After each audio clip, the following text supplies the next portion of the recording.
Bienvenue au Forum de Montréal pour ce premier match d'une série de 8 entre l'équipe nationale de l'Union soviétique et celle du Canada. Good evening, ladies and gentlemen.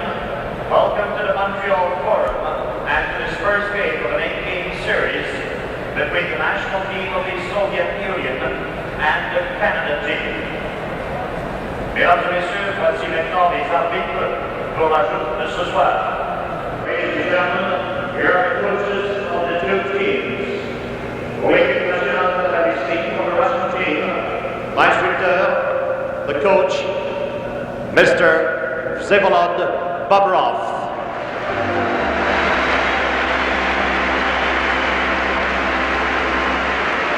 Son assistant, his assistant, Mr. Boris Kulagin.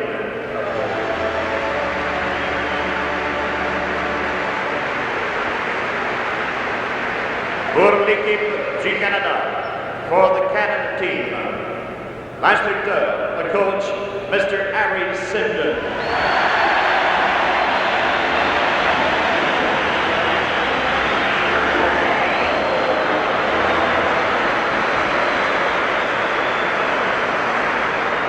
Son assistant, his assistant, Mr. John Ferguson.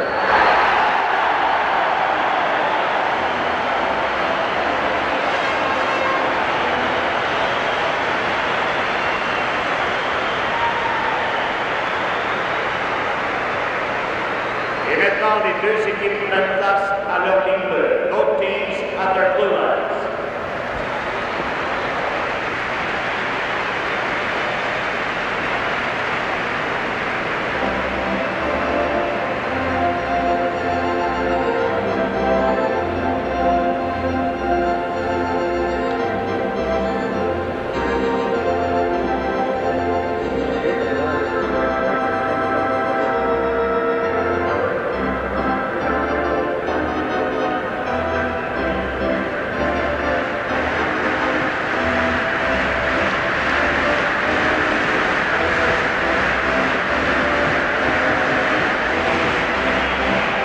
Mesdames et messieurs, voici maintenant les membres de l'équipe de l'Union soviétique pour le match de ce soir. Ladies and gentlemen, here are the members of the Russian team for tonight's game. Le numéro 1, wearing number 1, Victor Zinger. Le numéro 2, number 2, Alexandre Gusev. Le numéro 3, number 3, Vladimir Luchenko. Le numéro 4, number 4, Victor Kuskin. Le numéro 5, number 5, Alexandre Ragulin. Le numéro 7, number 7, Gennady Tsigankov. Le numéro 9, number 9, Yuri Blinov. Le numéro 10, number 10, Alexandre Maltsev. Le numéro 11, number 11, Eugenie Zimin. Le numéro 12, number 12, Evgeny Mishakov. Le numéro 13, number 13, Boris Mikhailov. Le numéro 15, number 15, Alexandre Yakushev. Le numéro 16, number 16, Vladimir Petrov. Le numéro 17, number 17, Valery Karlamov. Le numéro 18, number 18, Vladimir Vikulov. Le numéro 19, number 19, Vladimir Shadrin. Le numéro 20, number 20, Vladislav Treshyak. Le numéro 25, number 25, Yuri Lyapkin. Le numéro 26, number 26, Eugenie Polatiev. Mesdames et messieurs, l'équipe nationale de la Russie et Russian National Team.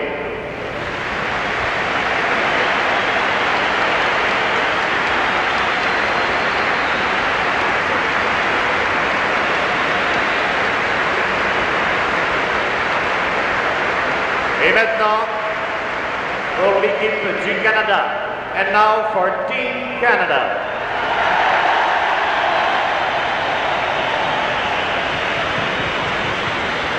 Portant le numéro 2, wearing number 2, Gary Bergman. Le numéro 5, number 5, Brad Park. Le numéro 6, number 6, Ron Ellis. Le numéro 7, number 7, Phil Esposito.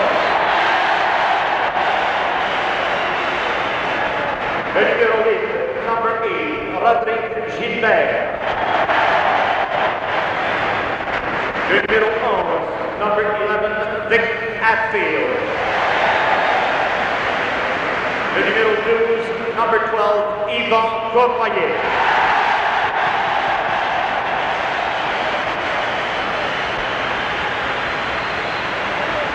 Le numéro 15, number 15, Red Berenson. Le numéro 16, number 16, Rod Sealing. Le numéro 18, number 18, Jean Rattel. Le numéro 19, number 19, Paul Anderson. Le numéro 20, number 20, Peter Mahovlich.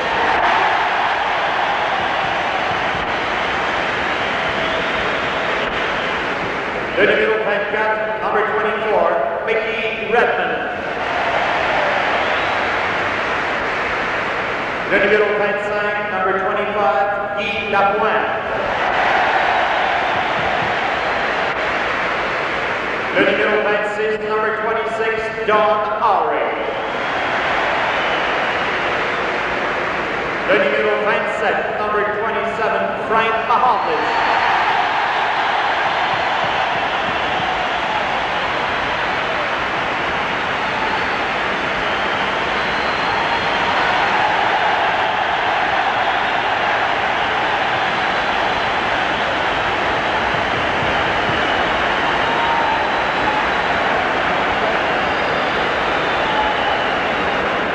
Le numéro 28, number 28, Bobby Clark. Le numéro 29, number 29, Ken Dryden.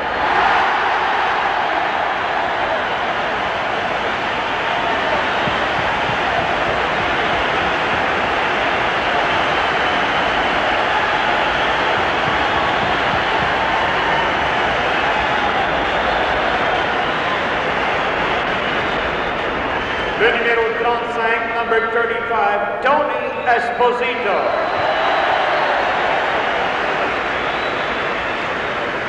Maintenant, se joignant aux instructeurs, M. Giorgio Rogulski, représentant de la délégation soviétique, se joindra au Premier ministre du Canada, M. Pierre Elliott Trudeau, et M. Charles A., président de Hockey Canada. Now, the representative of the Soviet delegation, Mr. Georgy Rogulski, will join Mr. Pierre Elliott Trudeau, Prime Minister of Canada, and Mr. Charles A., President of Hockey Canada.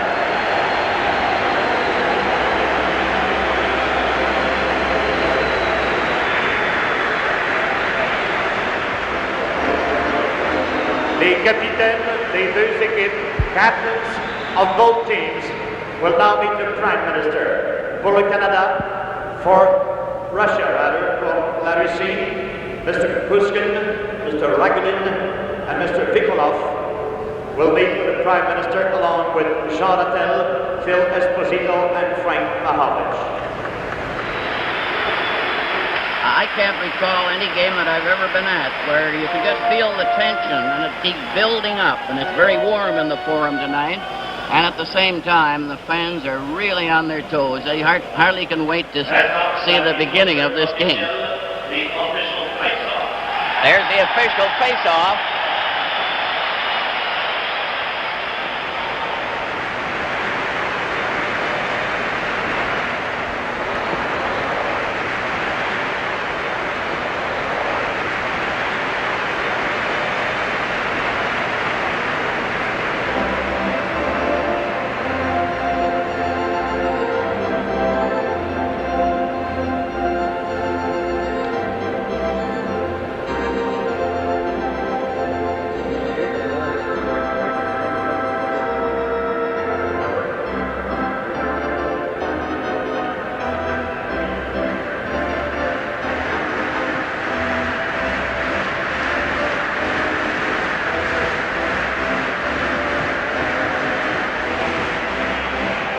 Mesdames et messieurs,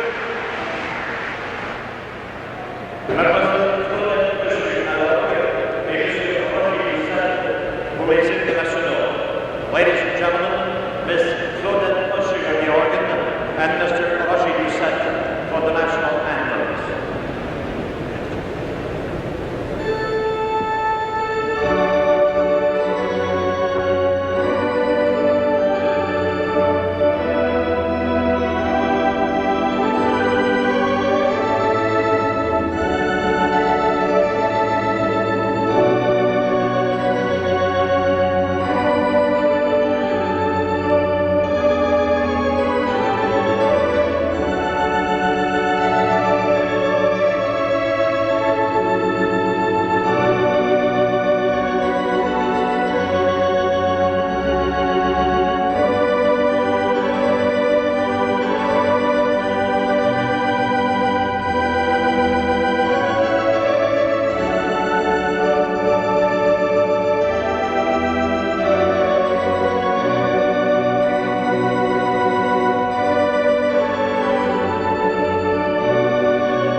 as is the custom in international hockey. You'll see that they all skate towards each other and exchange a little pennant and a crest. I don't know whether this will be a feature of international hockey if it continues on for years to come, but it's certainly a very appropriate thing for this first game. Well, Brian, in the old days, they used to present flowers.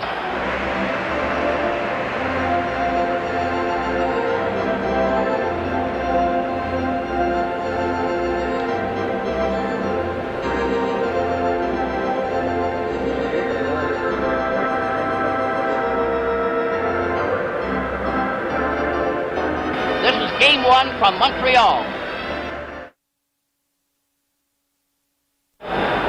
Ken Dryden is in goal for Canada. The New York Ranger line is going to start with Hadfield, Rattel, and Gilbert. Now they're going to change it, apparently. They had them starting the line, but now it's Phil Esposito going to center with Cornoyer on one side and Frank Mahovlich on the other. Cornoyer moved out of position there for the start. And the face-off, and the game is underway with Petrov having cleared it into the Canadian zone. Canada clear on the boards, but not out. It's Berkman coming up now with a pass to center ice. Esposito going up over the line, into the corner, shot it right across the goal mouth. Berkman keeps it in. Mahovlich missed it back of the net. There's Cornoyer. There's a pass from Lino. Big stop. Here's a shot right in front of it. Score! Mahovlich! Mahovlich knocked it into the net. You can't leave Frank Mahovlich standing on the goal crease.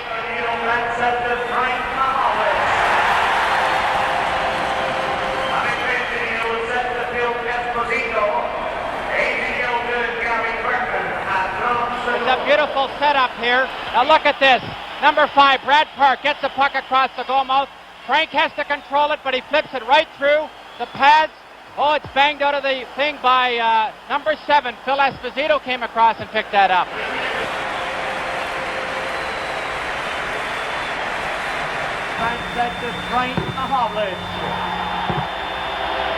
I think that goal will end up going to Esposito. Et du numéro 2, Gary Bergman, à 30 secondes. Team Canada. 1-0 for Canada. The play is underway. Canada carrying the play into the corner as Harlow failed to get the puck out. Gets it up now on the left side. It's a clearing pass to Maltsev, who went into the corner, and it's a penalty coming to Canada as Bergman.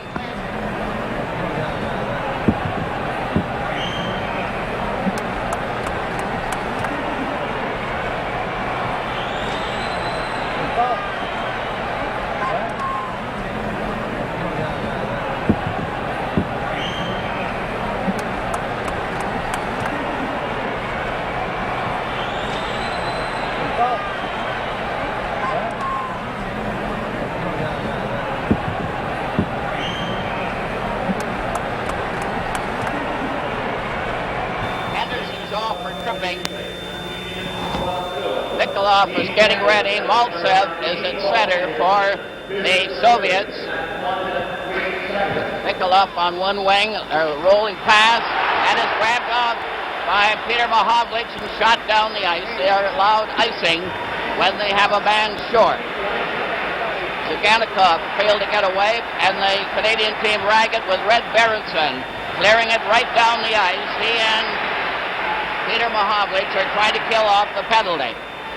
Maltsev nearly was stopped on his own defense, starts down the right side, and Mahovlich leaned on him, and Berenson shot it down the ice. 1-0 for Canada. Fast goal. There's nearly a collision. Down the right side, Harlamov coming back, a shot by Maltsev, a scramble up in front of the net, but the shot went wide. And Raglan recovers the puck at center for the Soviet. Shot on the boards as the Soviet team start to make a change. Shadron coming out with Zeman and Yakashev.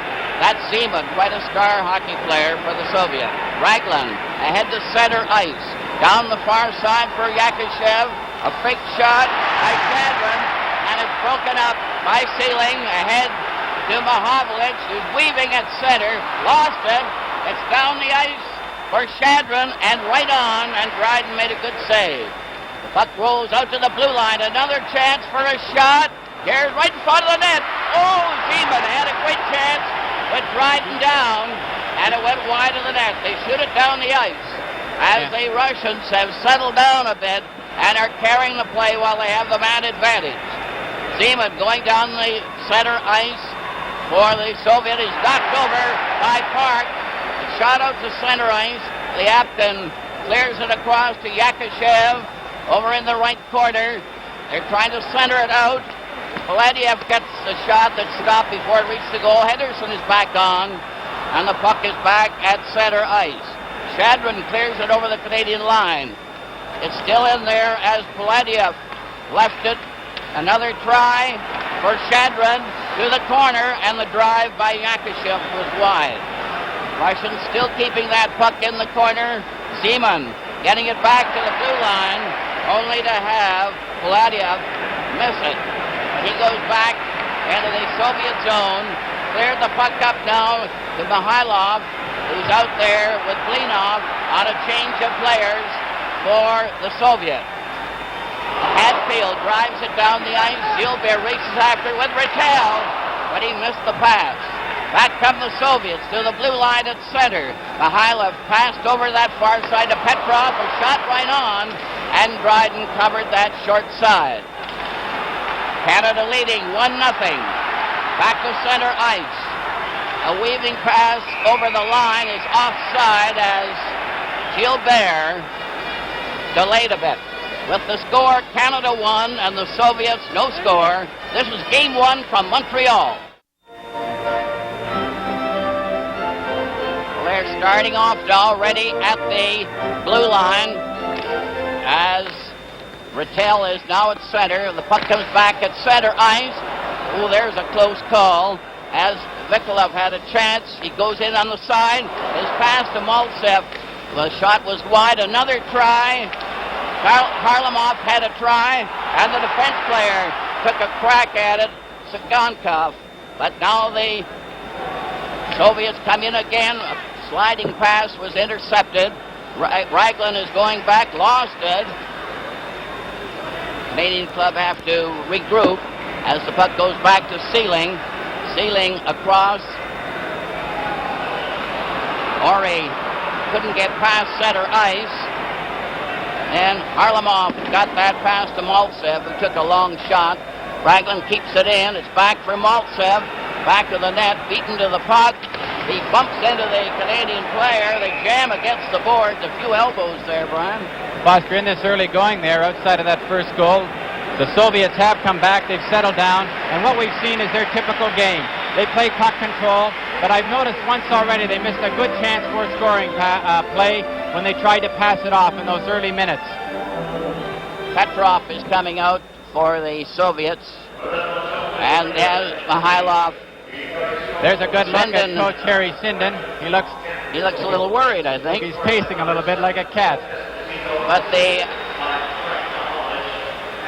they've made the change on that scoring play. Apparently the puck didn't go over the line when Mahavlich tapped it.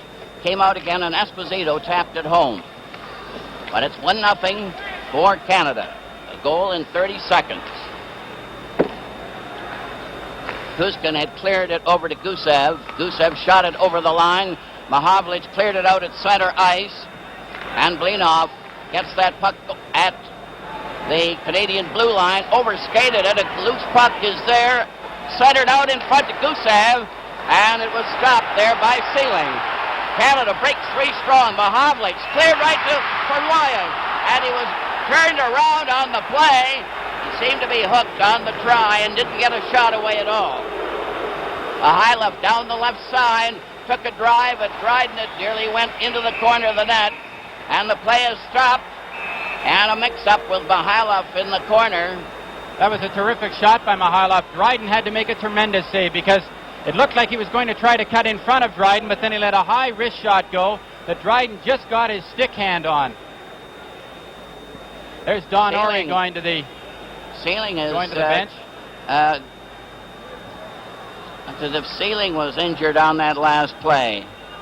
Esposito's now at center ice for Canada, facing Petrov, and Mihailov and Blinov are the forward line for the Soviets. Blinov is number 9 as Kornoye cleared it across to Mahavlich. Mahavlich centered it. No one was there. Mihailov nearly gave another chance, and Esposito was right there. He was given credit for the first goal. Bergman bumped into the Soviet players. The puck slides down the ice park with Blinov after him. He missed, and down they go. Blinov got back. The puck goes over the line, was offside, as Kornoye was just a little slow in crossing the line. So far, Foster, as the line leaves the ice, they've looked terribly dangerous out there. On that first goal, the way Esposito picked it up, and it's so typical of Phil Esposito, Mahavlich made the play on goal, but he didn't quite put it in. It hit the pad, and Esposito's standing right on the doorstep, and if you leave Phil Esposito there, you're going to have a lot of goals scored against you. From the face-off, Clark is out there with Ellis and Henderson. Clark of the Philadelphia Flyers and Ellis and Henderson of the Toronto Maple Leafs. Coach Harry Sinden said about this line that it had to have been the big surprise in the training camp. Bobby Clark inserted between Ronnie Ellis at right wing and Paul Henderson on the left wing, and they've gone as a unit here, and I think you'll see a lot of skating out of them. Well, Bergman and Park are playing up. It's back to Henderson. He scores! Good shot from the face-off. Henderson fired it home.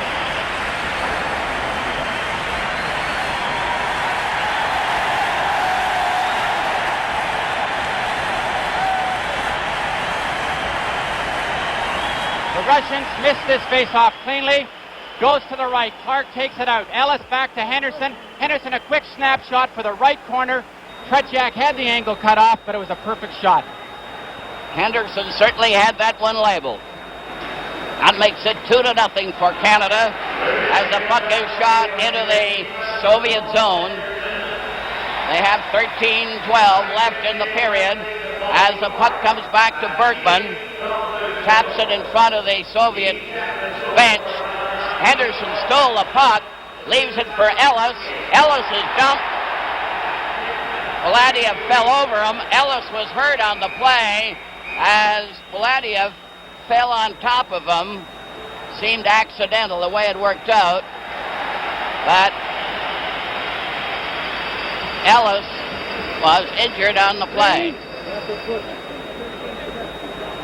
With the score, Canada 2 and the Soviets no score. This is Game 1 from Montreal.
30 seconds, the first goal was scored by Esposito. It was thought Mahovlich scored it, but it was finally changed to Esposito. Then Henderson, on a quick shot from Clark and Ellis, scored at 6:32, and that's the way the score stands with 7:38 remaining in the first period. But the Soviet team sprucing up. Here's a shot, blocked. Another try, the shot goes wide and bounces over to this side. Valadiev trying to clear to the corner. It's center right in front, they score! From that left side, they finally found the corner of the net. And of course it was Zeman that was the marksman who stood right off the side of the net. Now, Zeman has looked terrific in the practices so far here, and watch him park himself just off to the far side of Dryden. Dryden now has to concentrate, and he throws it right up top. Not a goalie in the world would have stopped it. This Zeman is a top-notcher. He's shown that in practices right through. 12:30 is the time. Puck goes into the Canadian zone. Now it's 2-1 for Canada, and the Soviet making a real battle of it. The ice seems to be slowing up a bit, and Maltsev tried to center out. It stopped. Canada break out at center ice. Rattel over to Gilbert. A shot and a pass went to Hadfield in the corner. It bounced right back to Rattel, who had a shot there when Sugankov cleared it to him. Now Rattel lost a chance when it bounced off his stick with Sugankov down. Maltsev is knocked over. Canada keep it in park. Cleared it on the boards. The puck comes right back to the blue line. Guy Lapointe had a try there, but wasn't successful. Soviets coming down with Harlamov clearing it, but Park intercepted it easily.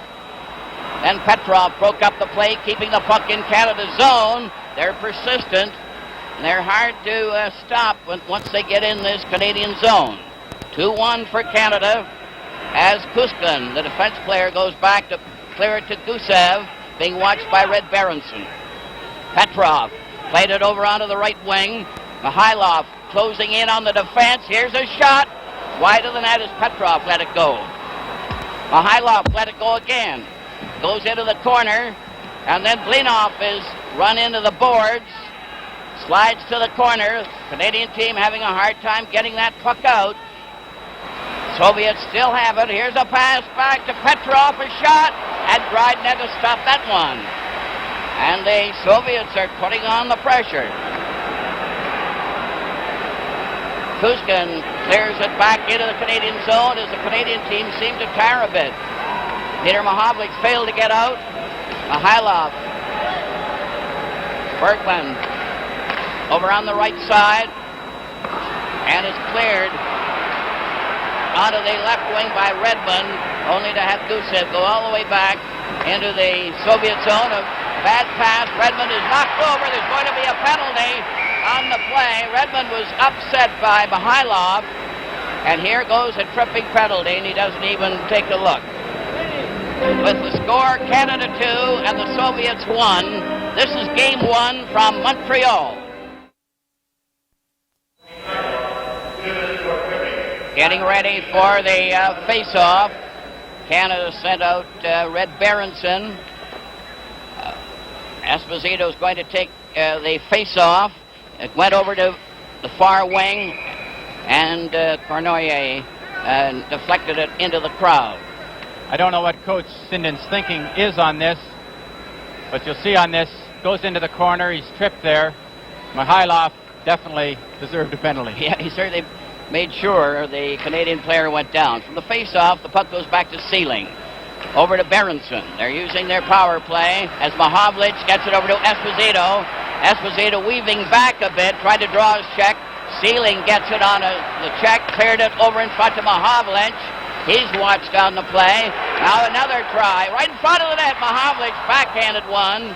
But they're not shooting that puck very much. The crowd are beginning to yell. The Soviets finally tap it out to center. Berenson, 15, going back to get it for Canada. He clears to Mahovlich. Going in on the wing, Valadiev trying to stop him. Another cleared pass, bounces. It's right in front of the net for Esposito. Right in front. Berenson had a whack at it. But it went wide and back of the net. Mahovlich keeping it in, shooting it back to the net. Lechenko failed to stop his man. Mahovlich getting a shot. And it bounced off Esposito's leg and went wide in the corner. Sealing cleared to the boards. Cournoyer cleared into the corner. And the Soviets knocked that puck to center ice. Canada coming again. Cournoyer goes over the line. Was bumped around quite a bit there by Mishkov. And Cournoyer didn't like it very much. Canada moving in with Park. Over to Esposito in the corner. A pass right in front of the net. And Krejciak was down there with Henderson standing by on a player change. Krejciak makes a good save here. Esposito, the big long reach to the outside. How do you stop it? Right in front, almost a tip in here and a goal, but Krejciak slides across and smothers the puck. The Russians couldn't have been doing their homework faster. They're leaving Esposito standing in that slot area, and they're going to get in a lot of trouble if they keep that up. They're having some close calls. 3:17 left in the first period. 2-1 for Canada, and it's close. Park at the blue line. Flipped it over onto the boards to Ellis. Back to Bergman, who couldn't get up. And it goes to center. That is a close call there, as Harlamov nearly got loose. It's back at center ice. Raglan shoots it over the line. Bergman for Canada, playing it back as Park goes up for Canada at center, being chased by Vikolov. He's knocked over. Park is upset. Raglan will get a tripping penalty. The play goes right on. It's back to the net. They're jamming there. Here goes the penalty. Raglan. Big Alexander Ragulin. There's a look at Bobby Orr, and I bet he wishes he was in this game. I'll bet he can hardly contain himself. This will give Canada another chance to get that power play. So far, Foster, I think that puck control is absolutely critical.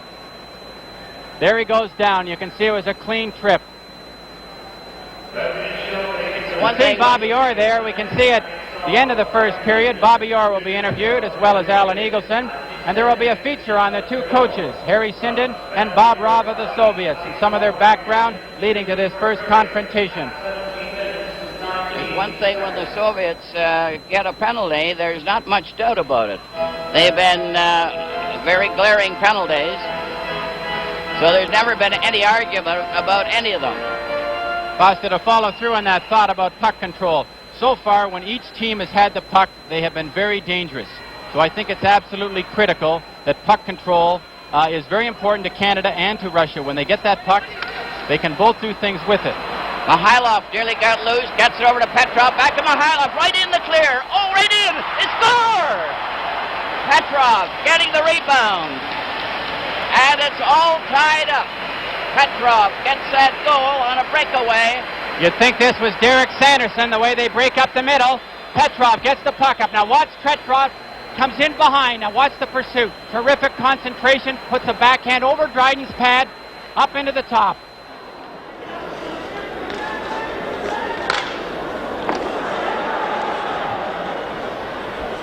This is great ability and courage. Here's a shot by Canada that went wide.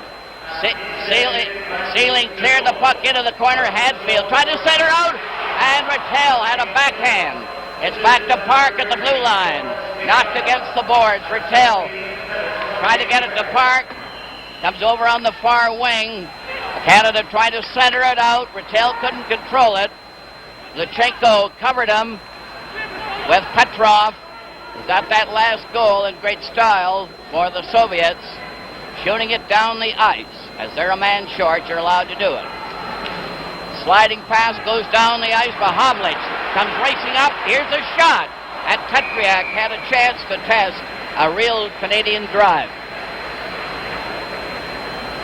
Now watch this replay. Now Petrov, he's just coasting. He's got to find out where the puck's going to rebound to. Then he gets his backhand. Dryden's pad, he knows it'll be there, so he has to put it up. Well, it's a 2-2 tie. And at one time, Canada had a 2-0 lead, but they didn't appear to earn the lead or have that difference in the play. Foster, again, it's his puck control. They both know how to handle the puck. They both know how to score when they get it. So it's absolutely critical that if you don't have a good scoring chance, you still have to control the play. You have to chase the rebounds in the corner. You have to dig for the puck continually. One thing Canada will understand, they have to fight for everything in this series. Puck comes back. Cournoyer. Cournoyer is turning for Canada at center. Coming up over the line. Cleared behind is Esposito. Then Bergman gets a pass in front of Mahavlich. The puck bounces to the side. And the puck seems to be bouncing quite a bit on this ice. Another try for Canada. Right in front of Esposito. He had a direct drive on Tretiak, who handled himself extremely well. So there's no weakness in the Soviet goal. That is apparent at the moment. He's standing right up to everything going his way. 55 seconds left in the period. Red Berenson coming up at center ice. The Soviets still a man short. Mahavlich fired one. Just missed the post by an inch. A quick break. Here's Petrov coming down over the line. Passing right in front to Raglan, who got on the ice just in time to take part. It was a close call for Canada. Esposito to Mahavlich, too far. Sigankov went there to cover, but it was offside. On that play there with number 10, Maltsev, going up the middle. This is one thing the Soviets will do a lot in this type of hockey. You can pass the puck from your end zone right to the opposition's blue line as long as you're inside the red line. And what it means is they'll always stand a man right out at the center, up at the top of the circle or almost to center ice. And of course, the Canadians, because they might not be in the top shape that they'd like to be in, makes a lot of back checking. They're all set for the face-off. Shadron is facing off with Clark. Clark got the draw back to Park. Clearing it to Henderson, being watched by Paladiev. Now a long shot was dead on there as Yakushev let it go. He's a very solid hockey player for the Soviet. A quick pass to Henderson, 19. Back to Bergman at number 2 at center. Bergman goes over the line, cleared it on into the corner. Shadron was after him, covered him, and the siren goes to end the first period with a 2-all tie. With the score, Canada 2 and the Soviets 2. This is Game 1 from Montreal. Well, I think the Soviets really got a lift out of making that comeback of 2 goals. Esposito got the first one for Canada, then Henderson, and when the Soviets were down 2-0, then Zeman came through, followed by Petrov, and that was it for the end of the first period. Now we're getting underway as the puck is at center ice, starting the second period. Bernoyer cleared it back into his own zone. Bergman goes back of his own net for Canada. Played it on the right side. It's still a little foggy on the ice, but from up here, it doesn't look too bad. Blinov couldn't get away, and Mikhailov was checked. Canada trying to keep the puck in the Soviet zone. Esposito did his best, but the puck is knocked down the ice. Park, number 5, going after it, and he goes back of the Dryden with Blinov standing there waiting. Also Mikhailov. Blinov moves over, 9. Slides out to center ice. Petrov cleared it right on to Cournoyer's stick. Cournoyer weaving a bit, and the puck goes back at center. Bergman cleared a long shot. Tretiak had to stop a bouncing shot. Gusev, the defense player, shot it down the ice. It's sliding up over the line, and it'll be called for icing. So far, Foster, the period, just both teams now are doing what I expected they might do at the beginning of the game. They're both sort of playing it very cozily. They're trying to find out what the other team might have in mind. Team Canada started off with both guns blazing in that first period, and now they're just sort of playing it cozily. And I think that the Russians are looking, the Soviets are looking for an opportunity. I see that Zeman is out there again with Shadron and Yakushev. This is a very dangerous line for the Soviets, especially Zeman, who appears to be one of the better players for the Soviet team. The Soviets get the draw. It's cleared down to Yakushev. Yakushev lost it to Clark. Clark coming back with Ellis and Henderson. A bouncer. Tretiak cleared it off to the side. Lyapkin couldn't cover. Here they're coming from the side. Clark took a whack at it. Knocked back to the net. Henderson is trying to dig that puck out. Now Clark is working on Paladiev. Both Liapkin and Paladiev on the defense. They're having a few words there between Paladiev and Bobby Clark. Bobby Clark tried to come out from the corner, something he does very well. Now watch Clark here. He tries to jam it in the short side. He's taken down quite heavily. Now Paladiev gets up, gives him a good wrap again. He'll take him right into the corner. From the face-off, the Soviets get the draw, clear the puck off the boards to center ice. Yakushev got over the Canadian line. Clark clears it to Henderson, down the line with Ellis. Ellis took his shot. Oh, it's close as Tretiak stopped that one, but he didn't want to move.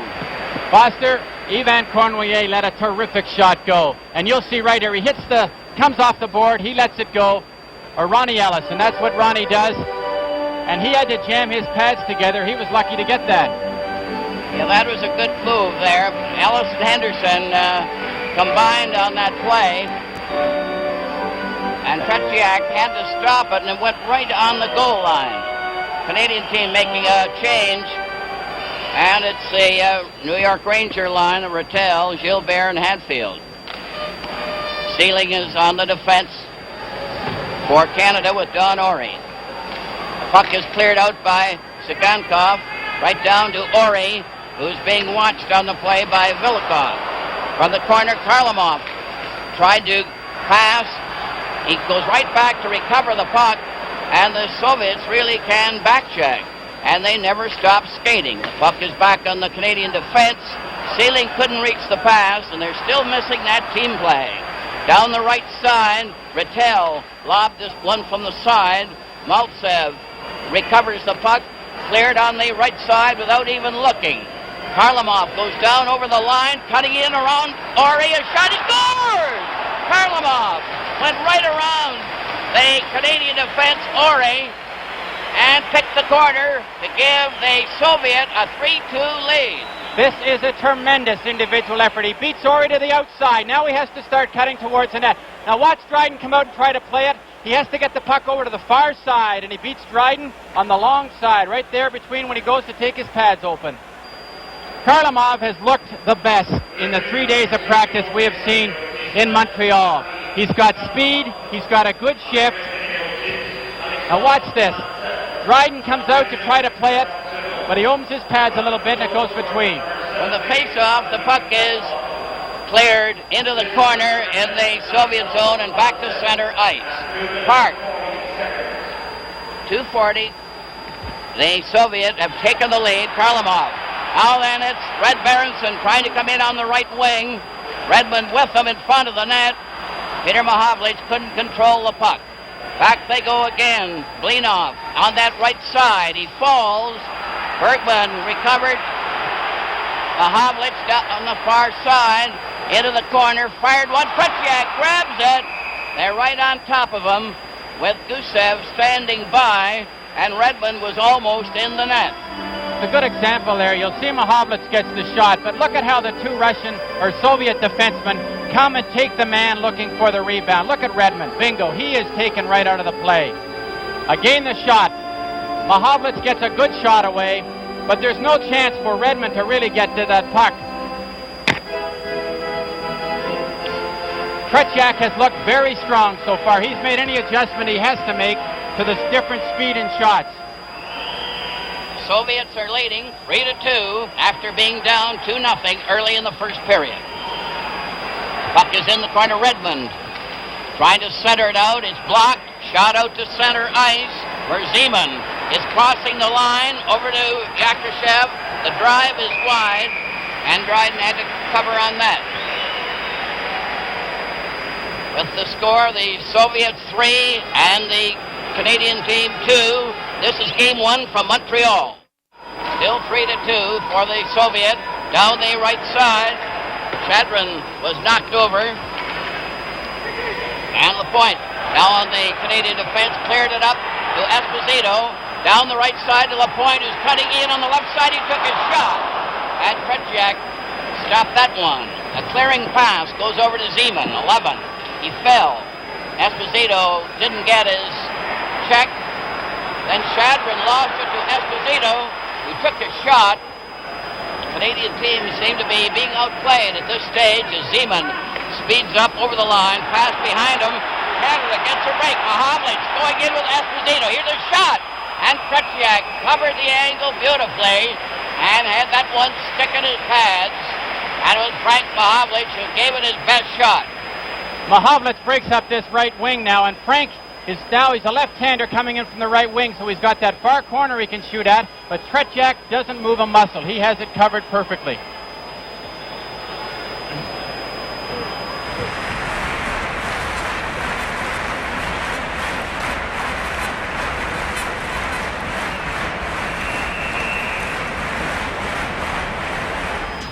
Puck is loose back of the Soviet goal. Slides over onto the far wing as Mikolov failed to get out. Now Sagankov gets it over to Raglan. Raglan's 5. Canada recovers. Ellis with Henderson standing in front of the net. Raglan took him out. Maltsev is hooked on the play, is knocked down by Clark, and then hit with his stick over his accidentally on the play. The goalkeeper skates off. There's going to be a penalty here. And Canada will get the penalty. Clark. Now here comes Maltsev breaking out. Now Clark's in good pursuit. Maltsev's making a good move here. Look at him holding onto the stick. Bobby Clark steps in underneath him, pulls his leg in, and that was a pretty deliberate move by Clark there.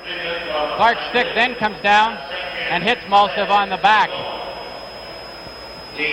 What we'll see coming up here, Foster, puck control. The Soviets want to keep the puck. If they don't get a good chance to score, they want to hold on to it. And I think we'll see a lot more passing around the outside of the defensive box by the Canadians.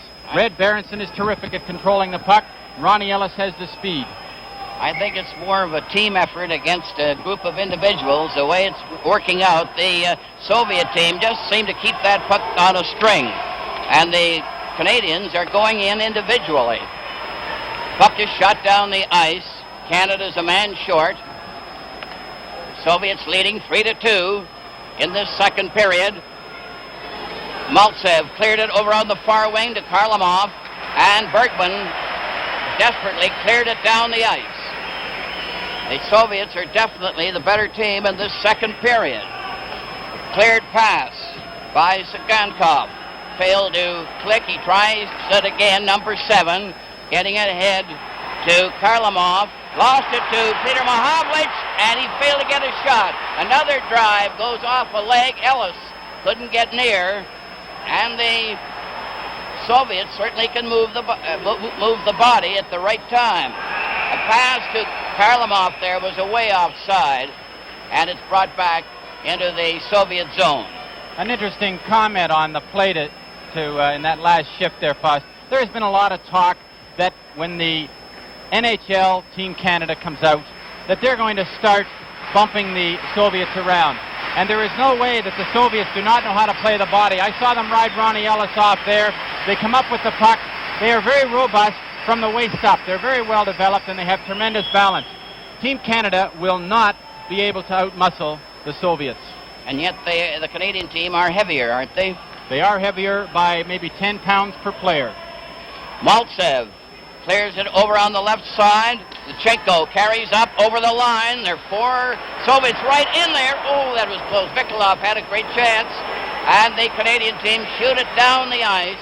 Tretiak having to stop it with Lechenko going back to get it, number 3. A quick pass.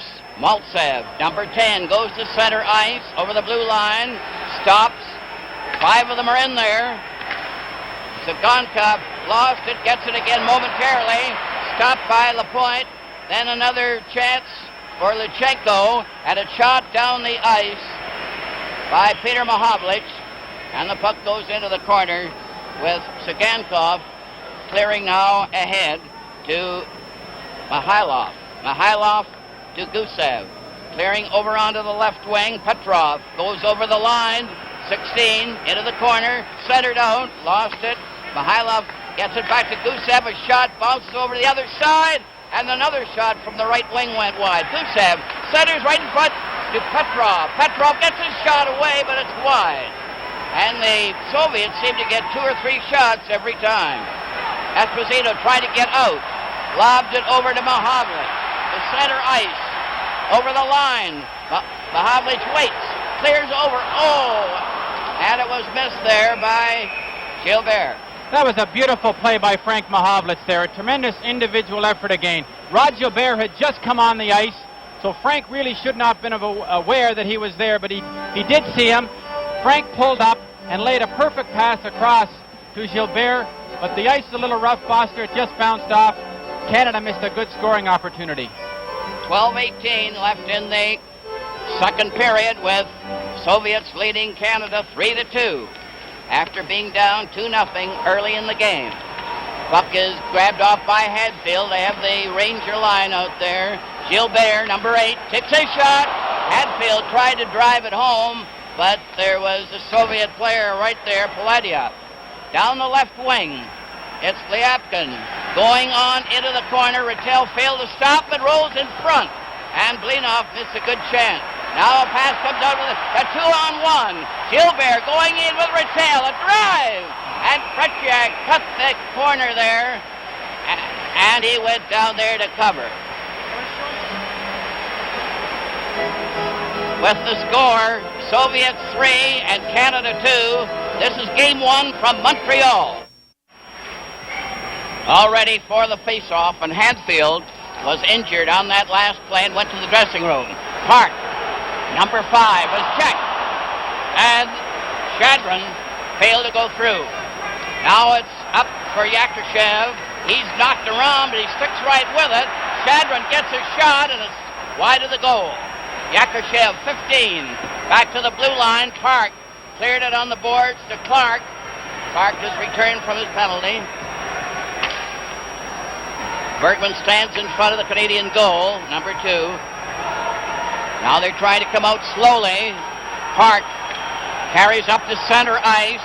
Shadron tried to stop him. Here's a backhand wide of the net. Clark having a good try there, but didn't get any steam behind it. A bad pass, rolls out at center ice. A quick break by Yakushev. Coming in on goal, he shoots. And Dryden had to be very good on that low drive. Soviets tried to keep it in. Henderson breaks out fast. One man back as he goes over the line. He hit the defense player. Shadron clears ahead to Zeman. Zeman down that right side. A dangerous player centered it. Sealing blocked it. Henderson allowed Sealing. Another try for Karlamov, who bumped the Canadian player and knocked the point flat. Karlamov had his stick on the puck.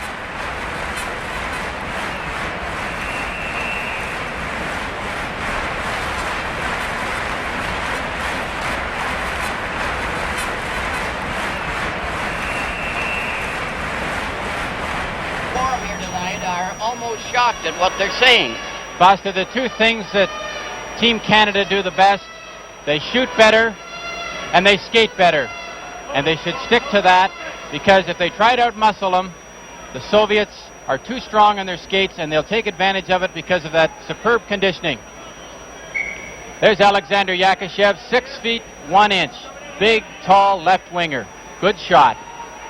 From the face-off, the puck comes out to center ice. A race for it. Redmond coming down, and he shot one very wide and high. It's kept knocked out finally by Vikolov. French player Sagankov lets Raglan take it. Raglan clears ahead to Maltsev, and the puck goes to center ice for Lapointe. Deflected one off Peter Mahavlich's stick. And the play is called outside the Soviet blue line, with the Soviets leading Canada 3-2. Canada broke into a 2-0 lead early in the first period. The Soviets came back strong and tied it up before the first period was over, and then took the lead in this second period. Karlamov, a very tricky player, gets he scores! Karlamov led a bullet drive goal, and it beat Dryden to the top left-hand corner. it had Dryden beaten all the way, and it's 4-2 for the Soviets. That'll nullify anybody who says that the Soviets can't shoot. Kharlamov, one of their top players. Look at this quick shot. Now he catches Dryden back in the net. I honestly think Dryden wasn't set on that shot. I don't think he ever expected him to shoot that puck at that time. He caught Dryden expecting a high shot, went right down in between his legs. 10-18, Kharlamov getting his second goal for the Soviet. The puck is in the Canadian zone.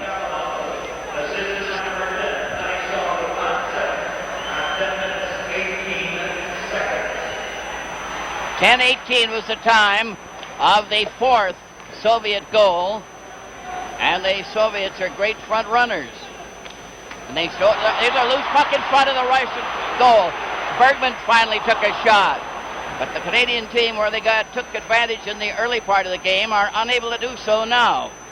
A quick break now for Mikhailov, coming down with Petrov, centered in front. Bergman failed to clear, it's right in front of the net. And that was a close call, with Blinov being there and planting on it. Canadian team come to center ice. Couldn't get any farther. Mikhailov cleared it back into the Soviet zone. Esposito centered out in front. And Mahavlich nearly tipped one in past Tretiak. It was close. Blinov comes racing down. There's a shot on Dryden as Petrov.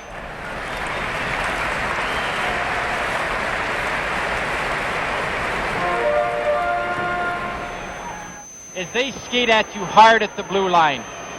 Team Canada is coming to the blue line. Esposito, Mahavlich, they're all waiting for the play on the blue line. The Soviets are skating down hard at the defenseman. They're pushing Team Canada's defense back into their end, and it's leaving a great area in the top of the slot, the top of the circles, and the Soviets are taking advantage of this. Yakushev, Shadrin, and Zeman are out there for the Soviet team, and a quick shot on Dryden right after the face-off.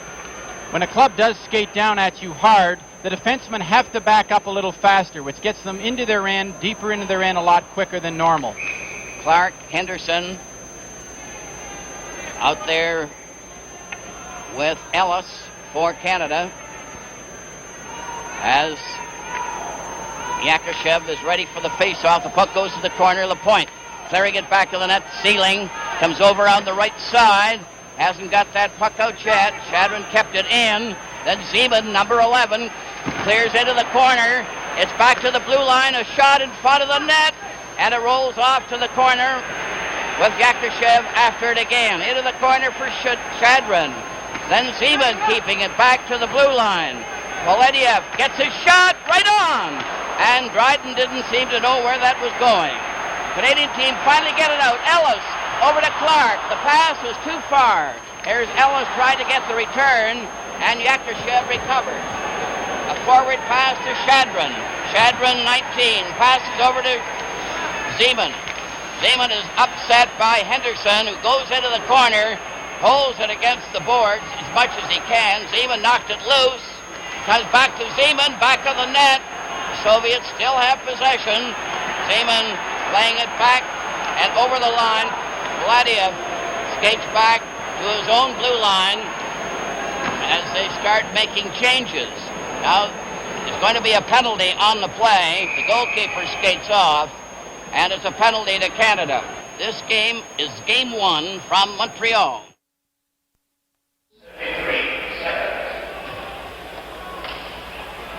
Here's a look at Gila Point. From the face-off, Canada get the draw, only to shoot it wide of the net. And the Canadian team are a man short. The Soviets have the edge as Vikolov cleared it over the line. Maltsev tried to clear out in front. Red Berenson had it hit his skate. Canada bring it back slowly to center ice, and Park didn't follow through. Maltsev lost it, only to have the defense player, Sagankov, let Maltsev take it over the line again. They're crowding around. Every man is up for the Soviet into the corner. Watch this passing. Quick pass over to Siganov, over to Lichenko, back to Sagankov, Right on, and Dryden made the save, but they always get that puck on the goal. Foster, that was a perfect example of the setup that the Russians used on their power play. At one time, they had 3 men stationed across the blue line. Now, Zigankov, who is a defenseman, will then walk right into the slot here, and that's where normally a Phil Esposito or one of the top goal scorers in the NHL will be standing. But in this case, it's a defenseman. So they go out there as a unit of 5. They're interchangeable people, and they will go into any position they have to where the opportunity creates itself. Berenson and Maltsev faced off. The Soviets got the draw only momentarily, and it's lobbed down the ice. Canadians seem a bit tired as they clear the puck down the ice. Defense player Zigankov clears ahead now to Maltsev. Maltsev, number 10 at center, going over the line with Karlamov. He fanned on his shot. Sealing couldn't clear the puck. It goes back to the net. Comes back to Lechenko. Lechenko, number 3, giving a chance for Vikolov. Vikolov shoots, and that was wide in the corner of the net. Maltsev in the corner, and they're still playing tic-tac-toe with that puck, and it's finally shot down the ice by Peter Mahovlich, with Zigankov clearing a forward pass to Lechenko. Ahead now to Blinov. Blinov going in, number 9. Lost the puck. Mahovlich shooting it, but not out. Here's a chance. A shot by Petrov was blocked on that play. Another pass by Gusev goes wide. Mahovlich starting back. Going in the clear. Going down to the shot. And he hit the side of the net. It was on the outside. And that's where the fog seems to be starting around that Soviet goal. Down the far wing for Blinov, cutting in on the defense. Here's a shot, a weak one, off Sealing's ankle. Goes back to the goal. Murray ahead to the point to center ice. Stopped at the Soviet line. Another quick break by Mikhailov. Mikhailov is knocked down on the play. A shot goes wide. And they're certainly drilling them. Gusev stands there, number 2, gets a shot away. It bounced off Park. Here's another chance. Petrov passed in front instead of shooting. Mahovlich took his man out. Is cornered in the corner. Lapointe takes his pass. Cleared it over the blue line to Park. Going down with Esposito on his right. Esposito cutting it on goal. Tetriak stopped it, and Park just missed on the rebound. Soviet upset. Yakushev gets away at center ice after upsetting the Canadian player. Yakushev overskated the puck. It's still in there, intercepted by Kornoye, and Petrov of the Soviet was stopped too. Now Bergman at center to Esposito, to Henderson, as the Canadian team are changing on the goal. Soviet leading 4-2. 3:32 left in the second period, and the Soviets have had a good edge in this second period. They've given a great example of team play. A loose puck in front of that net. They're always threatening. Shadron had his chance. Number 19. Cleared pass over that far wing. Good chance now for Ori down the wing, and he ran into the official and was checked by the referee. Return pass to center ice. Shadron gets it across to Yakushev. Yakushev checked by the Ranger player Hadfield, and it goes right back into the Soviet zone, brought out again by Poladiev. A quick move by Shadron, a quick shot was right on there, and Dryden had to be very good. Now Hadfield breaks out, going down with Rattel, going into the corner. He's watched by Poladiev. They jam in there. Shadron was there too. With the score, the Soviets 4 and Canada 2. This is game 1 from Montreal.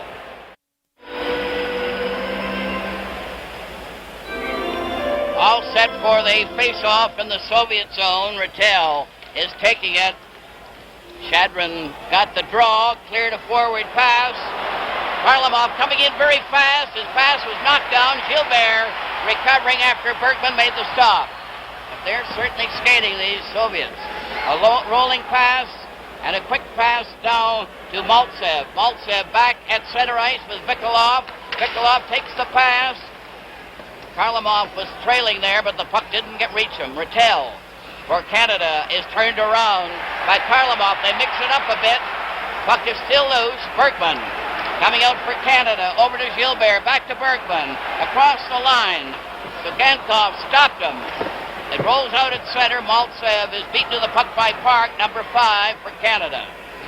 Puck rolls to Bergman again. Bergman knocked it off the boards to Peter Mahovlich. Here's a shot.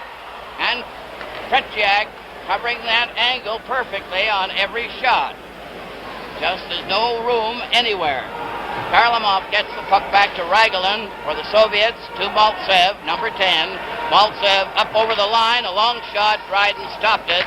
Cleared to the side to Peter Mahovlich with Red Berenson at center. Mickey Redmond on the right side, offside. And it's called back to the Soviet blue line with 1 minute and 15 seconds remaining. Soviets 4, Canada 2. There's a look at Alexander Ragulin, 220 pounds, 6 feet. He's been in international hockey since 1963. He's been rejuvenated, Brian. I think he's certainly moving fairly fast tonight. Blinov goes over the line. Here's a close in. Mihailov goes right in on goal. Mihailov was right in on Dryden. They both fell to the ice. But this fellow Mihailov is really going in there. Now watch them get to the puck to the outside. Mihailov comes in very low. He's going down. Dryden, good concentration. Gets the pads up to smother the play. Face-off in Canada's zone to the left of Dryden. Petrov will take the face-off. Now Ellis comes out. He's replacing... Foster, Team Canada is having to expend so much energy in getting the puck in their own end that when they do actually get a rush, they seem to be tired out. The puck is still in the Canadian zone. Peter Mahovlich passed it right onto Petrov's stick. Petrov shot one, and it went over the glass into the crowd. 51 seconds remaining in the second period. Team Canada here is looking for breakout patterns that will get them up the ice, get them moving up the ice with some momentum, with some good speed, with some good puck control. The Soviets are intercepting almost everything they try. In the face-off, Canada gets the draw, but they didn't clear it out. It's Sealing now shooting it out off Clark's stick to center ice. Blinov, number 9, left it for Kuzkin. Forward pass to Mihailov went astray there against the boards. Puck rolls over into the Soviet zone, and Gusev, number 2, cleared to the center ice. Now Sealing for Canada, going up over the line, tried a lob pass. Gusev outguessed him by stopping with his skate. Blinov passed right in front of his own goal, and Kuzkin cleared a long forward pass into the Canadian zone. Sealing going back, and it's called for icing. This has been wonderful hockey to watch if you realize that they've gone at times for 3 and 4 minutes without even a whistle. And that was one of the few stray passes that the Soviets have made, or in fact Team Canada. I think this has been as good hockey as I can remember seeing for many years, Foster. Right. And the amazing thing is that Canada scored the first 2 goals, and the Soviets have come back with 4 in a row without a reply from Canada. Harry Sinden's got to get Frank Mahovlich going again, and I can see him talking to him right now. Frank has to be a key player on this team. When Frank Mahovlich wants to play hockey, there is no greater hockey player in the world.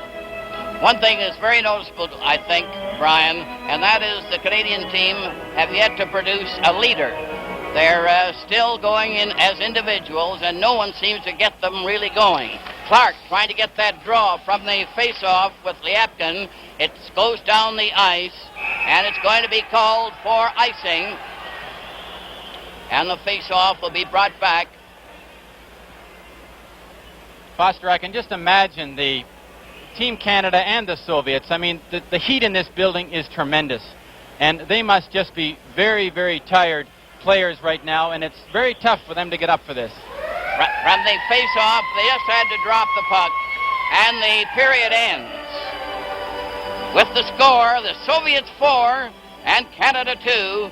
This is Game 1 from Montreal. Well, the Soviets went into the second period, tied 2-2 after a stirring first period, but they indicated they were well on their way and improving every move. And it was Harlamov who scored 2 goals in that second period to more or less break it wide open for the Soviet team. 2:40 and 10:18 were the times of the 2 Soviet goals. Previously, Esposito had scored for Canada, and Henderson made it 2-0. Then Zeman got the first one for the Soviet, and Petrov tied it up. And so it's a 4-2 game going into the last period when the Russians seem to be in control at this stage. Foster, at the end of this game, there will be a special presentation to each of the Canadian and Soviet series. A panel of writers and broadcasters will select the outstanding player from each team in each game. The player will be presented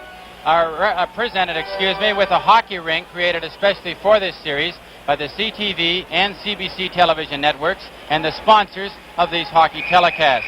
The presentation will take place immediately after the game on the ice surface. And Brian, the official attendance at tonight's game, 18,818. 18,818. I don't know Must if be a record, isn't it? Well, I'm not sure if it is a record or not, but if it isn't, there certainly isn't an empty seat in the Montreal Forum tonight. And I imagine there are quite a few really shocked. And incidentally, in this third period, they'll go 10 minutes, and then they change ends. That's according to the international rules. And then they have, of course, the last 10 minutes in that position. So it's something unusual for Canadian fans to see, but that's what happens in international hockey. They split the last period in half. And now we're lining up for the last desperate drive in the last period, and the Canadian team will have to improve to get back into contention. Petrov is out there with Mikhailov and Blinov for the Soviet. Kuskin rushes in on the clearing pass, and Blinov comes right back, number 9 at center for the Soviet. In on the defense, he's turned around by Bergman with Esposito clearing ahead on the left side to Kornoye with Gusev going back to that. A loose puck, Canada recovery. Esposito had it, he gets shot in front of the net. Another lob went wide, and Esposito had a great chance there. Back come the Soviet team down the right side from Mikhailov, and he shot wide. It goes over to Petrov, who knocked it into the corner. Park playing it around back of the net with Mahovlich clearing on the right wing too far. Petrov broke it up. Blinov tried to go in on that side, stopped by Park. Park holds it momentarily long enough for a face-off with Petrov standing by. Once again, a good example of the tremendous strength the Soviets have along the boards. Brad Park made a good move to try and get away from him. The Soviets managed to hook him and hold him up against the boards. Park had no alternative but to freeze the puck. That's Yuri Blinov leaving the ice. He only is about 5 feet 7 inches. He weighs 157 pounds, but it's 157 pounds of muscle. Zeman, Shadrin, and Yakushev going out there for the Soviet. And Clark, Ellis, and Henderson for Canada. LaPointe is on there with Sealing, and the long shot goes into the corner. Zeman cleared to his teammate Shadrin, who goes in back to the net, stopped by Clark. They pass it back, and the defensive pair of Lyapkin and Paladiev have to go back for it. Starting again, a pass is loose at center ice, finally grabbed off by Yakushev. Henderson goes in ahead of him. Paul Henderson couldn't get loose, but Clark does down the left side at center. And the puck goes into the corner. Ellis shunted his man out of position and then was knocked over. Puck goes to one side, cleared over onto the far wing. Lyapkin up to center ice. 25, shoots it around back of the net. Dryden let it go to one side. Henderson lost it, but it's cleared by LaPointe, but not out. On in and back of the net Zeman is going into the corner. Number 11 jammed there, held against the boards. The puck is loose, though. LaPointe plays it ahead to Henderson, up on the wing, and Redmond, now on the right side, had to stop. Now Redmond getting a chance, 24. The drive was right on there, and Tretiak came up with a big one. Up to center ice for Shadron.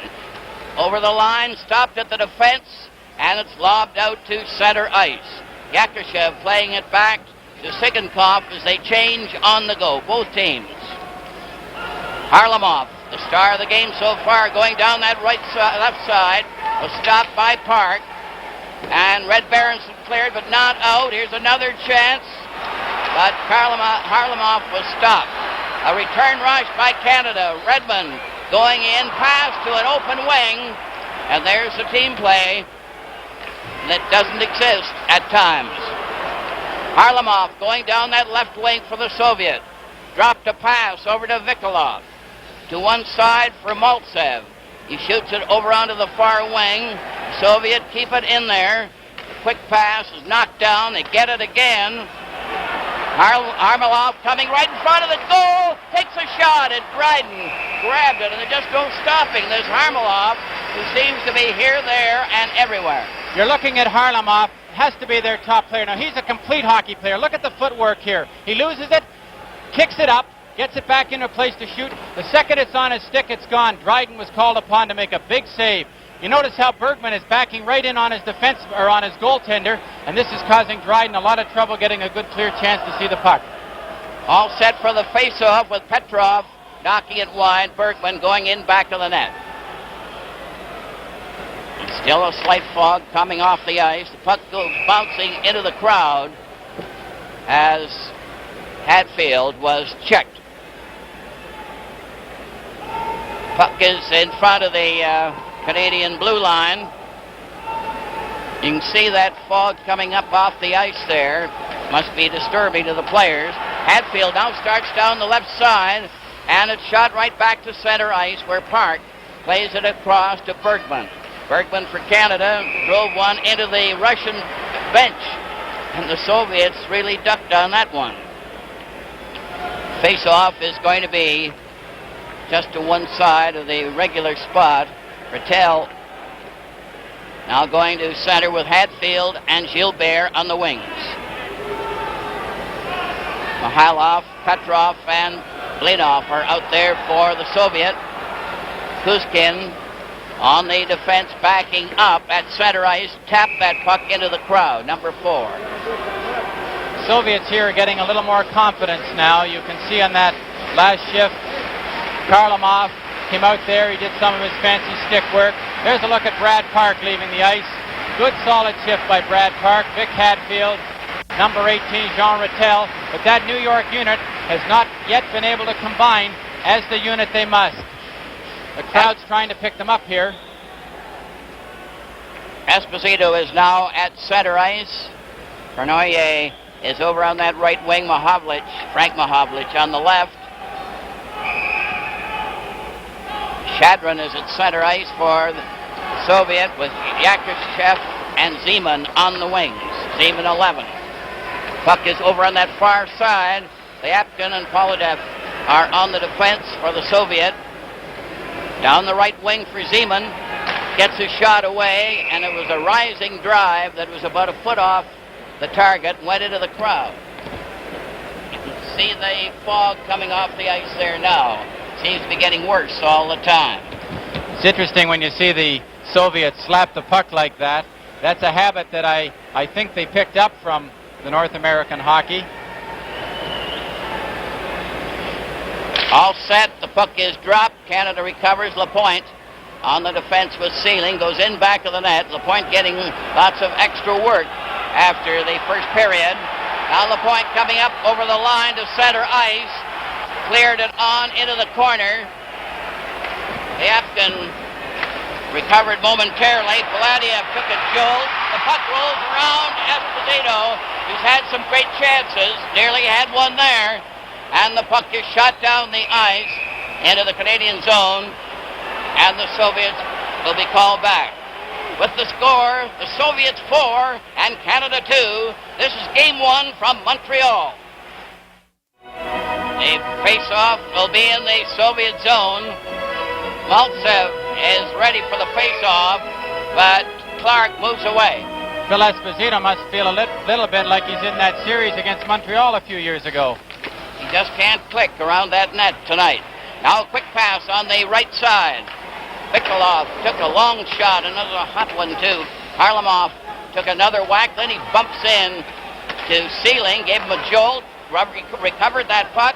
Segenkov was right on, another shot, right back there by Maltsev, and it was off the target, and that fog is getting quite bad in the Canadian zone.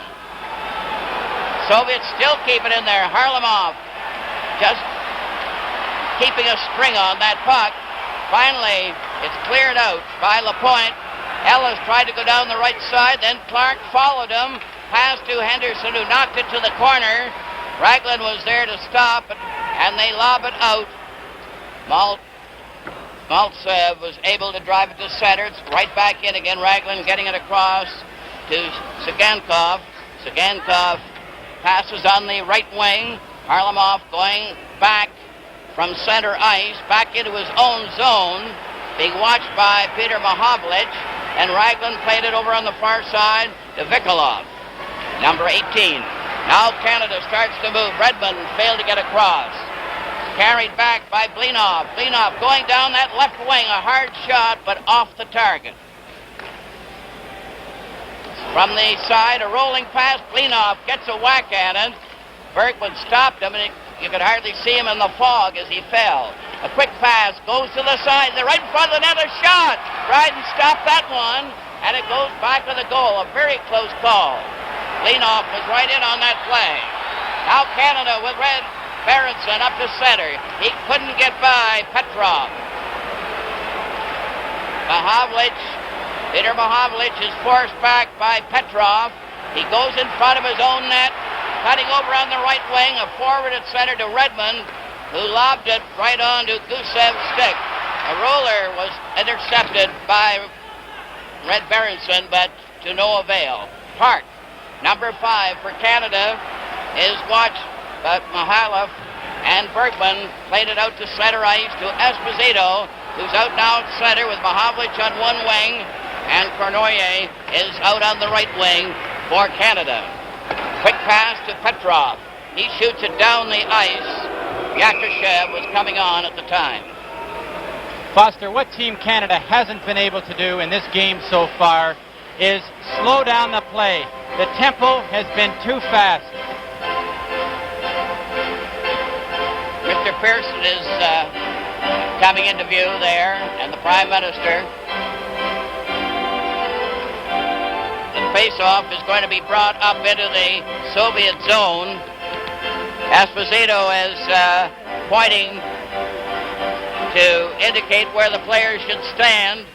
Mahovlich couldn't control the puck. Shadron getting it over to Yakushev. Yakushev leaves it back at his defense. A forward to Shadron. Stopped, but offside as Esposito couldn't get out in time as Cournoyer was trying to move in.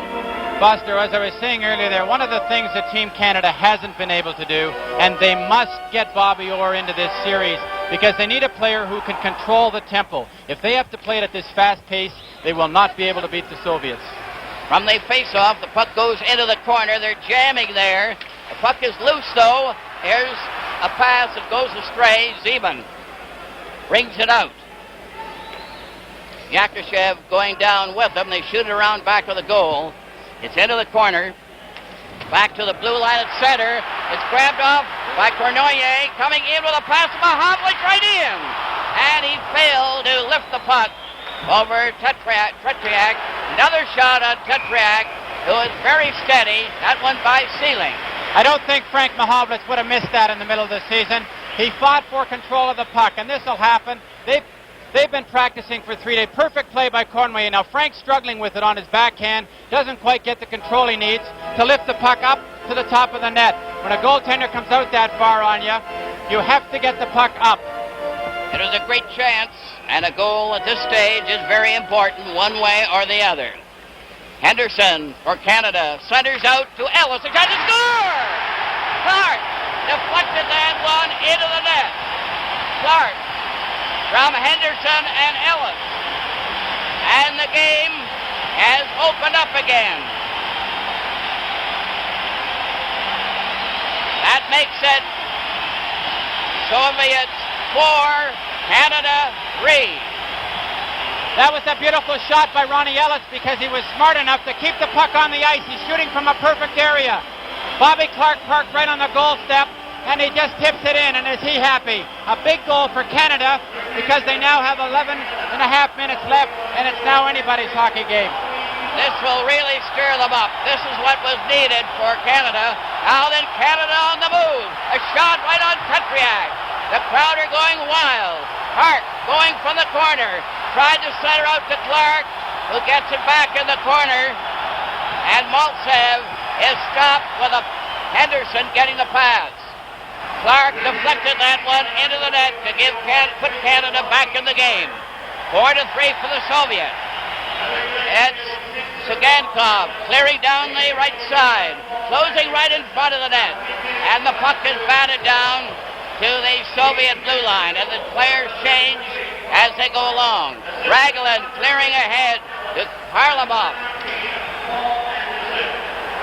Henderson and Ellis got assists on Clark's goal to make it 4-3 for the Soviets and put Canada back in the game. Here they come again. Canada moving up over the line. Redmond takes a pass to Havlich, who missed it. Sealing takes a shot. Red Berenson recovers. Centers out off to the side. It goes into the corner. Lapointe fights for that puck, shooting it back to the net. Redmond cleared it back into the corner to him. Vikolov plays it out now, and the Soviets come back with Maltsev alone, and they're a little shaky at the moment under Canadian pressure. Lapointe starting a rush. Fed it up to center ice, and here's the halfway mark in the period. This is game 1 from Montreal. 10 minutes to go, and the fans are going wild all over the country, and right here. They're just standing up and cheering, "Go Canada, go." Canada needs one more goal to tie it up. The puck goes to Bergman to center ice to Esposito, who is checked quickly by Petrov. Over to Blinov, into the corner. Park squeezed him out. It goes back to the goal, and what a torrid contest this is. Bernoyer playing it over too far from Havlich. Grabbed off by Kuskin, fed to Mihailov, and he's checked. Now Esposito going down with Bergman. He just failed to get the pass. Bergman and Kuskin going back to the net, and the Soviets shoot it down the ice. Park is going back for it. It's sliding slowly over the line, and that ice is very sticky. Foster, I don't think there's any hockey game in history that has had more people watching it. There are people all over the world seeing this game on television in the Soviet Union, all over Europe, Canada, the United States. And it's a tremendous hockey game too, Brian. It has everything. I think that goal by Bobby Clark has shaken the Soviets' confidence a little bit here. They seem to go back in a bit of a shell. And they're now not so confident with only a 1-goal lead. And this is what Team Canada needs. That will slow the tempo down. Team Canada is now starting to get the edge, and they're pulling it away from the Soviets again. Clark is at center with Henderson and Ellis. The puck goes to the corner. Poladiev failed to clear it out. Another try by the same player, 26, lost it. Canada coming right on goal! Oh, that was close, as Henderson had a drive from close in. Again, Lyapkin cleared it over on the far wing. A race for the puck. Shadron is skated off. The Soviet recover again outside the Canadian line. Shoot it in. Zeman took a good bump from Ellis. Henderson tried to get a pass. It rolls out at center ice.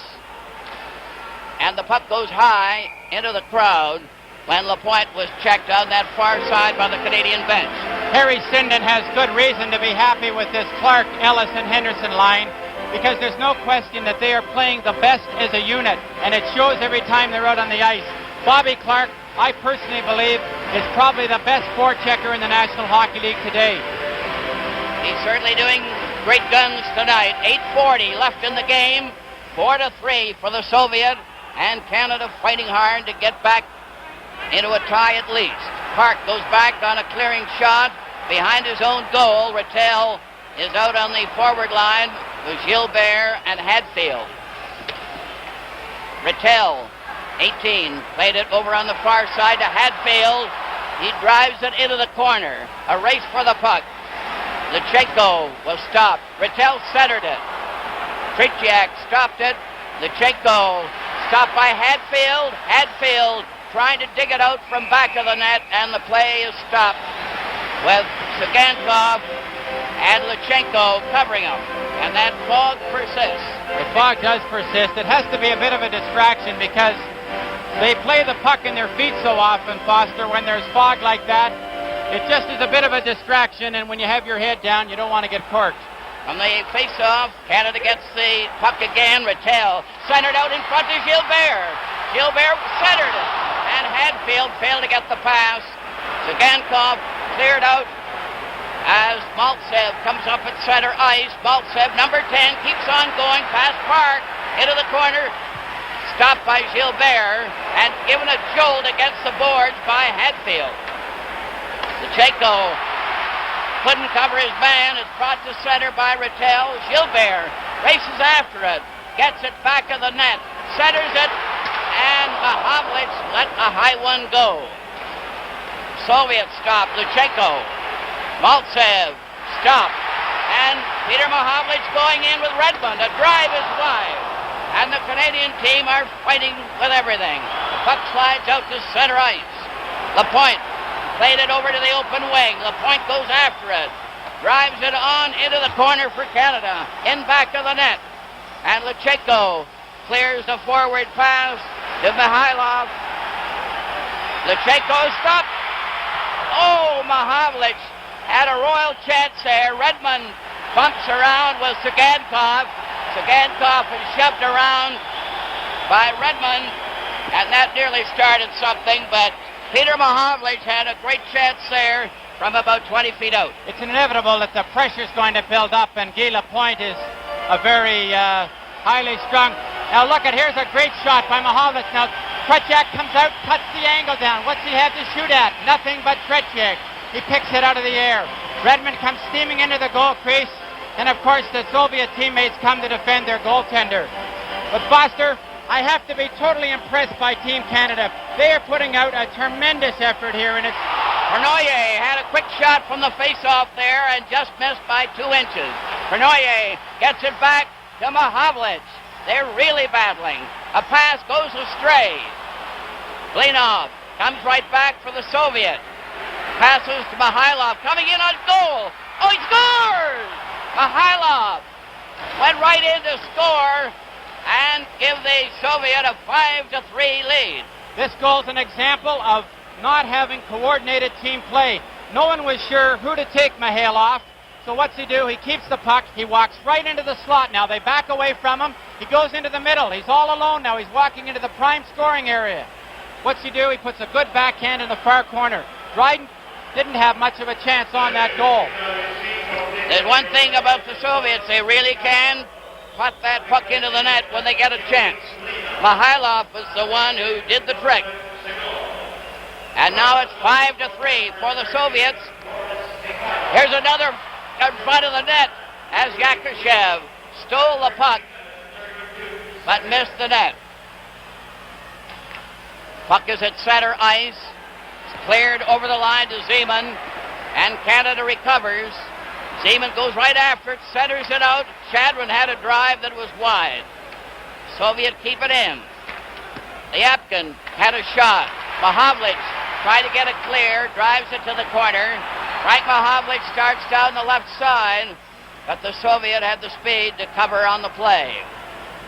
Puck rolls back into the Soviet zone. Vladiev deflected one off Chadwin's stick. Yakushev got up over the line. Here they're closing in. Zeman gets right in. He scores!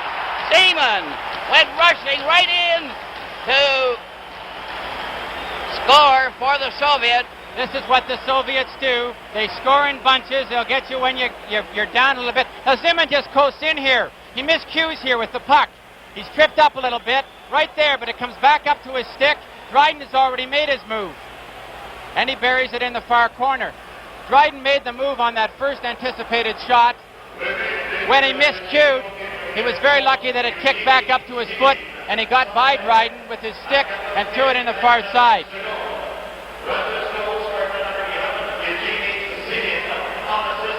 Unassisted for Zeman, 14-29, and it makes it 6-3 for the Soviet. A mix-up with Ellis in the corner there. They just rolled around a bit. Foster, the tolerance level of a Soviet hockey player has to be higher than anybody. With the score, the Soviets 6 and Canada 3. This is Game 1 from Montreal. 5:15 remaining in the game. The Soviets have burst into a big lead again, 6-3. And the Soviet get a penalty. High sticking is the call for that last play. Team Canada has to take advantage of this penalty now. They've got to get good control, and they have to get the shots at Tretiak. I think Tretiak so far has probably been the biggest surprise in this game. I don't think anybody expected him to become the goaltender he has in this game. He's been cool on Phil Esposito. He's skated right out and stopped Frank Mahovlich. He's playing the slap shot better than I ever thought I'd see him do it. He's very sharp. Rattel is out there at center, got the draw, centered in front of the net, a shot. Mahovlich thought it was in the net, but Tretiak kept it out, and it's Phil Esposito going back to get it. Canada putting on another drive after the Soviet came rushing back with a couple of fast goals. The Soviet break it up at center ice. It was Vikolov that did it, and Sealing falls back of his own net, tipped it to Esposito back of the goal. Esposito playing it over on the right side, and that splurge by the Soviets has more or less taken some of the steam out of the Canada attack. Foster, a power play attack has to come up the ice with momentum. Team Canada does not have the momentum. Because there isn't this great coordination between your defensive pair and your forward line, they are coming up, the defensemen are carrying the puck up. The forward line isn't absolutely sure whether they should be breaking or waiting. Petrov is going to center ice, and Mishakov is getting a turn. He hasn't been out there very often. So they're throwing in some of the reserves for the Soviets. But Petrov is still at center ice, but this is all part of the penalty killing. That's why Mishakov is in there likely. Puck is back of the goal. Park gets that puck for Canada. Soviets are still a man short, up to center ice. Rattel couldn't get anywhere. Park recovers, goes over the line. Park fakes a shot, goes into the corner, shoots, and it's deflected high into the crowd. But the Soviet team just seemed to have a player on the attacker every time. They don't give you many chances, but again we saw an example. Brad Park making a good individual effort, but there is no teamwork. He didn't quite know who to pass it to, so he played it himself. The Soviet player takes him into the corner, puts the stick on the ice, deflects it off into the crowd. There's Karmelov, who I have to feel is probably one of the top Soviet players. From the face-off, Bergman couldn't keep the puck in and has to go back to get it at center ice. Park takes the pass, then back to Bergman at the blue line. Petrov watching him. They shoot it over the line into the corner for Sagankov. They jam into the corner. The Soviets recover. The quick move with Mishakov coming up with Petrov, who fired the shot high, hit the glass. Dryden played it over into the corner, and Canada come again on a four-man drive. Esposito at center is crowded a bit on the play. Mishakov covered. Then Gilbert tries to help out, going into the corner, covered by Sagankov, and they hold it there for a face-off. The Soviets have taken over control again.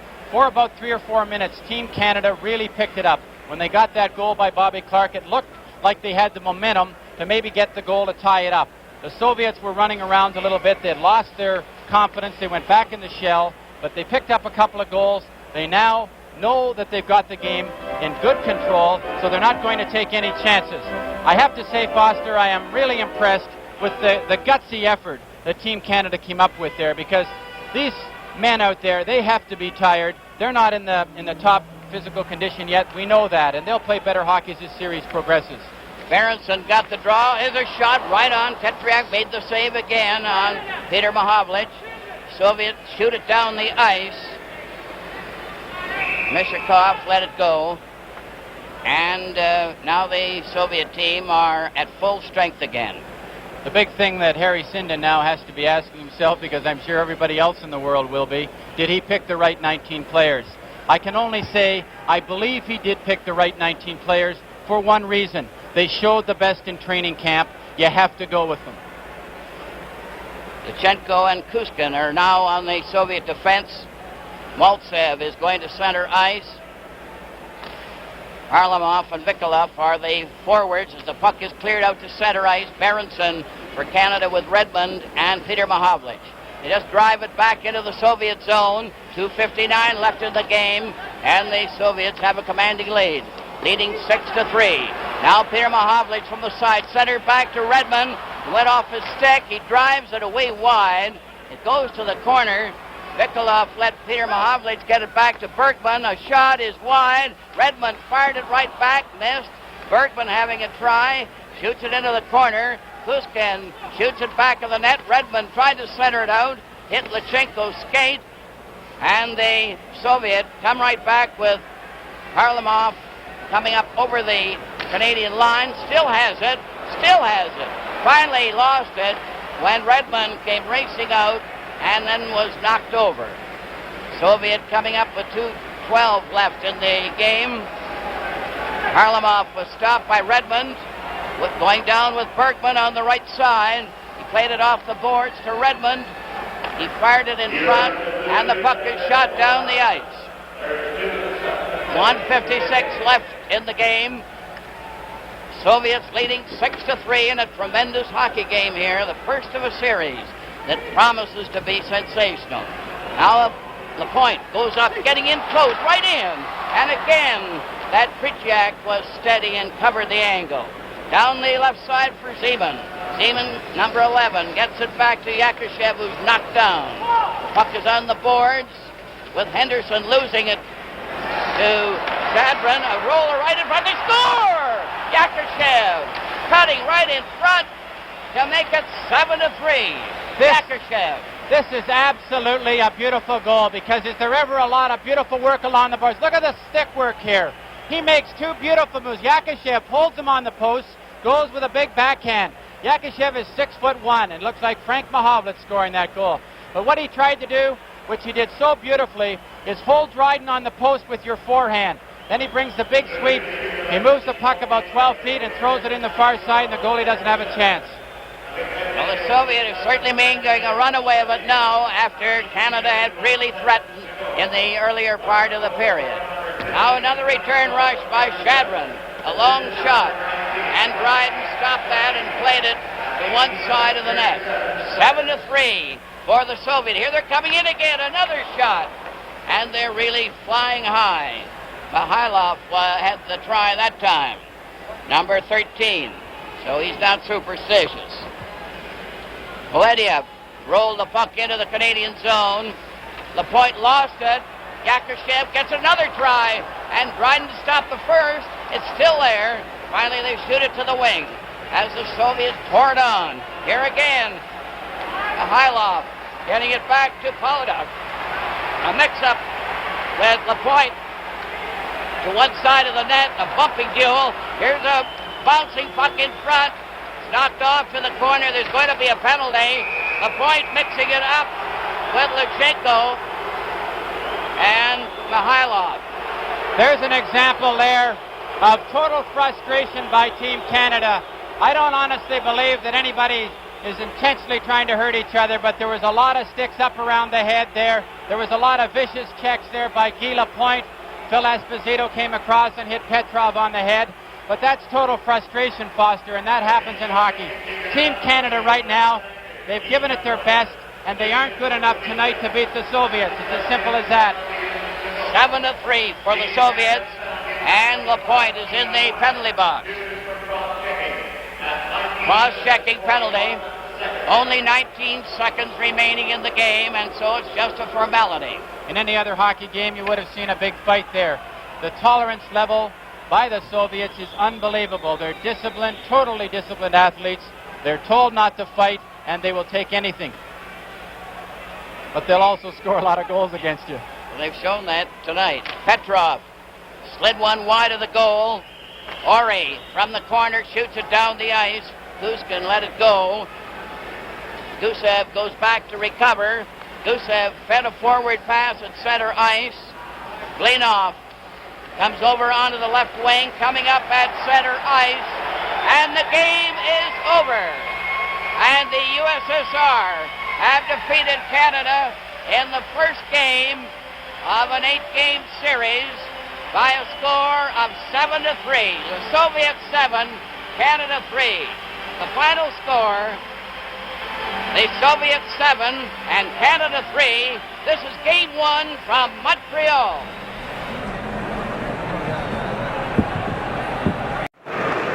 Hello, Canada. I'm Foster Hewitt, and I'm honored to have the privilege of again bringing you to the play-by-play of the second game in this great series. And my sidekick, Brian Conacher, will again be doing the color.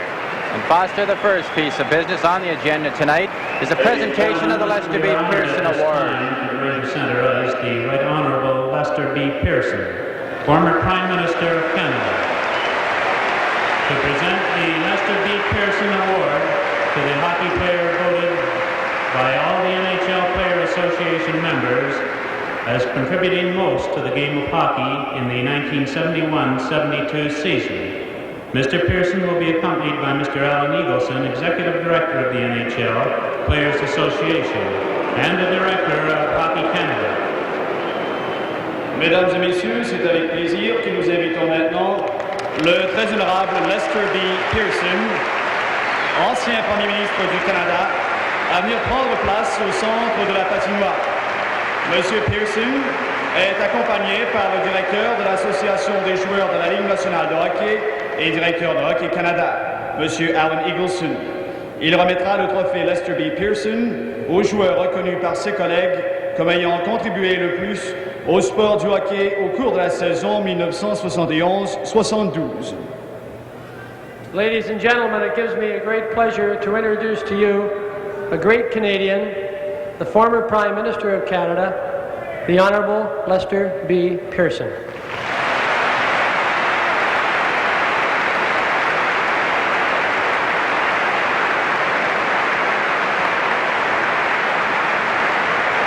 Ladies and gentlemen, I'm honored to be able to present this trophy, which bears my name, to a great hockey player and a very fine gentleman, Jean Rattel.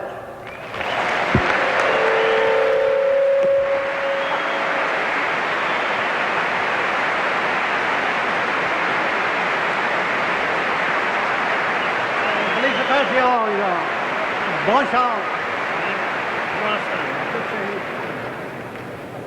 Thank you.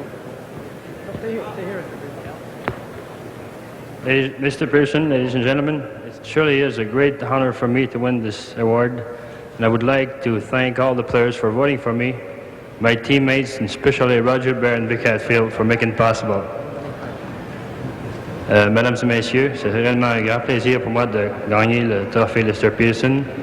J'aimerais remercier tous les joueurs de la Ligue pour voter pour moi, et spécialement tous mes coéquipiers, Roger Bear et Vic Hatfield. Merci beaucoup.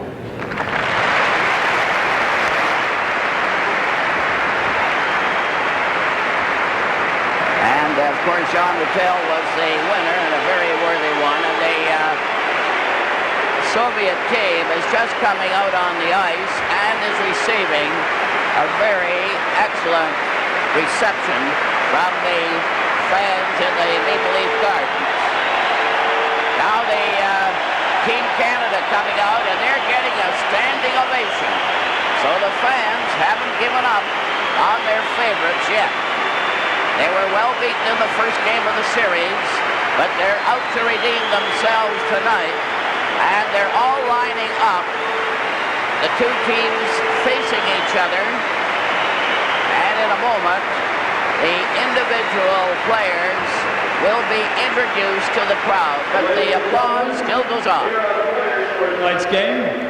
Mesdames, Mesdemoiselles, Messieurs, voici les joueurs de la rencontre de ce soir. For the Soviet national team, pour l'équipe nationale soviétique, wearing number 1, portant le numéro 1, Viktor Singer. Number 2, le numéro 2, Alexandre Goussev. Number 4, le numéro 4, Viktor Kuskin. Number 7, le numéro 7, Gennady Tchakenkov. Number 8, le numéro 8, Vyacheslav Stashchikov. Number 10, le numéro 10, Alexandre Balchev.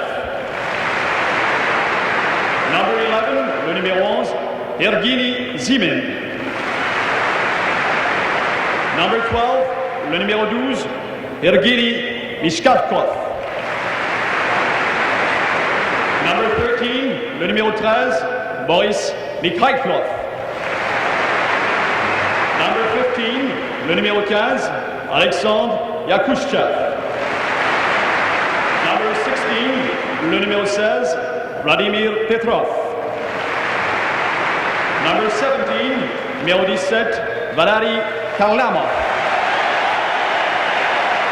Number 19, le numéro 19, Vladimir Chadrin.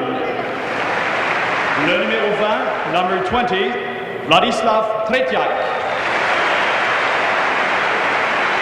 Number 22, le numéro 22, Vyacheslav Anisin. Number 25, le numéro 25, Yuri Lyatkin. Number 26, le numéro 26, Evgeny Poladiev. Et le numéro 5, number 5, Alexandre Ragulin. Now for Team Canada. Maintenant pour l'équipe Canada, portant le numéro 1, wearing number 1, Ed Johnston. Number 2, le numéro 2, Gary Bergman. Number 3, le numéro 3, Pat Stapleton. Number 5, le numéro 5, Brad Park. Number 6, le numéro 6, Ron Ellis. Number 7, le numéro 7, Phil Esposito. Number 9, le numéro 9, Bill Goldsworthy. Number 12, le numéro 12, Yvan Cournoyer. Number 14, numéro 14, Wayne Cashman. Number 17, le numéro 17, Bill White. Number 19, le numéro 19, Paul Anderson. Number 20, le numéro 20, Peter Mahovlich. Number 21, numéro 21, Stan Mikita. Number 22, numéro 22, Jean-Paul Parisset. Number 23, numéro 23, Serge Savard. Number 25, numéro 25, Guy Lapointe. Number 27, numéro 27, Frank Mahovlich. Numéro 28, number 28, Bobby Clark. And number 35, numéro 35, Tony Esposito.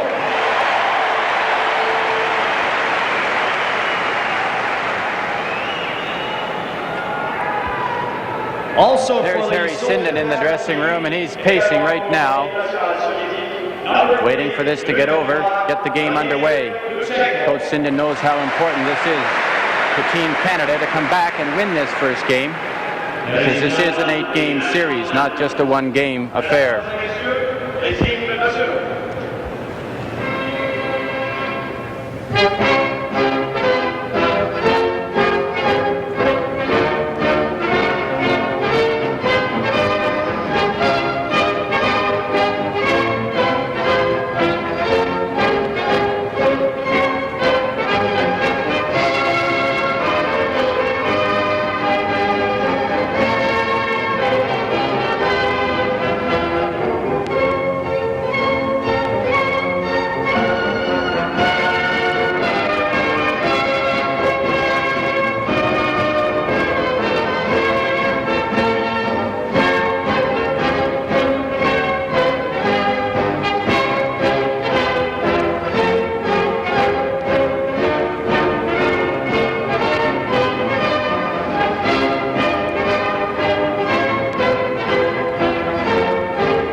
Now will exchange gifts, which is an important part in international hockey. Team Canada will be giving the Soviet players an Ontario crest and cufflinks from the province.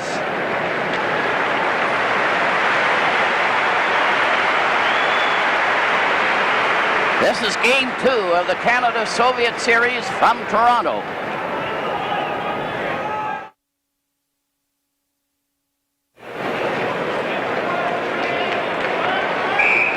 Players are warming up for the occasion, and the starting lineups for the Soviets: Ragulin and Sigankov, the defense; Starshinov, Zeman, and Harlamov, the forward line, and Tretriak is the goalkeeper again. For Canada, Gary Bergman and Brad Park, the defense; the line of Bob Clark, Paul Henderson, and Ron Ellis, and Tony Esposito is playing in goal.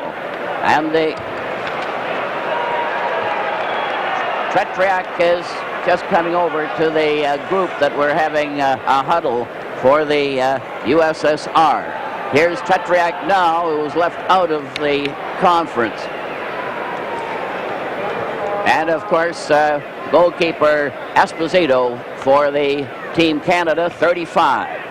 And this is his first chance to perform in this series. Harry Sinden is all keyed up for this one. And quite a surprise on the first one. There's Starshinov standing there at center. He's a veteran for the Soviet team and his first game in this series. That line has cleared it back at center ice, and Canada clear the puck in. Ellis racing after it.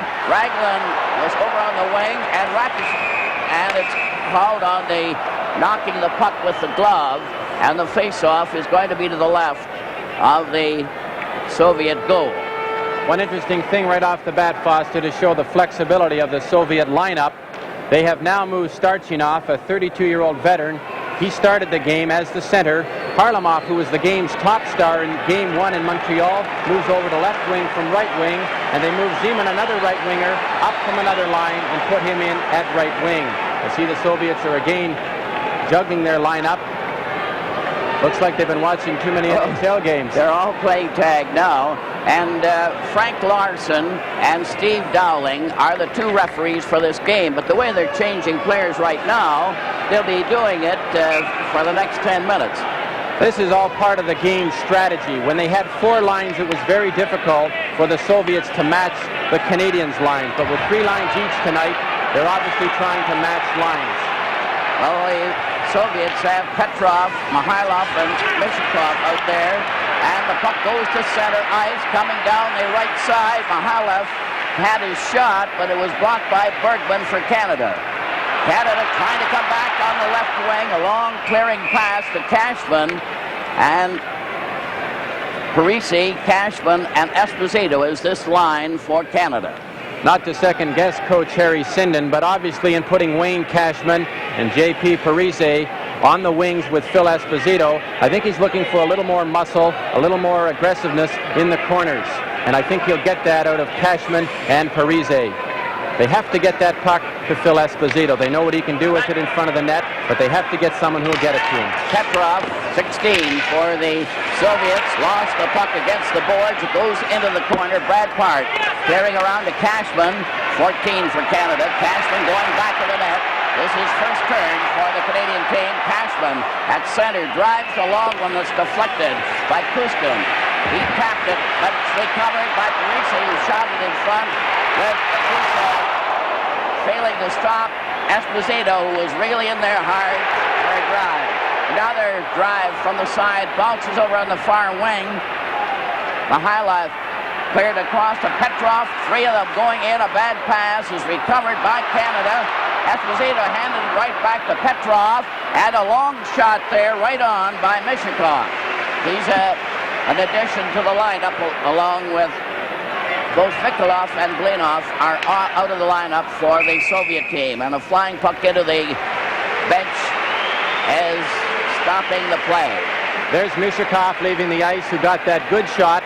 An interesting thing, Foster, on that first shift with Wayne Cashman. He normally plays on the left wing with Esposito. He got pulled out of position a little bit there. He came up the right side, and that's how that play all developed. I think Cashman's going to have to discipline himself tonight to stay over in that right wing. Again, the Soviets are changing.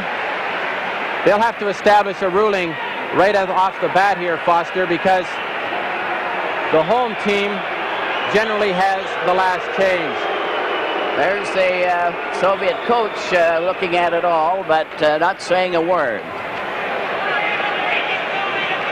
Starsharov is at center ice. Bobrov is taking a good look there to see what was going to happen, what he'd have to do to get his lines out there. A pass on the left side. Stapleton out there for the first time for Canada on the defense. Tried to clear it over the line. Clark is behind him as Sagankov was stopped. Then another chance for Maltsev, and he couldn't get out. The Soviet trying to organize with Raglan clearing right on to Harlamov's stick. He centered in front, and Pat Stapleton blocked by Starshanov, goes back to the net. Harlamov recovers, but is bumped. Starshanov getting it back to Raglan, and the puck is knocked out by Canada with the Soviets going back behind their own goal. A long pass there. Comes over on the right side. Yakuchev coming in with a pass. It was wide, and Shadman failed to follow through. Bad pass to Clark, goes down the ice. Raglan for the Soviets comes over onto the right side to Yakuchev. Yakuchev made the pass. It bounces out to center ice. Soviets in possession. Vladiev ahead at center ice to Shadrin. Then Zeman failed to get through. Knocked out over the line by Bill White. Yakushev at center ice, cleared the pass, they keep on passing. Zeman on that far side, a hard drive by Shadrin went up into the crowd. And the Soviets are carrying right on where they left off in Montreal. This is a terrific hockey game so far, Foster. You can see now that there's the tension. Both teams not taking any chances initially. There's a good sign. It's our game, and we're going to prove it tonight. I hope so. Well, they're starting off with a bang. There's no question about that. And they're changing lines very frequently, which is quite different from the first game of the series. There's Starshinov, the new addition to the Soviet team. He's a veteran and has taken over on that Harlamov-Maltsev line as center ice. Now they're still jockeying for the edge. Starshinov is going to remain out there. And now they've got Maltsev on the right wing for the Soviet team. He formerly centered it. And Harlamov on the left wing. He's the star of the team, or he was in the first game. Now Canada start to move up over the line. He's center ice. Over the line, a pass on the right wing. Ellis took the shot as Clark had passed to him, and they ended up right on the doorstep beside Petriak. Bobby Clark made a very good move on this play, right around the red line. He comes up the ice, beating that Russian forward who came in to check, passes the puck off, and Ellis, as he can do so well, gets the shot away very quickly, but it was off the goal. Tretiak loves it and smothers it for the whistle. There's a good look at the young goalie, Tretiak, only 20 years old. He's had 4 years of international experience, and I can honestly say I can't believe the improvement in him over the last time I saw him, which was in 1969. He's come out and he's learned how to play the angles. He used to be strictly a reflex goaltender. He now has learned how to come out, cut down the angles. He clears the puck well, and he's given the Soviet team a lot of stability in goal. There's a good look at Starchinov, 32 years old, a veteran of 10 years. I played against him in 1963 when he was just getting started, and he would be the Soviet team's Jean Beliveau if they had one. He's strong, and he's had a lot of international experience. They're getting ready for the face-off to the left of Petriak, and they can't determine just who should have the right to make the player change that sticks. Frank Mahovlich is having words with the referee, Frank Larson. The other referee, Steve Dowling, stands back by the blue line. Canada will face off in the Soviet zone. Clark will face off with Starshinov. The puck is knocked back to the blue line. A shot. Oh, Petriak stopped that drive from Savard, who's on the defense with Lapointe. The puck goes back to the goal. Get away. The pass went wide as Canada is pressing hard for that first goal. A long shot went wide. Petriak didn't even see it. From the corner, Henderson trying to dig it out. They jam in there, and there was a shoving duel. Nothing really happened. Ellis was standing by talking to Starshinov. With the score, Canada nothing and the Soviets nothing. This is game 2 from Toronto. All set for the face-off to the right of Petriak in the Soviet goal. Mikita, who always gets that draw, got it again, but they left that puck. Yakashev gets a break, a 2-on-1, a shot, and the drive went wide. That was a close call for Canada. Now Seaman gets that to the corner. Yakashev centered it out. And the Soviet player was knocked down, Shadwin. Canada recovers. A quick pass at center right. Mahovlich, 27, going in on that wing, was blocked by Paladiev. Puck is shot down the ice. Stan Mikita going back to get it. Lapointe is on the defense for Canada as the pass goes over the line, but Mahovlich, Cordogne couldn't get away. Now Lapointe tried it, but Mikita was offside on that right wing. I think Mikita will definitely help this lineup. There's a look at the Prime Minister of Canada, Pierre Elliott Trudeau, his lovely wife on the right-hand side of him. Right-hand side of us, excuse me. Now here goes the usual act of changing players, and they keep on changing and changing, but nobody seems to know for sure where it's all going to end. There's a good look at that big Russian center, Petrov. From the face-off, Canada recovers momentarily. Cashman on the forward line. Cleared it back to the defense to Park. Park coming up at center was blocked at the blue line.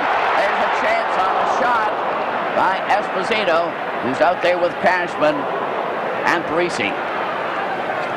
Puck goes into the Canadian zone. Esposito played it carefully back of the net. Canada trying to come out. Gusev couldn't stop him. He did finally. And the Soviets come right back at center. It's Mishakov, the spare player of the first game, getting a regular turn out there tonight. Park again, number 5 for Canada. Pulls away from Mihailov. Up to center ice to Cashman. And they fail to get any farther. Esposito shot it over the line. Parisi fights for the puck with Puskin. Puskin couldn't control him. There's Lina right in front of the net. And Tritriak made the save on Esposito. Cashman starts shoving a bit in front of the net. Here's on the replay, you can see Petrov losing his skates, and of course Phil Esposito, he's always around that goal mouth, and he got a good backhand. Tritriak had to come out and make a big save. Tritriak having lots of work in the early minutes of this game. No score. Bergman on the defense now for Canada. Shoots it around. Gusev tried to clear. He couldn't. They're fighting for that puck. Cashman centered it. And it's recovered by Mihailov. Coming down with Mishakov to the defensive shot. Esposito turned it aside to the corner where Park is trying to get back of his own net, clearing on the left wing. Shot out to center, and it was stopped by Gusev. Petrov drives the puck over the Canadian line. Park again takes it to safety, back of the net, over to Parisi, 22. Parisi at center, cleared on the right side. Ready on goal, and Tritriak made a beautiful save on that shot from the right wing by Ron Ellis. Now watch them break up the ice. A beautiful rink-wide pass by Parisi. Ronnie Ellis into the top of the circle there, and that's prime scoring area. Tritriak came out a long way to cut down the angle and smother the puck. Ellis really showed a burst of speed. He was injured in the first game. He injured his neck, and it wasn't known whether he would start in this game, but he was really flying, so there's nothing wrong with him. Clark, Henderson, and Ellis out there for Canada. Shot right on Tritriak, and Henderson tipped at him with a stick, and Tritriak was going to retaliate and changed his mind. Canada's had to have the best of the play so far, Foster. Good look at Ron Ellis there. More changes, and they take quite a time to decide who they're going to have out there. 13:36. No score in the game. Now Canada makes a last moment change. Peter Mahovlich, number 20. He's an extra forward in this game. And Goldsworthy is on the right wing as Clark is going to do double duty as center for Canada. Clark is 28. Bill White on the defense with Stapleton as the Soviets recover that puck. Yakushev coming down the right wing, a very cagey player, is stopped by Stapleton. They recover again. It's back to the blue line. A fake shot. It goes to a pass. They still control that puck, that Yakushev. Into the corner. Back again to Paladiev. And it's stopped by Canada. And it's down the left wing for Peter Mahovlich, who was stopped before he could get over the line. Zeman, number 11 for the Soviet. Back pass to Paladiev. It's up to center ice. Zeman going in. A shot. It bounces in front. Stapleton knocked his man over. Zeman is knocked over again. The puck is still in front at the blue line. Paladiev got his shot right of the net. That was close. Goldsworthy shot it out to center. Karen to Clark, 28. And the puck comes back to Stapleton for Canada. A long shot. Lyapkin bringing it back for the Soviets. Over to Zeman, who missed it. Stapleton carrying back for Canada. On the left wing, Frank Mahovlich going in, but Cornoyer went offside. With the score, Canada nothing and the Soviets nothing. This is game 2 from Toronto. There's a look at Stan Mikita just leaving the ice, and I think he's a good addition to this team because there's no question that Stan Mikita in his career, has probably been one of the best centermen for puck control in hockey. Of course, against the Soviets, what you're trying to do is to control the puck against them, because that is basically their game. It's a game of puck control. And with players like Stan Mikita in your lineup, you have a lot better chance of keeping the puck a lot longer yourself. They don't seem to be able to get this player change right. There's quite an argument going on. They keep changing back and forth. Generally, it's the home club that has the advantage of the last man, but you never can tell on what the decision these officials will make because of the difference in the rules. Buster, I think the problem here is who exactly is the home team, because the Canadians are at home for 4 games. They played in Montreal, where maybe they were the home team. Now they have to establish, and I'm sure the referees are going to have to make a ruling at the end of this period as to who exactly is the home team in this particular game. I think we'll be here till midnight if they don't. There's Vsevolod Bobrov, the head coach of the Soviet team, and there's a look at Harry Sinden, who is trying to establish his team's authority in this matter. Stan Mikita is going to end up at center, and Kornoye is on the right wing. Frank Mahovlich on the left. There's the first wheel bump by Kuskin. Mahovlich took it, and the puck goes at center ice with Starchinov stopped by a Canadian player, and the puck goes right back into the Canadian zone. It was Kornoye that tried to stop his man. Over on that far wing, Mikhailov shoots it in, and here the player changes again as the play goes right on, and that's what they're going to do all night again. Frank Mahovlich on the move, 27, away from Starchinov. A shot goes wide off a stick, and the Soviet breakout. Here's Maltsev coming in on the right side, but his teammate Bishakov went over the line ahead of him, and it was offside. Maltsev got a jolt there from Cashman, so there may be fireworks in this second game. It didn't erupt until the latter part of the game in Montreal, and then very minor. But now they're showing as if they might stir things up, and Cashman has been very prominent, number 14. That's Mikhailov, and Petrov is appealing to the referee there. That's Petrov, 16. Pretty fair hockey player. And apparently right now he's a pretty good talker. Now they've cooled out a bit for this next session. Petrov, Mikhailov, and Mishakov. Oh, here's another change. Ellis and Henderson go over to the bench. Phil Esposito with Cashman and Parise, the forward line for Canada. No score in the game. Play is called immediately. And the face-off is going to be in that one center spot at the blue line, just outside the Canada line. That's Tretiak keeping moving all the time in the Soviet goal. Kuskin, number 4, drives the puck in, back of the goal. Esposito kept it there. Savard is starting back for Canada. Esposito failed to get away on the pass. Cashman cuts back into his own zone. Lost it to Petrov. Petrov coming in on the wing. Here they're closing in front of the goal. And Parise saved that one by blocking. Now Esposito comes tearing down. The puck got away from him. Kusev back to the net. Missed the jolt. Canada recovers. The shot went wide as it went off Tretiak's stick. Cashman had the chance. Cashman knocked it back. Parise centered it. Lapointe was not in a position to stop it, and Savard gets the forward pass. Esposito missed the return pass, and Kuskin cleared in front of his own net. Soviets starting back. Mikhailov. As they change players on the goal, Yakushev rushes into the corner. He's a very dangerous player. Bergman got a piece of him. Then he bumped into Shadrin. They shoot it on the boards. Here's a defense player, Voladiev, trying to come in. Getting it back to the blue line to Lyapkin. A shot. Oh, it bounced off Esposito's skate, but right across the goal mouth. Right in front again. Canada is under pressure. The puck is knocked over on the wing, and the play is stopped.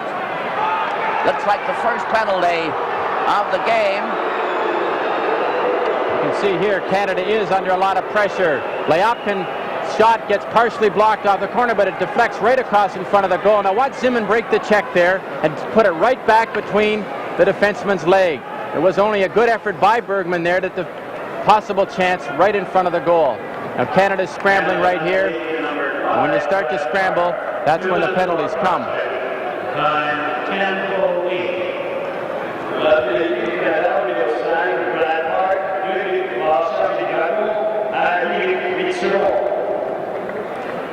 Brad Park, number 5 for Canada, gets the first penalty of this game, the second game of the series. Park for cross-checking at 10:08.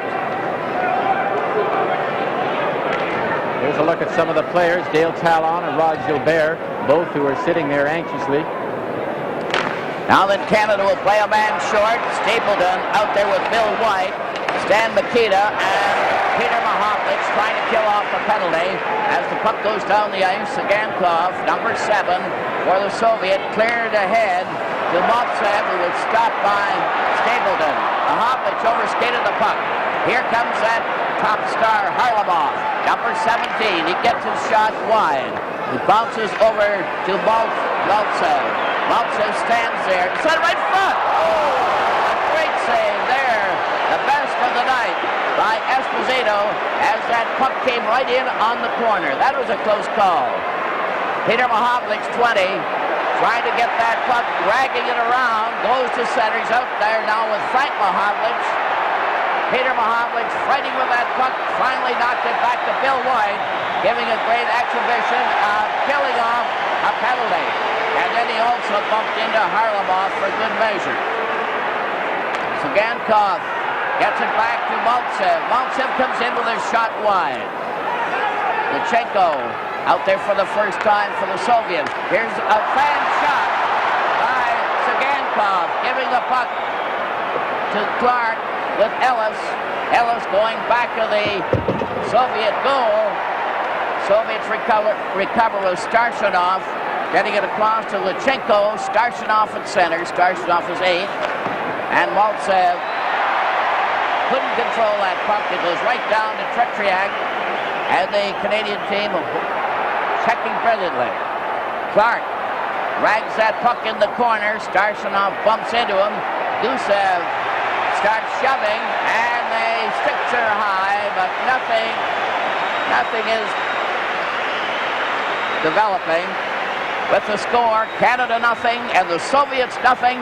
This is game 2 from Toronto. 12 seconds left in Park's penalty. 12 seconds. Face off in the Soviet zone. Mahovlich tapped it to Gusev. Gusev clearing ahead now to Mishakov. They're moving up with Petrov. Failing to get a shot. He recovered from Stapleton. Goes to the side. And the pass to Mihailov was intercepted. Stapleton couldn't get past center ice when covered by Mihailov. Number 13. He must be courageous to carry that number. Cashman on that far wing with Esposito now. Mahovlich on a player change. Mishakov coming down. The teams are at full strength. The pass to Petrov went astray. And the Soviets aren't playing as sharply as they did in Montreal so far. They're not getting their passes to work. And they're getting pressurized. There's Cashman and Esposito fighting for that puck. Savard recovers, going in with a shot. Oh, and it's nearly deflected by Esposito. Soviets cleared out at center. Savard, 23. Plays it off the boards. No score in the game. 6:54 left in the first period. Savard in there first. Petrov decided not to go in deep. Quick pass over on the wing. Here they're coming in. Greasy stopped. Cleared a pass to Cashman, and it failed to click. Mihailov cleared it out at center ice, and Cashman shot it over on the boards. And Esposito's going in and waited too long and lost the puck. Esposito breaks it up temporarily, gets it again, coming in with Greasy. Here's Esposito in, and he couldn't break through the defense. Petrov covered, and Kuskind shoots it down the ice. And the Canadian team are showing far more power than they did in Montreal the first game. The Canadian team definitely dominated play there, and Serge Savard, who's just skating over to the bench now, has to be a key factor in being able to keep pressure on the Soviets in their end. Savard, with that excellent ability to control the puck, has got Team Canada up the ice a lot faster with a lot better control. There's a look at Brad Park. This is a different hockey game, the way they're hitting each other, and Team Canada has had a definite edge in the play so far. Bergman keeps that puck in. Gladiev nearly lost it. Now Zeman breaking out for the Soviet to center ice with Yakushev with them. Going in at Park. Played it over on the right wing to Ellis. The pass is too far. Henderson tried to bump his man. Here's Park coming in on the left side. And Tretiak kicked that one out. Another pass to Ellis, bounces off.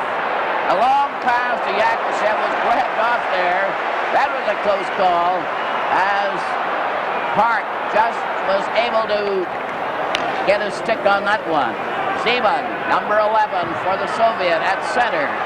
Over the line, bumped into a stout defense. Shadron was on the right side going after the Canadian player. They jam against the boards. Gladiev getting it to Yakushev, who's chased off by Bergman. Here's a pass, here's a shot. Oh, that went wide. That drive was by Liapkin. Puck rolls up to center ice. Gladiev, number 26, turning with Liapkin. And there's the star, Harlamov, of the first game with Yakushev coming back at center ice. Maltsev went into the corner, more bumping, and here's a threatening move over on the far side. Little talk going on. It was interesting there. You see Tretiak coming back out. He was off the ice there for a good 10-15 seconds. The Soviets had 6 attackers in Team Canada's end. Henderson is getting the penalty that caused all the commotion there. It was one of those delayed penalties. And Tretiak did skate off to give them an odd man. 2 minutes for tripping. The time 15-19. 15-19. Canada, numéro 19 pour Paul Anderson. 2 minutes pour Paul fait trébucher à 15 minutes 19 secondes. They're getting ready for the face-off. Henderson off for tripping at 15-19. Starshinov is talking to the referee. There was quite a scuffle there on the boards. It looked as if 2 or 3 might have been under fire there. I think an interesting thing so far is Team Canada is living up to their name tonight. They're definitely playing better as a team. And they're also managing, through their strong team play, to isolate the Soviets. They are very strong as units, but if you can isolate their players down to individuals, you can neutralize them. There's Tretiak, number 20, in goal, the 20-year-old for the Soviet. There's Stan Mikita getting ready for the face-off. He's arguing about it with Starshinov. Now they're going to put Mikita out of the face-off zone. And brother Peter Mahovlich goes in for the face-off, and they stop that one. Canada have had both penalties so far. Park for cross-checking at 10:08. Henderson for tripping at 15-19. 4:40 left in the first period. No score in the game.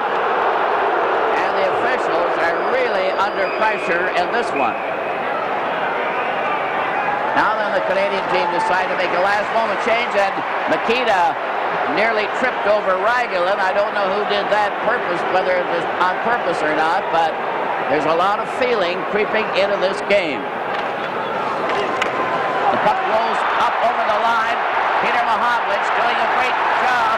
Was tied right up by Sagankov there, who seemed to be holding him. The puck goes into the Soviet zone. Sagankov bumped the Canadian player, Clark, who's out there with Peter Mahovlich.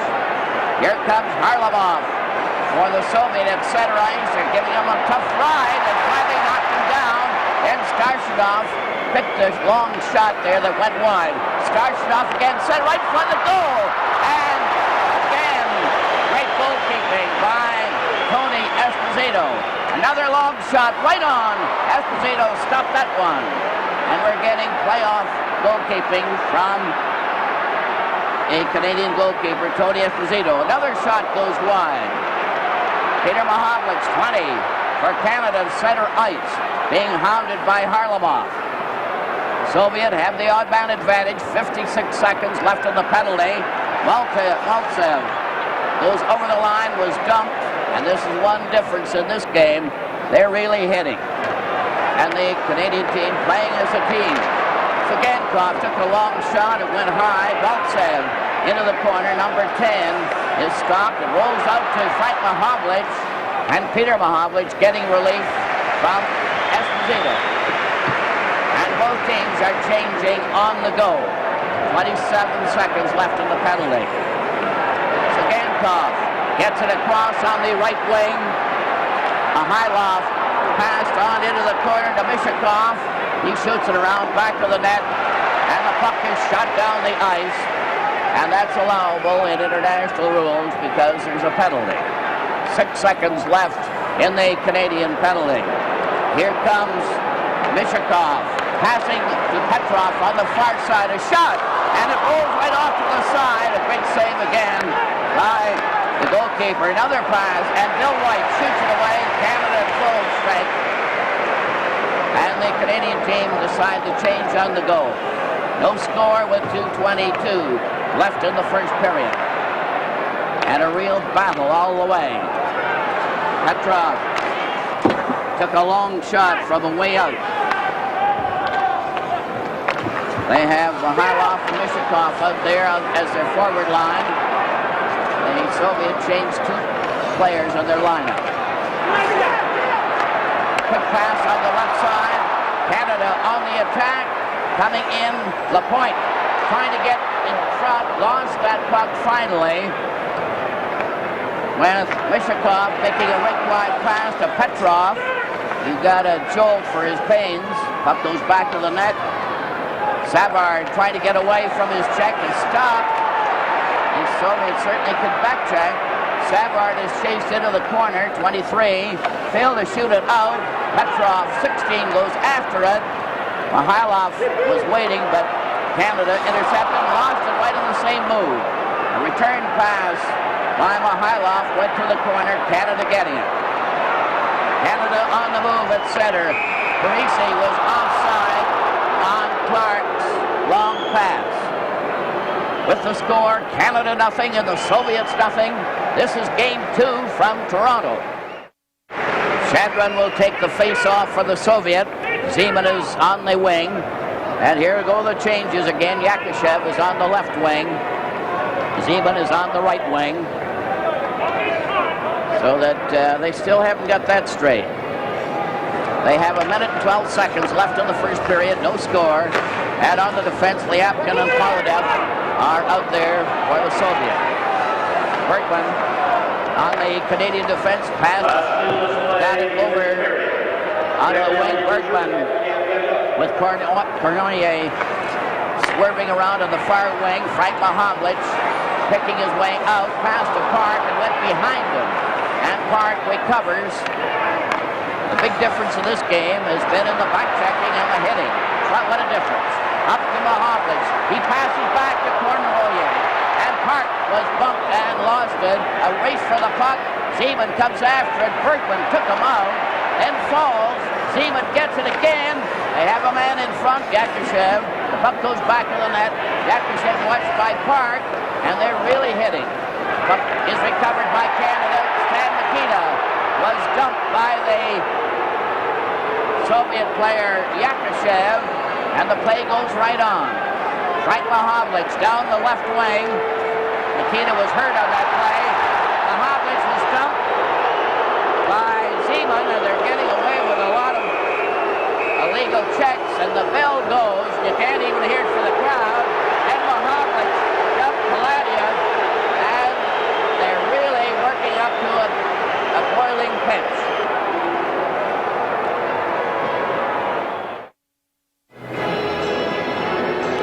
Well, that was quite a first period of hockey. There were only 2 penalties in the period, but it was a rough, tough, nasty period all the way through. Park got the first one for cross-checking at 10:08, and Paul Henderson went off for tripping at 15:19. The Soviets have yet to catch the eye of the referee, but they've certainly been hitting the Canadian players with fair ease and abandon. There was no scoring, but there were several great chances to score, and I believe the Soviets had the better chances, although the numbers were just the same. But that one play with Harlamov shooting at the Canadian goalkeeper, Tony Esposito, was really the most remarkable save I've seen many, many times. What do you think of it, Brian? Well, Foster, there was a perfect setup for just a routine tip-in into the goal. Esposito came from nowhere. He was glued to the post because Maltsev, you weren't sure when he drove in from the right wing whether he was going to try to beat Esposito on the short side. He slipped it right across the goal mouth, and Harlamov had to have been the most surprised player in the rink because he thought he was just tipping it into the goal, and Esposito's pad came out of nowhere and kicked it right back out. Just to help you on the lineup, Clark, Ellis, and Henderson make up one line for Canada. Stan Mikita, Cournoyer, and Frank Mahovlich make up the second line, and Phil Esposito, Cashman, and Parisi are on the so-called third line, but not in that order necessarily. Goldsworthy and Peter Mahovlich are extra forwards. Brad Park and Jerry Bergman play together. Lapointe and Savard have been playing together. White and Stapleton also a pair. The shots on goal, Canada outshot the Soviet 10-7. Canada 10 shots on goal, the Soviets 7. But it was a very close, hard-fought first period, and it's a question whether the Canadian team will have the stamina to carry through that hard hitting. There's no question tonight that Team Canada is playing basically a much better hockey game than they did in Montreal. And of course, most of these players have already played one game, and they're now starting to get the feel of it, and they've now removed any of the unknowns against the Soviet.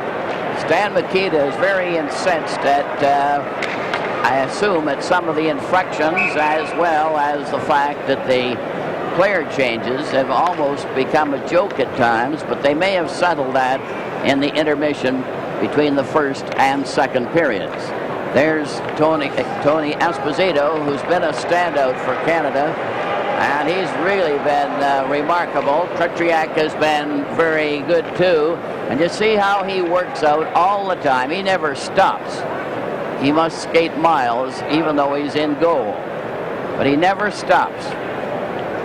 Tretiak has a birdcage type of face mask.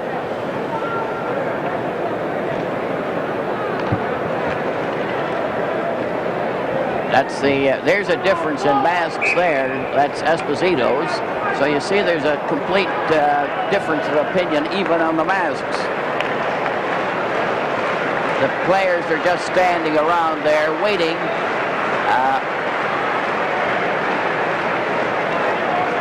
What we're seeing here at the start of the second period, Foster, is each team now is juggling a game for that position. This will happen. They've got 3 lines each, and obviously both coaches have very strong feelings as to which line they want playing against which line. And now the referee is going to have to intervene, put down his foot, and establish who has the last change. Well, Shadron is out there for the Soviet. No, it's Petrov, 16. Well, they've changed so many times. Finally, Petrov remains out there, and Esposito is out there for Canada. The Soviet to the right, Canada to the left, Bergman and Park on the Canadian defense. Esposito went over the line, but the puck is back with Cashman. 14 going over on that left wing. Kuskin stopped him, then Bergman shoots it over the line, and they're very cautious now. And the object every time they meet. Gusev, Esposito took a shot, but the drive was wide, and he's a little erratic in his shooting. Puck goes all the way back into the Canadian zone. Park played it into the corner to Bergman, who didn't expect it. He shot it out. It goes down the ice. Parisi is on that left wing for Canada. Cashman, 14 on the right. Esposito at center. Now Mishakov Cleared it to Mikhail. Down now at the right side, a shot. Oh, a nice save. Another shot. And Esposito covered on that angle. And we're getting tremendous goalkeeping by Esposito in the Canadian net. Cashman goes in back of the Soviet goal, cutting around, being checked by Kuskin. It's cleared out by Mishakov. A quick break by Mikhailov, who's coming in on goal. A shot. Oh, and another save by this Esposito. Is miraculous the way he's been making the save. Bill Esposito goes down, is upset. There'll be a penalty. Gusev upset him. The goalkeeper skates off. Canadian team have an extra forward. Mikita out there as they jam in the corner. They still have the puck. It's back of the goal. Mikita's trying to center it out into the corner. A shot back of the net to Mikita, who races after it. Back to the blue line, to stabled into Mikita. Still keeping that puck. Back to Park. Here's a shot. Right on. Esposito couldn't get the rebound, but they still retain possession of the puck. And they're showing real puck control. Finally, Petrov came through to stop the play.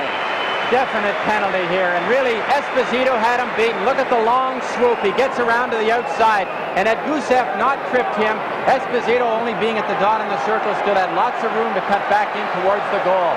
And Gusev goes to the penalty box for 2 minutes. Penalty, number 2, Alexander That was a terrific demonstration there of puck control by Team Canada.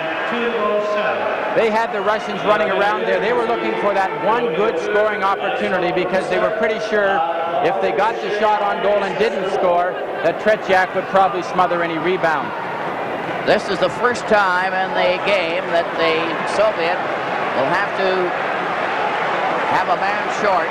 Gusev is off for tripping at 2:07 of the second period, giving Canada the first opportunity on the power play. Esposito is at center. Cornoyer is out there with Mahovlich and Stan Mikita and Park. Raglan failed to clear it out. Park blocked it. Esposito backhanded one, a weak one that went wide. Canada keep it in there. Mikita's pass is intercepted. Maharlov comes down fast. Harlamov coming in on goal, and he shot wide. Very dangerous. He rolled that one. He's knocked over finally. Canada attacking again. Esposito cleared to Cornoyer. Back to Mikita. Shot! Oh, that was a sensational save by Tretiak. The Soviets shoot it down the ice. And we're getting some tremendous hockey out there. Park covering Harlamov, one of the big stars of the Soviet team. Here comes the attack. Esposito over on the right side to Lapointe. And it was offside as Cornoyer went in there in advance. Good play by Lapointe. Lapointe was going up with a full head of steam. He passed the puck off to Cornoyer, who was standing right on the line. And Cornoyer, in setting it up to just feed it back to Lapointe, brought it back out over the blue line. Lapointe is playing on the defense with Park. Lapointe has that puck, 25, going over the line. Here's his shot, a hard one. Tretiak decided to cover up after dropping it. Esposito was standing right beside. Tretiak looks a little bit like some of the National Hockey League goalies who they can assess the play pretty quickly whether a rebound will get them in trouble. The puck comes back to the blue line. Canada in possession. The pass to Mahovlich. Bounced off his stick. Cornoyer tried to help him out. Mahovlich shot it back to the net. Raglan gives the puck to Sagankov and shoots it down the ice. Esposito played it safely back of the net. Soviet recover though and shoot it back to Raglan, number 5. Raglan just stands there. The Soviet are still a man short. 25 seconds left in the penalty. It's over the line. Soviet, there's a grab there. Alva Henderson coming in with Esposito. A shot! Oh, another good save as the puck is shot down the ice by the Soviet. There's some tremendous goalkeeping in this game. Oh, they passed right in front of the net. Chadron. Oh, and he was upset by the point, just as he went to shoot.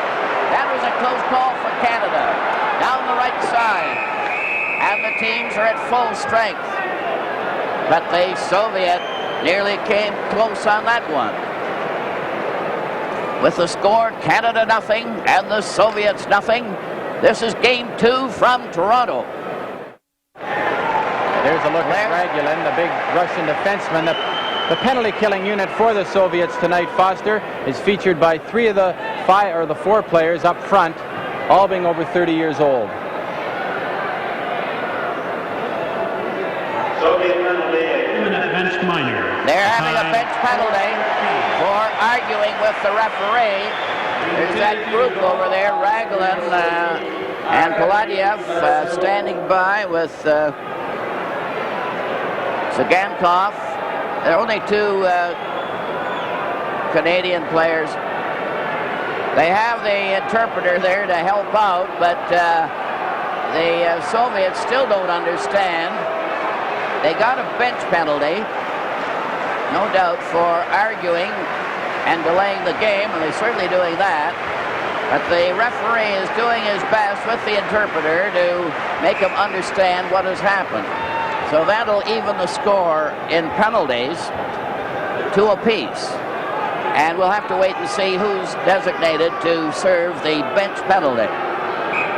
That means that the Soviets have had 2 penalties.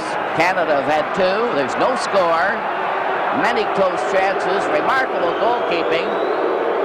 And hard-fought contest all the way through.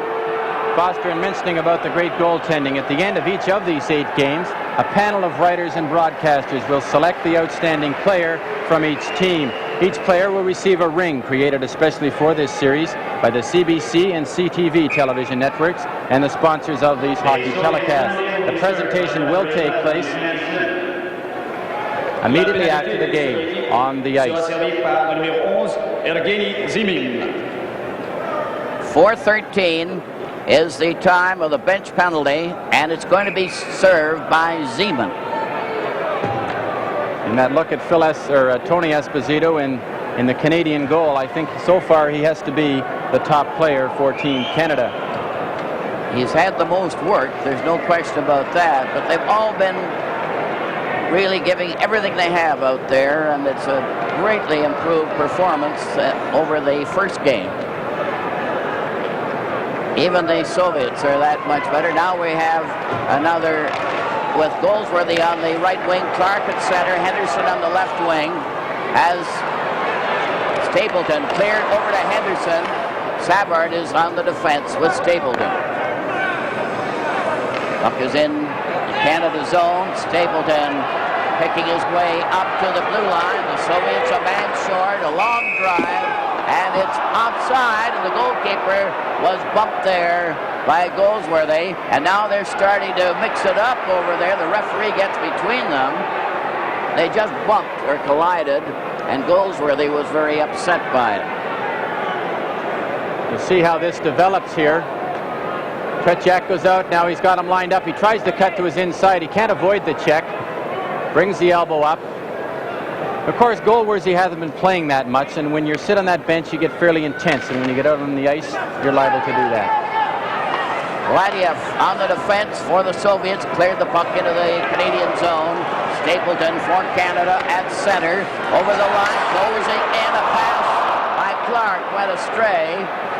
Then Petrov is given a jolt against the board. Clark trying to dig it out. They pile up back to the net. Goldsworthy gets into it. It's back to Savard, who cleared into the corner, and Mishakov drives it down the ice.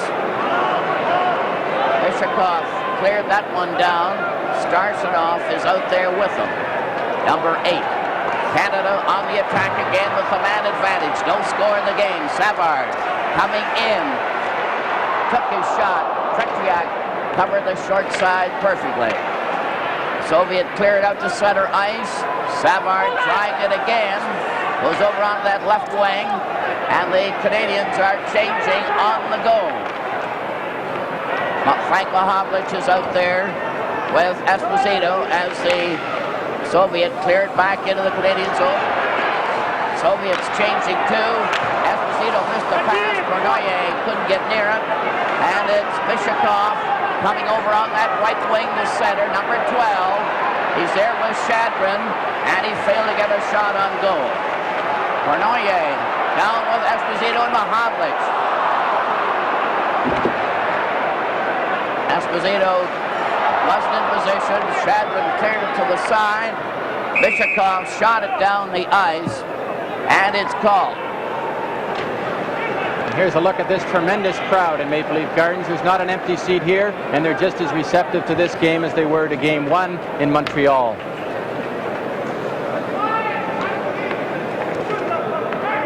Very intense-looking spectator.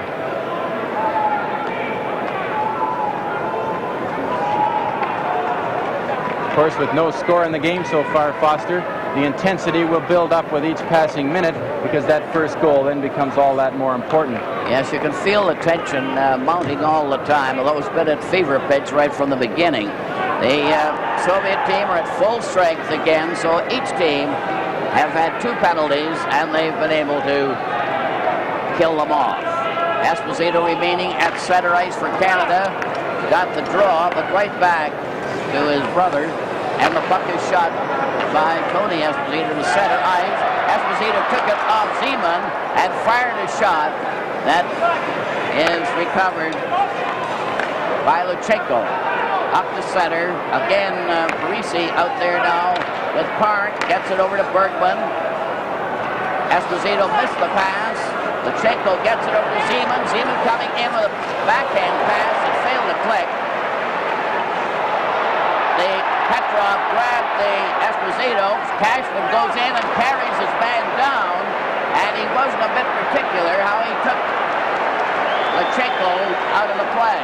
Luchenko kicked at the puck to get it out. It's brought in by Cashman, a rugged performer. Esposito was dumped on the play, and it looks as if there's going to be a penalty to the Soviet. The goalkeeper's leaving.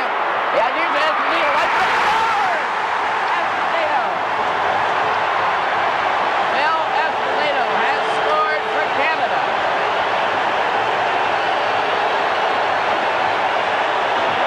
Watch the work that Cashman does here. He does an excellent job of getting Phil Esposito the puck. Now look at the quick move across the goal mouth, and he jams it in the far side. Absolutely super goal by Phil Esposito. Never leave him on the doorstep. But Wayne Cashman has to get credit. He fought and fought and fought for that puck, and he got it across to the man he knew could do something with it, and Phil Esposito made no mistake.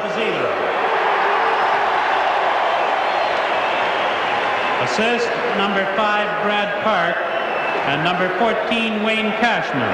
The time, 7:14. Le but du Canada compté par le numéro 7, Phil Esposito, avec l'aide du numéro 5, Brad Park, et du numéro 14, Wayne Cashman, à 7 minutes 14 secondes. Canada have drawn first blood in this second game of the series. They lead now 1-0. Phil Esposito from Park and Cashman at 7:14. And they really had to fight hard for that one. Now then, Yakushev cleared over on the right side to Zeman. Frank Mahavlich goes back to the goal into the opposite corner. Cleared ahead to Cornoyer, who failed to click. Then Mahavlich from the corner, went wide there, and the puck goes back to the net. Here's a shot by Stan Mikita, caught easily by Tretriak, and the face-off in the corner. With the score, Canada won, and the Soviets don't score. This is Game 2 from Toronto.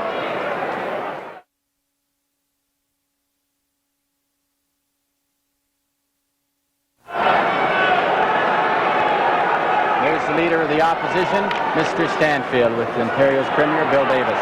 From the face-off, the puck goes loose in the Soviet zone. Canada pressing hard while they lead 1-0. Clark getting it back. It's deflected, and Maltsev got it up to the Canadian line. Now Henderson, a pass to Clark. Ellis rushing into the corner. Ellis center right front. Oh, and Tretiak had that one go right up his arm, and it stayed out. Ellis was the real marksman there. What a difference a goal makes. Look at Ronnie Ellis break in here now. Lots of confidence. He knows he can get that puck. Puts it right out in front.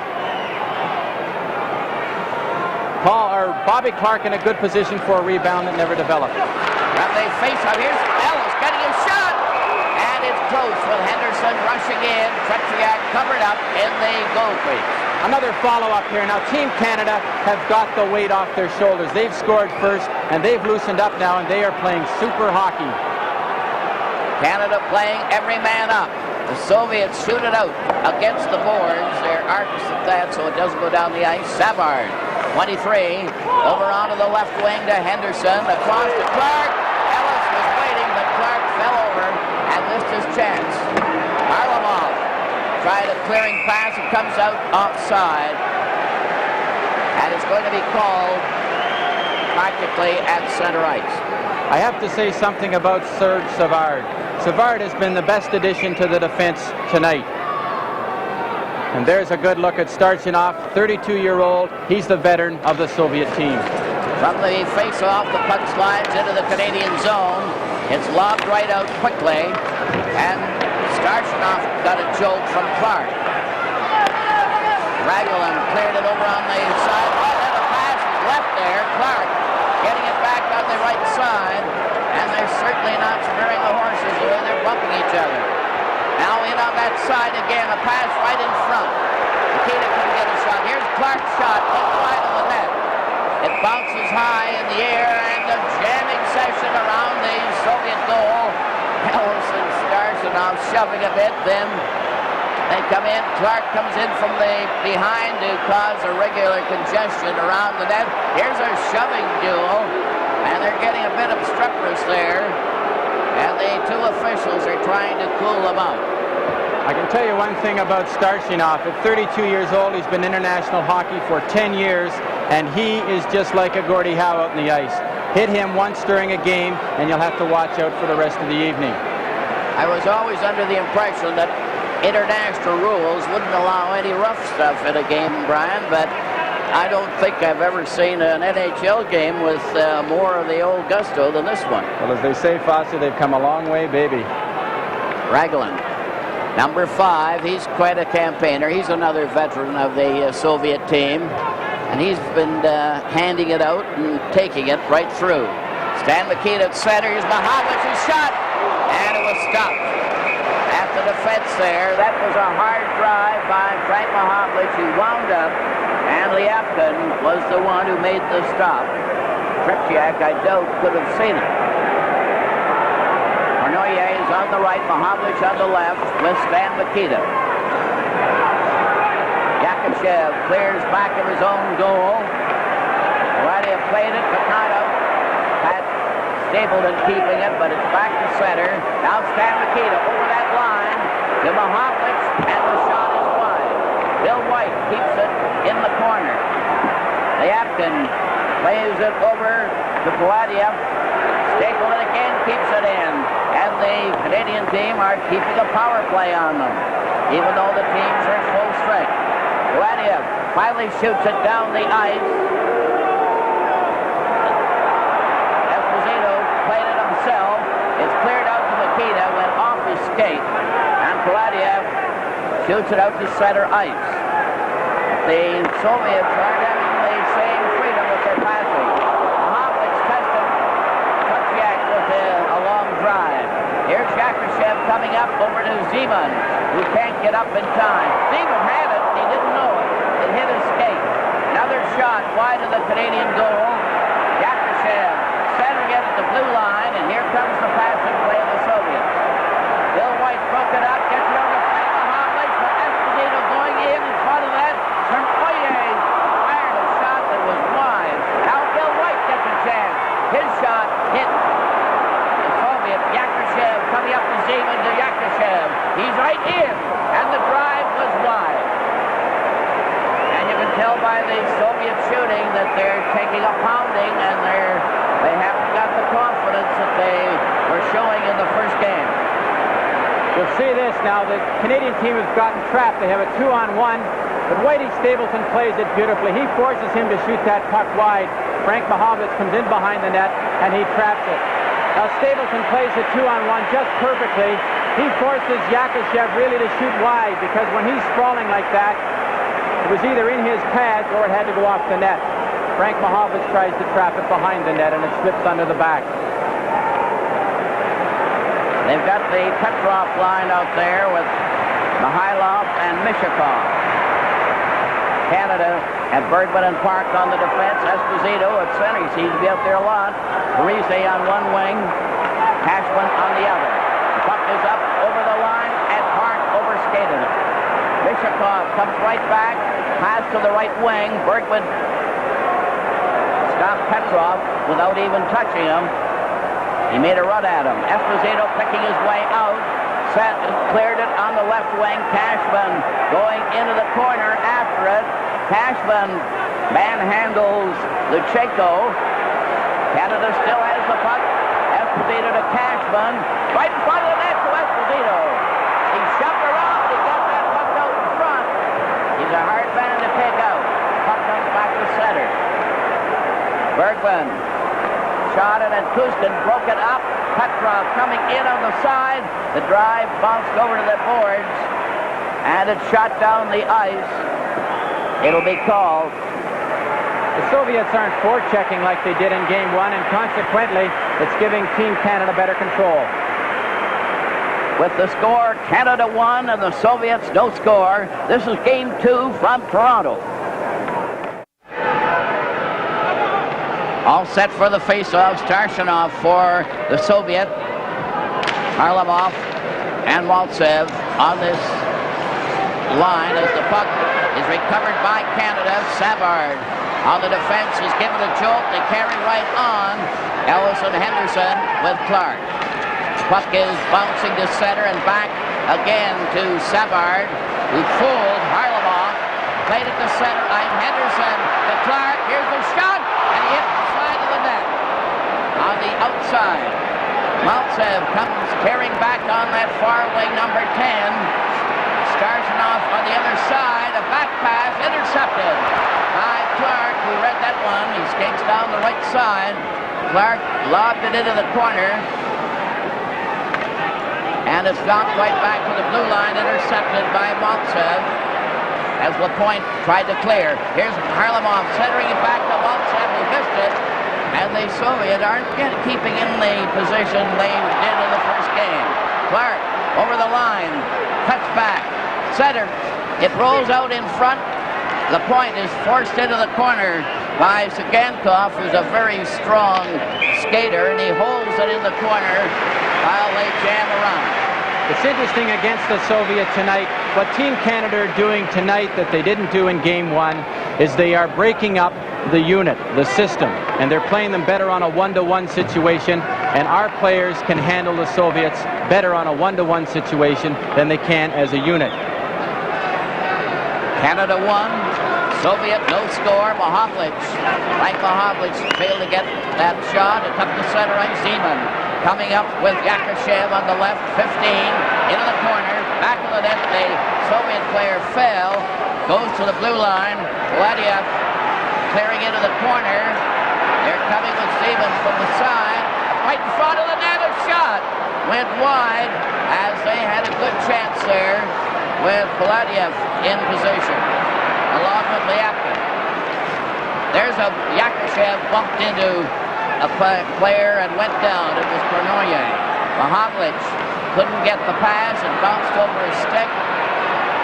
Zeman, number 11 for the Soviet. Nikita got a piece of him, but he kept on going. Then over to Yakushev. Here's a shot wide. Bounces off the boards. That's stapled into Mahovlich. Here's a breakaway for Kornoye. Ready to go! He missed on that breakaway, but was called offside anyway. But Kornoye had a great chance as he went in there. Watch Kornoye walk in here now. He pulls him to his outside, but Tretiak has that far side covered and deflects it into the corner.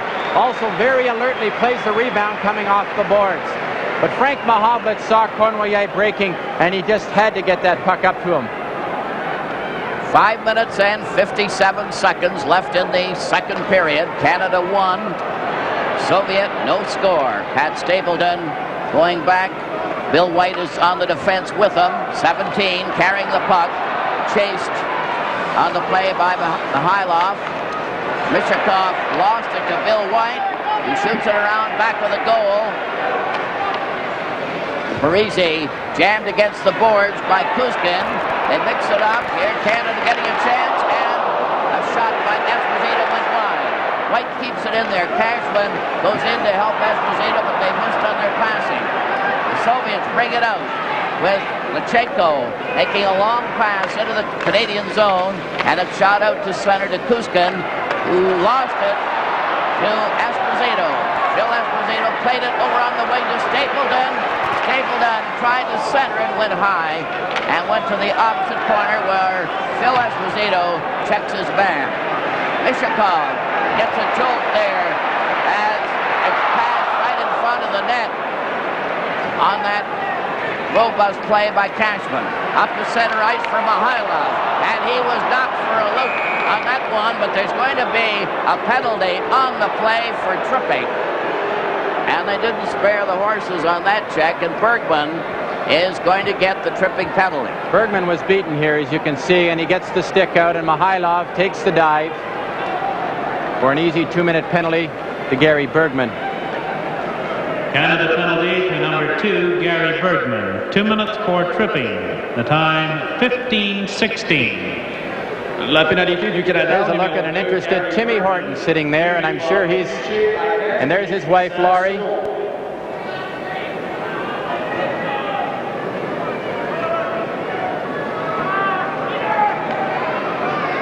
Getting ready now for the face-off. Bergman is off. Canada having their third penalty of the game. The Soviets have had 2. Canada leading 1-0, and it's very close, and it's really thrilling hockey all the way. Maltsev is out there with Starshinov at center.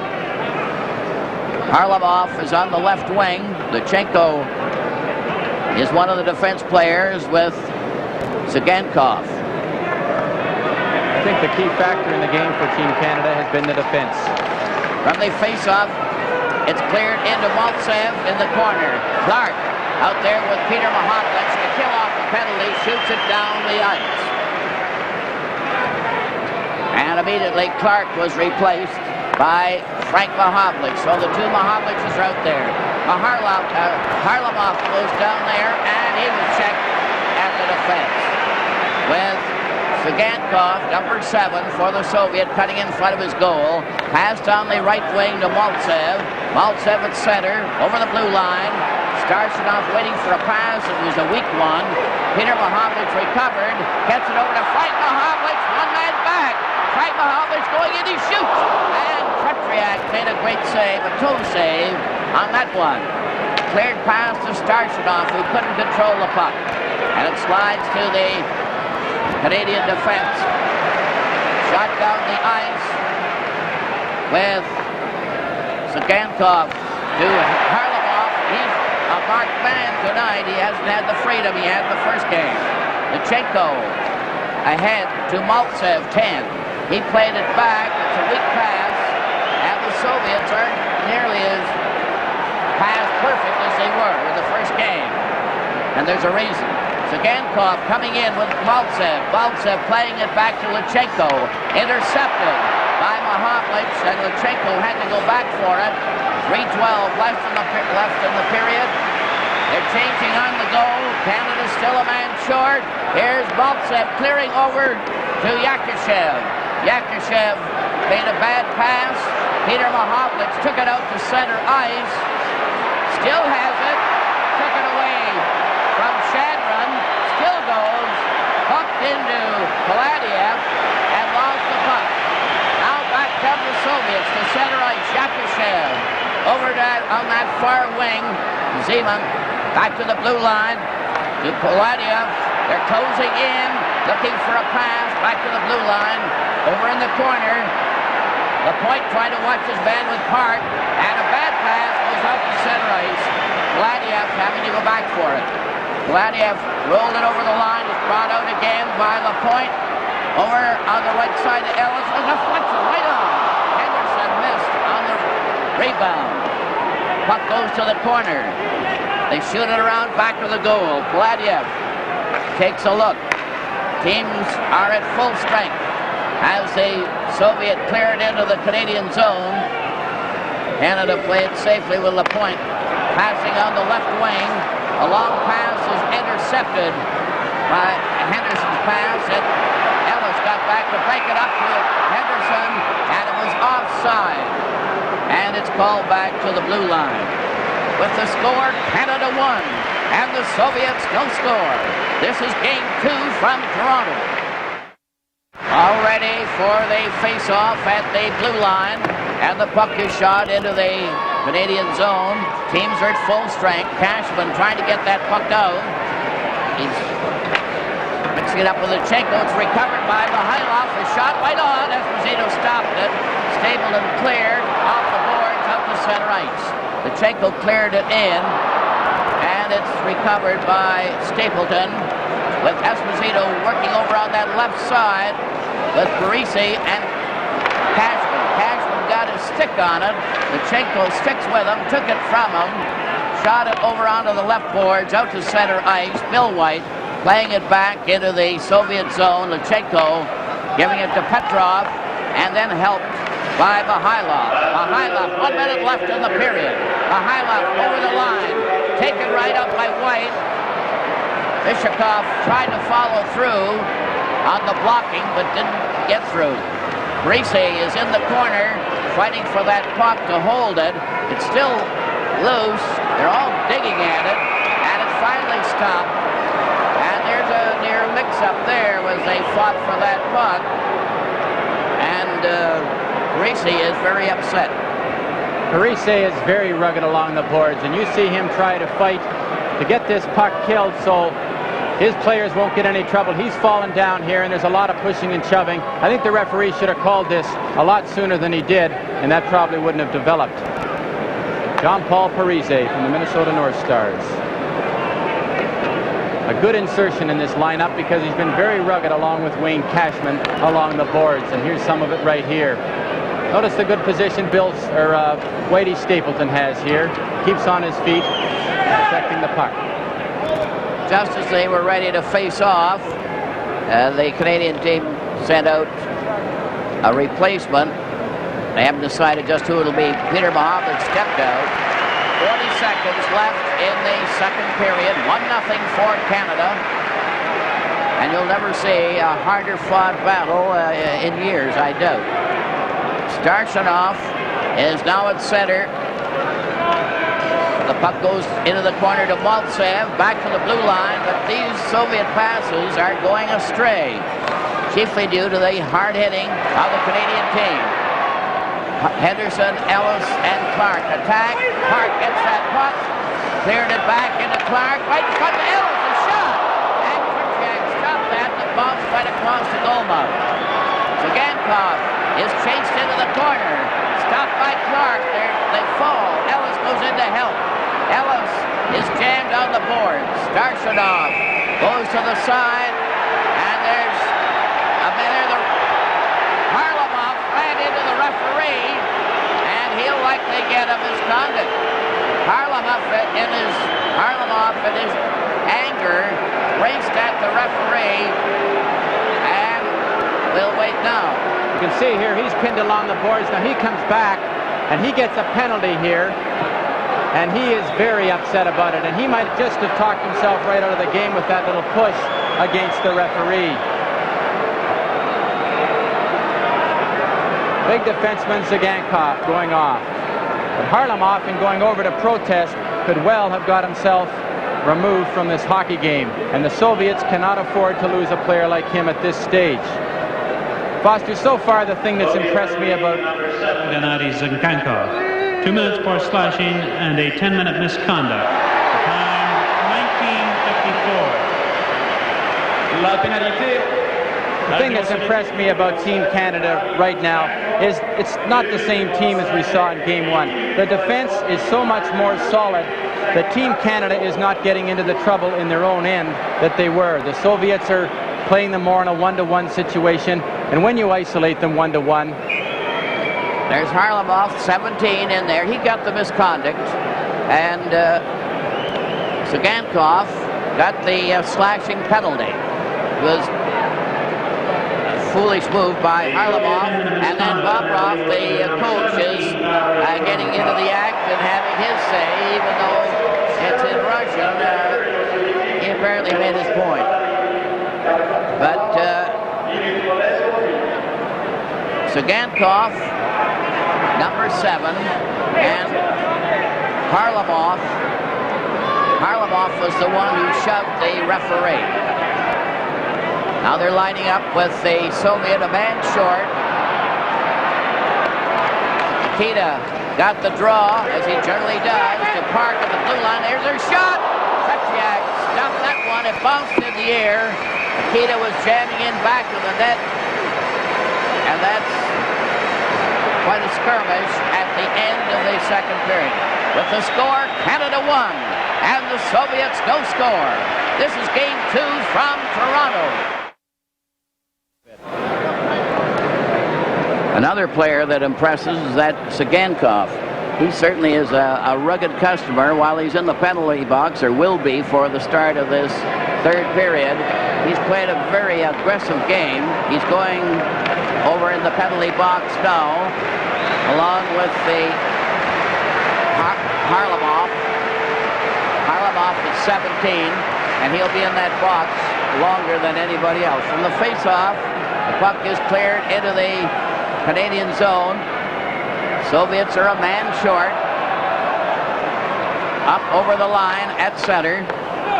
2 10-minute periods in this third period. I think the big thing in this third period for Team Canada is for them to enforce upon the Soviets that Team Canada plays their game. So far in this game, Canada has played the game the way they've wanted to, and if they can persist here in the third period, I think we'll skate away a winner tonight. Esposito at center, facing Mishakov, who seems to be out there on all penalties. Starshakov as well. Lapointe goes in back of the Canadian goal.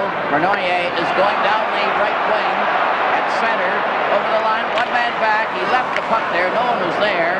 And it's knocked back to the blue line with Lapointe clearing over from the side. Park failed to get out. Recovered the puck when he bumped into Starshakov, number 8. Park goes back to the net. Skating over onto the left side, made a rink-wide pass. Esposito going down there, really working his heart out tonight. Esposito set right in front, and Mahovlich couldn't get it. There's a check there when Mishakov lost his stick, and he tried to bull his way right out from the Soviet zone. It was interesting, the second that Mishakov, number 12 there, lost his stick, up came the feet to try to control the puck, and he kicked it out, and that's what brought about the offside. Most of them appear to be pretty good soccer players, the way they can handle that puck with their skates. Starshakov and Esposito facing off. He kicked it to the blue line, and it's shot down the ice by Lutsenko. Park goes in back to the Canadian goal. 40 seconds left in the penalty. Up to center ice. Park over the right side. Bernoullier coming right in. He shoots. Score! Bernoullier from Park. Absolutely beautiful play. Brad Park saw Yvan Cournoyer breaking on the right wing, and you'll see Cournoyer turn the jets on. And look at the pass, rink wide. And Cournoyer is gone, and he breaks in, good position, and he fires a good hard shot to that opening in Tretiak's legs, and it goes into the back of the net. Brad Park again, a beautiful pass on Cournoyer's stick, who is busting full speed now. And he was around Ragulin before he had a chance to make any turn at all. Assist number 5, Brad Park. The time, 1:19. 1:19. Bernoullier from Park. A tremendous goal. Canada 2. Soviet no score. And it was a typical Cournoyer effort. And he's poisoned when he goes in there fast. Puck is back to the Soviet goal. Clark is waiting for a pass. Here's a shot as the Canadian team take part on that extra goal. They're forcing the play, the jamming session around Kutriak, but they called the play. We just saw Bobby Clark try to do something that he probably does better than anybody in the National Hockey League. From behind that net, he can score a lot of goals. I remember last year here in Toronto, he scored 2 goals against Bernie Perron, both of them from behind the net, and no one could believe it at that time. Peter Mahovlich at center. Soviets are full strength. Up the center ice. Zeman had it go off the edge of a stick. Puck is back to the blue line. Here's a long shot. Went off a leg. It's cleared back behind the goal by Greasy. Into the corner. The Soviets lost it to Bill White. Passing on the left side. The Soviets get it again in front of it. Zeman shoots. Another great save by Tony Esposito. Canada trying to keep that puck out of their own zone. Finally get it out. Bill White playing it over onto the far side. And Cashman shot it back to the net. Reese trying to cover his man. It's recovered by Shadman at center. Over to Zeman. 11. Back to Yakashev. A shot. And it's stopped. Again, without too much trouble by Tony Esposito. Canada clear the puck out. There's Reese hauled down on the play by Shadron, 19. Cashman carries it in back to the Soviet goal. Now a shot wide of the goal by Bill White. Another shot by Stapleton is stopped by defense player Lyapkin. Soviet kept the center. Again, Stapleton breaks it up. Playing at center ice. 6:53 remaining in the first half of the 2:10 minutes of the third period. Bishopov got a ride there from Ellis and skated him off. Made the pass at center ice. Over the line. Kuskin slowed him down. Recovered the puck. Played it on the left wing. Going down there from the Mihailov. Cleared in front. A shot. Another save. Scrambling right in front of the goal. Ellis was down in front with Bergen. Esposito was able to cover up. Mihailov comes down here with good control. He cuts across now. The Soviets have a good play. Look at the concentration. Look at how Tony Esposito comes out and covers it up. But the important thing tonight, Foster, is that Canada's defense is right there to help them out. Gary Bergman, Ronnie Ellis standing right on the doorstep. Ellis takes out Mihailov so he doesn't get the shot. Esposito smothers the puck. And that's Mihailov there, number 13, and he was boring in on Esposito. The checking tonight by Team Canada's forwards has been excellent. Petrov going to face off. Mahovlich speaks to Stan Mikita with the red helmet. Mishakov is standing on the rim of the circle with Mihailov. There's a shot by Kuskin, easily handled by Esposito. Shot down the ice by Mahovlich. Lechecko lets it go over the line, and it's called for icing, and the face-off will be to the left of the Canadian goalkeeper, Tony Esposito. There's a good look at Harry Sinden, and he has to be a little more relaxed than he was this time in Game 1. From the face-off, the puck slides back to Bergman. Bergman starting back. Shot it out to center off a body, and Kuskin, number 4, goes round back of the Soviet goal. Stopped by Mikita on his pass. Lechecko knocked it out. Frank Mahovlich, 27, cuts all the way back into his own zone, rounds his own defense, played it out off the boards. Kuskin has it, passed to Mihailov, who lost it. Mihailov gets it again, number 13. Not a bit superstitious. Takes a repass, pass again, and is dumped by Bergman, who moved in right underneath him. Frank Mahovlich lobbed it to Mikita.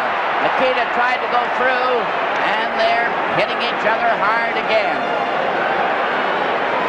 Long pass on the right side as Canada start changing, as well as Soviet on the go. Mishakov got it to Starshinov. Starshinov back to the goal.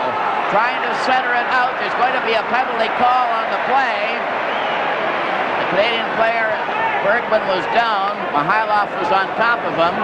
The referee has his hand up, and it's going to be a Canadian penalty as the Soviet goalkeeper has left the ice for an extra forward. Zeman. They still have the puck. They have 6 attackers, stopped by Cashman. And this will be the penalty. With the score, Canada 2, and the Soviets no score. This is game 2 from Toronto. Clark is getting the penalty for Canada. The Canada penalty to number 28, Bobby Clark. 2 minutes for slashing. The time, 5:13. 5:13. Bobby Clark, 2 minutes pour cingler à 5 minutes 13 secondes. That evens the penalties at 4 each in the game. Now then, the Soviets will have the power attack, and Yakushev was knocked over by Peter Mahovlich, who has been throwing his weight around very efficiently. Puck slides right back to Paladiev, intercepted again by Ellis, who's out there with Peter Mahovlich. Ellis 6, Peter Mahovlich 20, Bergman and Park the defense. Canada leading 2-0. There's a breakaway up the center. Zeman gets away from a shot. Oh, and he was hurried by Park and failed to get it. Yakushev scored! Yakushev was standing in front and was able to beat. This is a good example of why you should always follow the play-up. Zeman has a clear-cut breakaway. He shoots wide. Now watch Yakushev park himself in front of the net. Lapierre gets the puck right to Yakushev, sweeps it to the far side. Tony Esposito had no chance. Again, we see it here from another angle. He shoots wide. He's going for that top corner. Now look where Yakushev parks himself and sweeps it for the far corner. No goalie would have had a chance. And number 11 is Jenny Zeman. The time, 5:53. 5:53, the time of the goal. Play is underway, up to center ice. Mihailov trying to go in on goal, right in. And Esposito was able to stop him, and there's going to be a hooking penalty called against Canada. So the Canadian team will be a man short again. Harlamov is still in the penalty box, serving his 10-minute misconduct penalty. And he's joined by Stapleton in there. And this could be very critical right now. We can see where the penalty comes up. Stapleton has to hook him to stop him from breaking in on Tony Esposito all alone. Big Alexander Yakushev, 6'1", big left winger, playing tonight at center ice. Stapleton off for hooking at 6:14. The score is 2-1 for Canada, and the Soviet threatening to tie it up. Yakushev was the one who finally broke through by being overly persistent with the help of Liapin and Zeman. Now Shedrin. There's Pat Stapleton, number 3, sitting in the penalty box. The point is on the defense. Peter Mahovlich remains out there. There's a pass back to Liapkin over on the far side. That crisscross passing play. They failed to click on that one. Now Shadron getting it back to Liapkin. Over on the far side, right in front of the goal, went wide of the net. Zeman knocked it back to the goal. It rolls off to the side. They failed to clear it out. The point failed to get it away. Then Esposito cleared out. It's a race down with Peter Mahovlich going in on goal. Right in! He scores! Peter Mahovlich. What an effort by Peter Mahovlich. What can you say? That Russian is still wondering where the puck is. Peter Mahovlich made an absolutely beautiful move. He has picked up the puck inside his red line. Now look at him isolate Poladiev. He gets him to put his legs together, isolates him, and then walks right around him. And what a move he made on Tretiak. Tretiak was completely fooled. Look at the move. He holds him with the big slap shot, walks around with the big reach. Now look at the move here. And holds it and jams it in the behind. Peter Mahovlich beat Paladiev, and then the goalkeeper, Tretiak, to get a sensational goal, to get that 2-goal lead back for Canada. And it was scored with Canada a man short. Stapleton in the penalty box. Peter Mahovlich. And it's 3-1 for Canada. A clearing pass at center ice. Lechenko over the line. Mihailov cut in and couldn't get any farther. Canada shoot it down the ice. 2:54 left in the first half of the third period. It is divided into two 10-minute sessions. Cleared pass into the corner. Mishakov trying to dig it out. He was pinned there. Mihailov couldn't help. And so the face-off will be to the left. Foster, absolutely beautiful goal. Came at a very appropriate time. When you're shorthanded, the Soviets had a good chance there to even it up. And with Peter Mahovlich scoring there, completely nullifies it. That has to psychologically hurt the Soviets an awful lot at this stage of the game. Phil Esposito was given an assist on Peter Mahovlich's goal. Stapleton off at the time and still off. Petrov got the draw. Kuskin lobbed it over to Mihailov. It's back to Kuskin as they try to put the pressure on. The puck goes into the corner. Park lobbed it on the boards. Clark knocked it back in the corner. Park shoots it around on the boards. Ellis pinned by Kuskin. It comes up to center with Clark fighting his way. And Park couldn't get it. Now a three-man Soviet rush down the left side by Mihailov. He faked the pass. It was knocked down. Petrov gets it again, takes a shot, and it goes to the far corner. Bergman took his man out. Kuskin comes in with a pass that failed to click. It hit a skate. Park is grabbed as he tried to get away. He's knocked over. Here's a pass in front. Mihailov fanned on it with Bergman falling in front. Bergman failed to get it away. Here's Stapleton back on the ice. He broke up the rush. Stapleton has completed his penalty and carried the puck into the Soviet zone. Bernoyer turns at center. He scored the second goal for Canada. Canada leading 3-1 with 1:25. Look, he's back in front of the net. And Stan Mikita had a chance of a lifetime when Bernoyer had centered it out for him.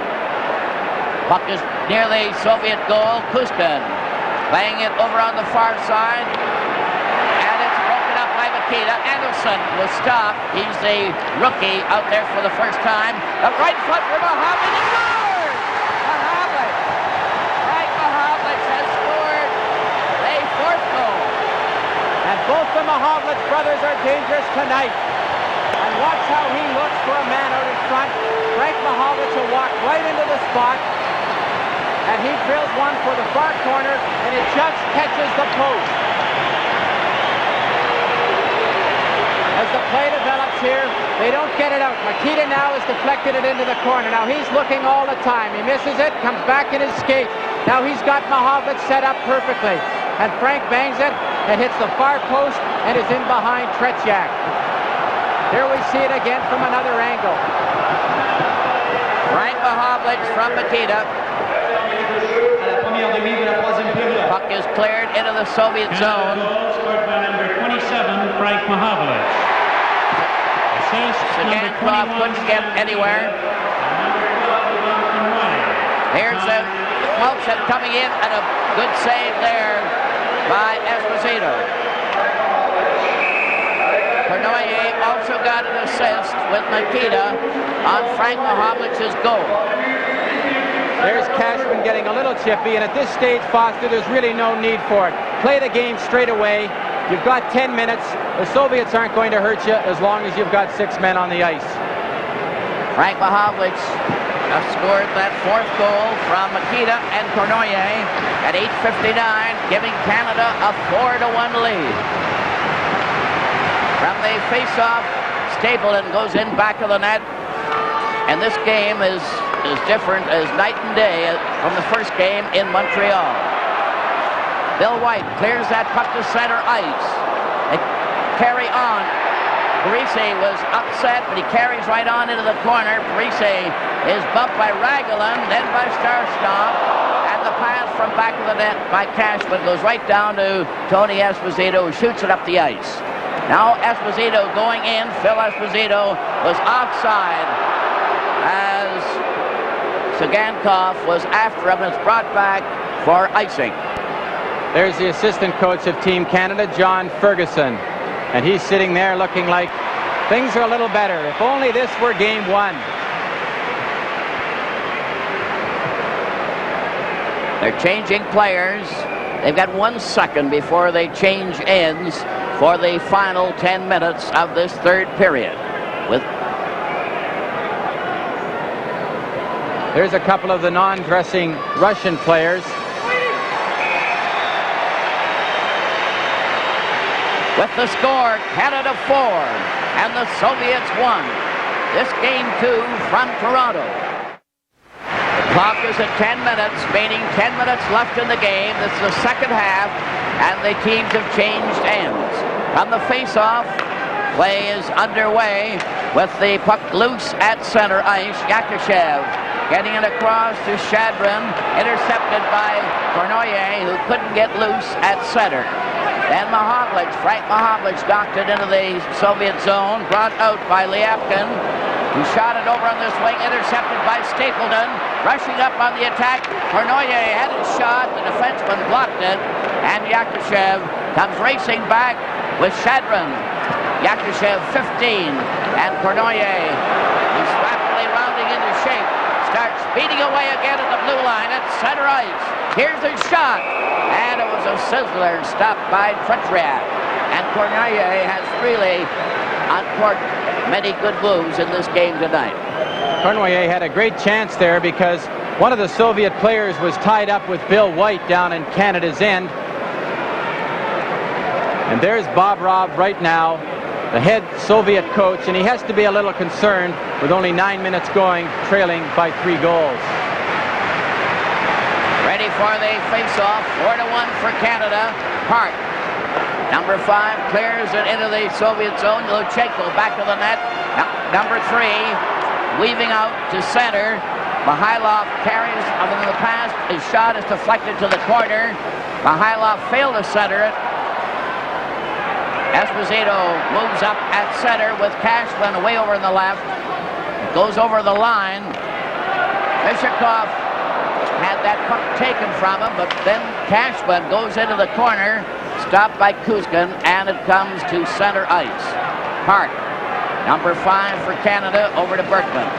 Berkman cleared on the left side. Here's a shot by Parise. The puck bounces off the boards. Luchenko gets to center ice to Mishakov, number 12. It rolls near the Canadian goal, and Park stands back of the net, being watched by Mihailov. Now another try as they move out of position. Parise gets it to Bergman, out to center ice. Kuzkin drags it, gets it handed back to him. Esposito's after him. It's ahead to Petrov. It's against the boards. Ed Bergman is in there bouncing everything in every way possible. 7:51 left in the game. Foster, as a general rule in hockey, the team that forechecks the best generally wins the game.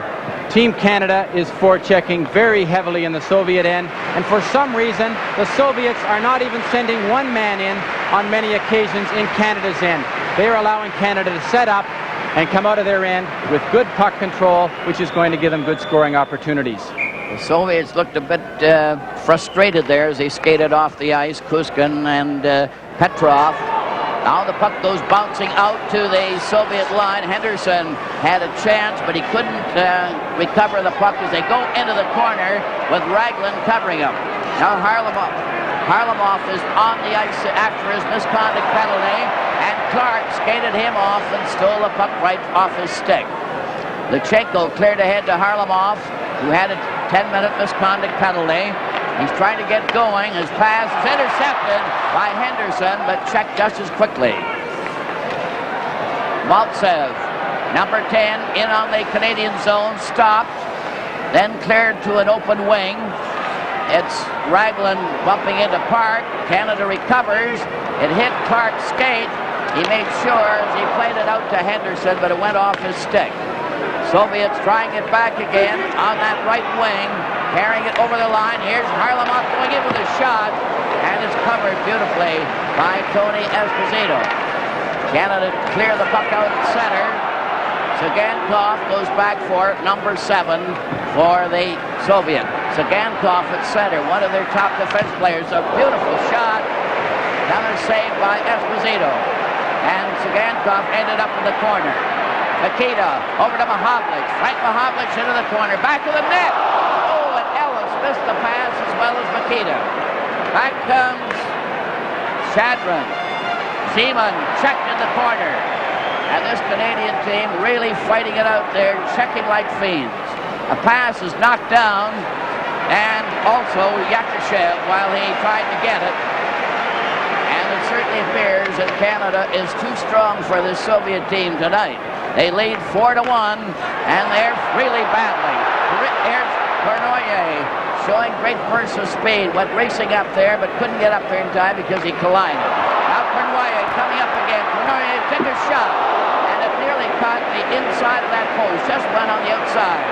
Pat Stapleton knocked it over. And there's nothing wrong with the condition of this Canadian team, the way they're battling it out. Seaman from the corner. Passed on the left side. Liapkin ahead at center ice. Seaman up over the line. A drop pass without looking. He has it handed back to him. A long drive goes into the corner. Ricci is covering his man. Cashman goes in to help. Esposito breaks out with one man back. Liapkin going in. A shot. And the drive was wide. Bill White was bounced on the boards.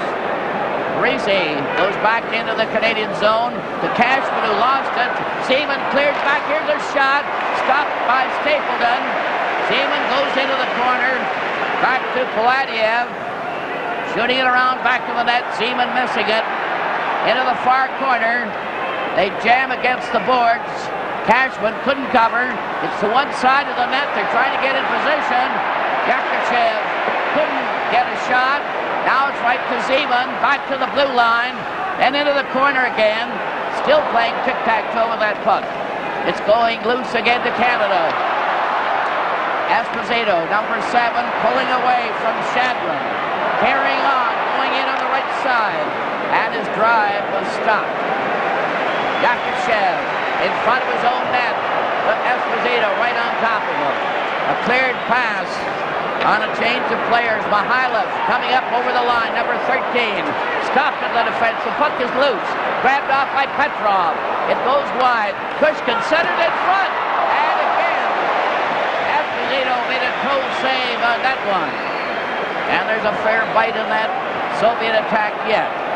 Pushkin goes all the way back to get it. 3:44 left in the game. 4-1 for Canada.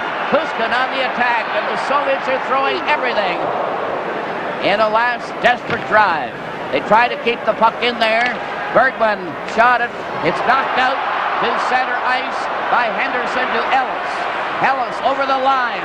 Tried to finesse his way through with Clark. Now Henderson shoots. And Kutriak made a magnificent save with his glove over his head. With the score, Canada 4 and the Soviets 1. This is game 2 from Toronto.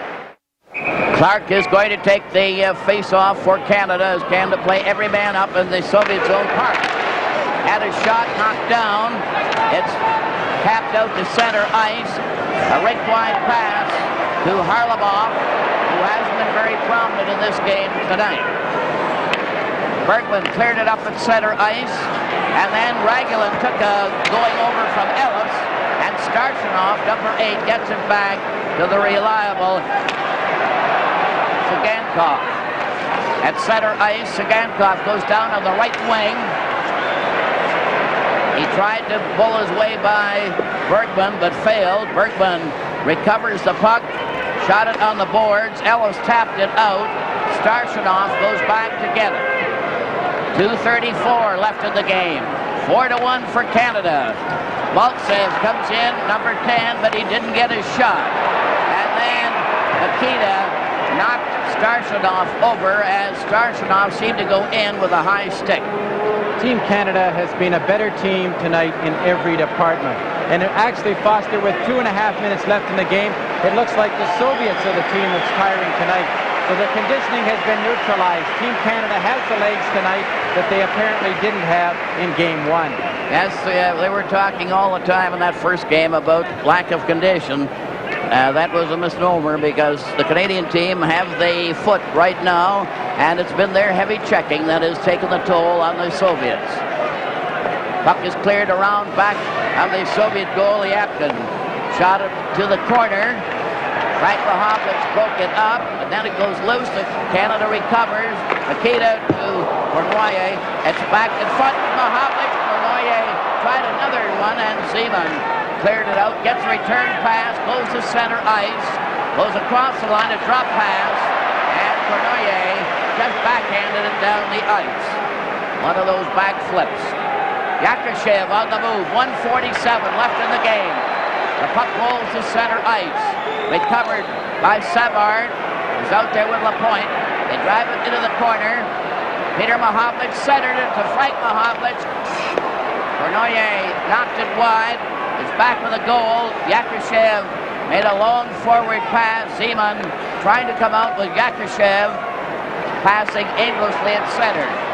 Lapointe returns for Canada with a backhand, and the Canadian team are just hemming them in. 1:14 left in the game. 4-1 for Canada. And it would appear that the series is going to be even. Into the corner. Savard passes on the right side. Cashman. Now 1 minute left in the game. And it's banged down the ice by Parise. Tretriak came out of the net to shoot it out. Cashman knocked it across the line. And the Soviets tried to come back. Mishakov tried to go in on the defense. It was blocked by Lapointe. He's out there with Savard. Canada dragged that puck. Cashman getting it back to Savard. He's taken in. Esposito helped him out. Lobbed it to center ice. Parise failed to get the loose puck, but Esposito drags it, gives it to Parise, who was away offside with 20 seconds remaining. So far tonight, it's been puck control. Puck control by Team Canada has been all important, and I bet you if they put a clock on the amount of time that Team Canada's had the puck tonight, it would probably be close to 40 or 45 minutes. They've controlled the game from start to finish, and what a series we're going to have, Foster. 6 more games like this. It's certainly great to think of it. Right from the drop of the hat, Clark gets it to Henderson, who's getting in. He couldn't get his backhand. Petrov tried to shoot it to Mihailov. Back to Petrov as they keep on moving. 8 seconds left in the game. The horns are starting to blow. Lechenko coming down with a cleared pass, and the game is over. And Canada has evened the series 4-1. And that Tony Esposito is being mobbed by his teammates. They all deserve tremendous credit on the performance they put on tonight. What a comeback after being completely outplayed in the first game. An entirely different story now for the series, and the two teams are shaking hands, both lining up and going down the line, showing an excellent spirit right through. With the final score, Canada 4 and the Soviets 1. This is Game 2 from Toronto. Ladies and gentlemen, here are the outstanding players of tonight's game as chosen by a panel of press, radio, and television personalities. Mesdames, Mesdemoiselles, Messieurs, voici les joueurs par excellence pour le match de ce soir, tel que choisi par un groupe de commentateurs de radio et de télévision. First for the Soviet team, pour l'équipe nationale soviétique, Vladislav Plitiak.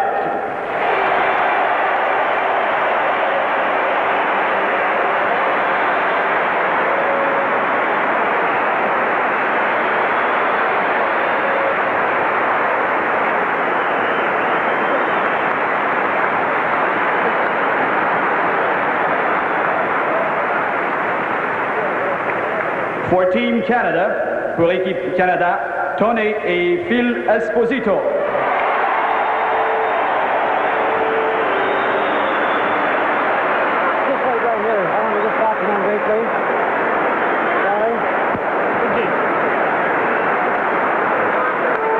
Ladislav, congratulations. You were sensational in Montreal on Saturday night, and you were even greater tonight. Thank you so much. Thank you. The Canadians think you're wonderful. Thank you very much. There you are. Now, the panel of Jim Coleman, Milt Donnell, Bill Stevenson, Gilles Theroux, and Red Fisher, the chairman, couldn't decide who among you was the outstanding player of the game tonight. So we're going to have a special memento ring for each of you as a reminder of the outstanding night you've had in this great series. To Phil and Tony, congratulations to you. Wonderful. Thank you very much. I don't know where you reached down for it, but it seemed to me that this was the most emotional experience the fans have ever had. You must have gone on emotion tonight, both of you yourselves. Well, this is bigger than winning the Stanley Cup as far as I'm concerned tonight. This was as excited as I've ever been in my life. I was excited on Saturday night in Montreal, but this one even topped it. Tony, how about you? What did you see? What did you see out there that you really didn't see last Saturday night? I just thought that our team really played well and came back to pick up the loose men. This was a difference. They cleared the rebounds for me, and I was very pleased with our performance. I thought our team really worked and deserved the win. It was sensational. Thank you very much. Congratulations to you, and good luck along the rest of the way. Thank you very much. And now let's go back in to Bill Good. And with the final score, Canada 4 and the Soviets 1. This is Game 2 from Toronto.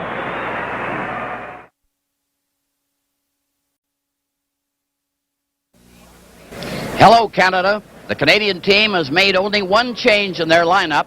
Jean Rattel replaces Bill Goldsworthy for tonight's game. The Soviets have pulled a surprise and have made no less than 6 changes. We'll tell you about them later. Brian?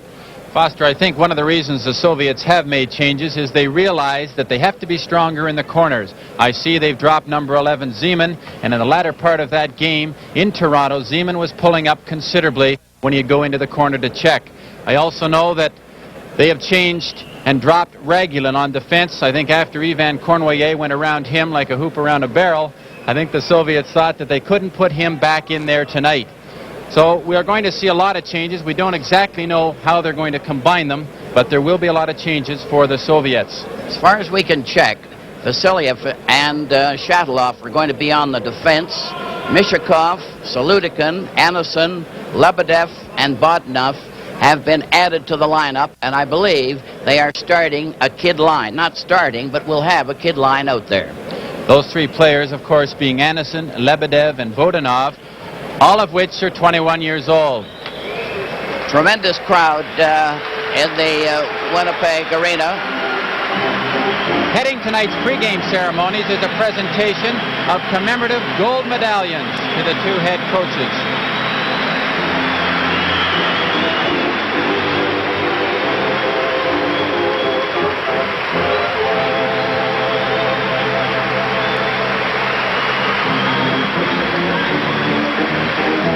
There's Tony Esposito heading out onto the ice, the last member of Team Canada to head out of the dressing room.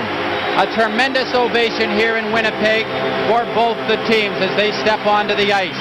The 2 head coaches, Harry Sinden and Bobarov, at center ice waiting to be presented with their gold commemorative gold medals.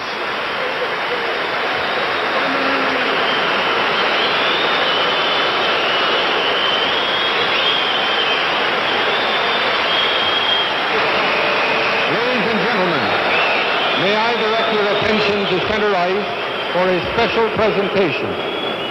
Taking part are Mr. Al Scott, coordinator for Hockey Canada, Father David Bauer, and coaches Sinden and Bobrov.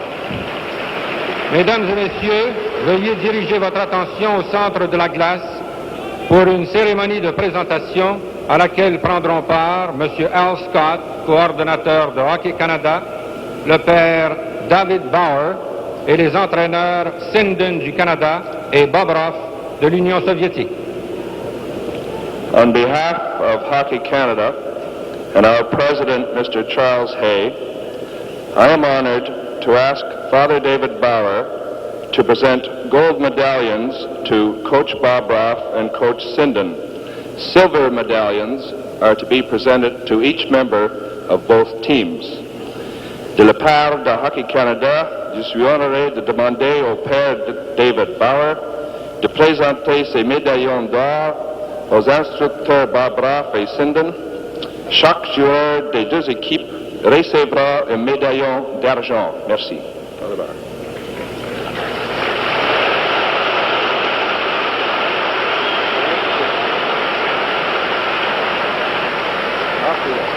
There's a good look at Father David Bauer, who just presented the gold medallions to the two coaches. And there's Harry Sinden leaving the ice.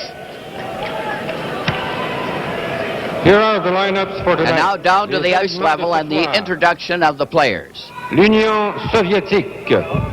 Number 1, numéro 1, Victor Zinger. Number 2, numéro 2, Alexander Gusev. Numéro 3, number 3, Vladimir Luchenko. Number 4, numéro 4, Victor Guskin. Number 6, numéro 6, Valery Vassiliev. Number 7, numéro 7, Ganandi Sikankov. Number 10, numéro 10, Alexander Maltsev. Number 12, numéro 12, Eugenie Mishakov. Number 13, numéro 13, Boris Mikhailov. Number 14, numéro 14, Yuri Shatalov. Number 15, numéro 15, Alexander Yakushev. Number 16, numéro 16, Vladimir Petrov.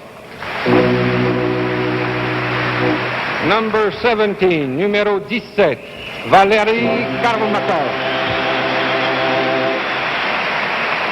Number 19, numéro 19, Vladimir Shadrin. Number 20, numéro 20, Vladislav Tretiak.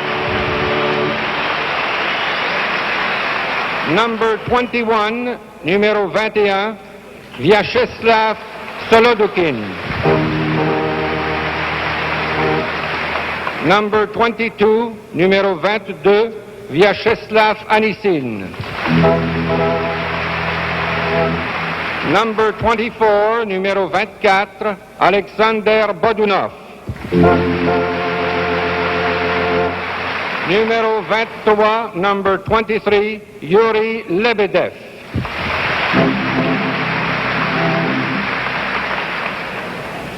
And now, Team Canada, l'équipe Canada.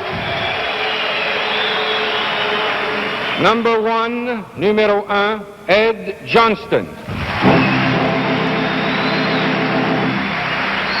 Number 2, numéro 2, Gary Bergman.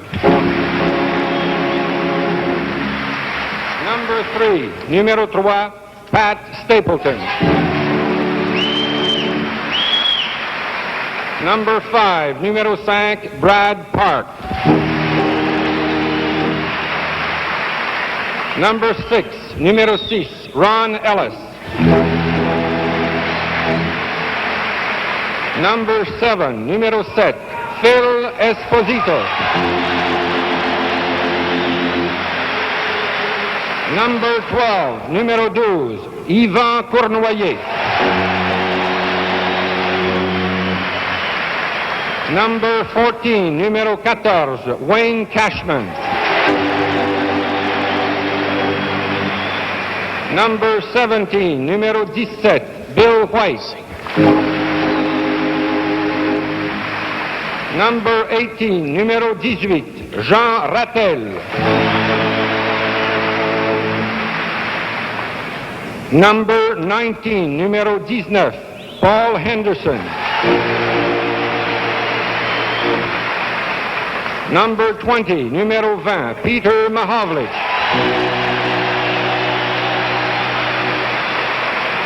Number 21, numéro 21, Stan Mikita.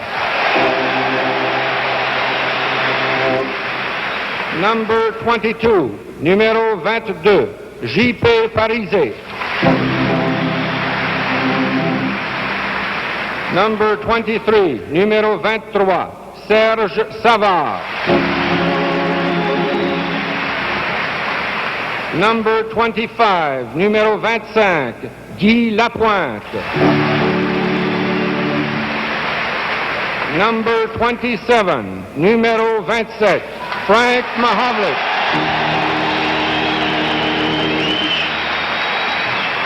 Number 28, numéro 28, Bobby Clark.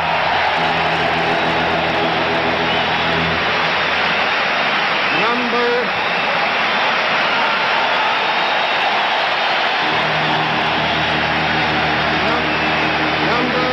35, numéro 35, Tony Esposito.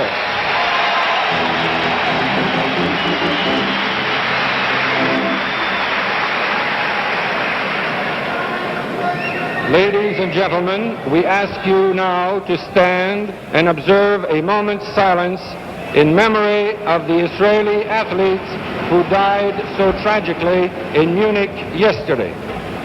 Mesdames et messieurs, nous vous demandons de rester debout, de garder un moment de silence à la mémoire des athlètes israéliens qui ont trouvé une mort tragique à Munich hier.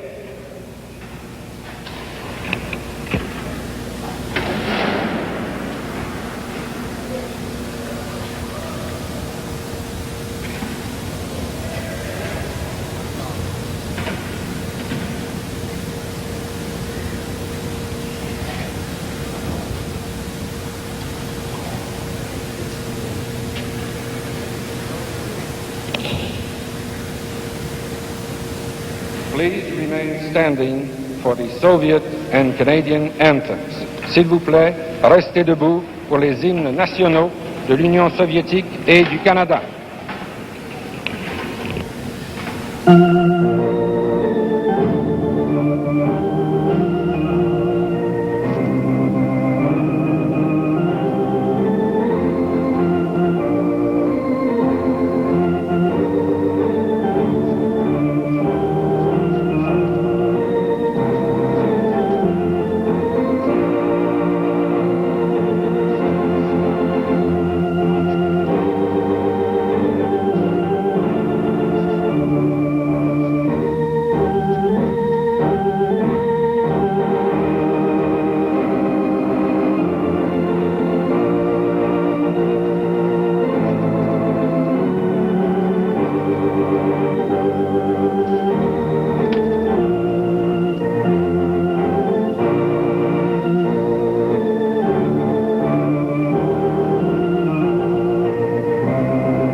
traditional exchange of gifts.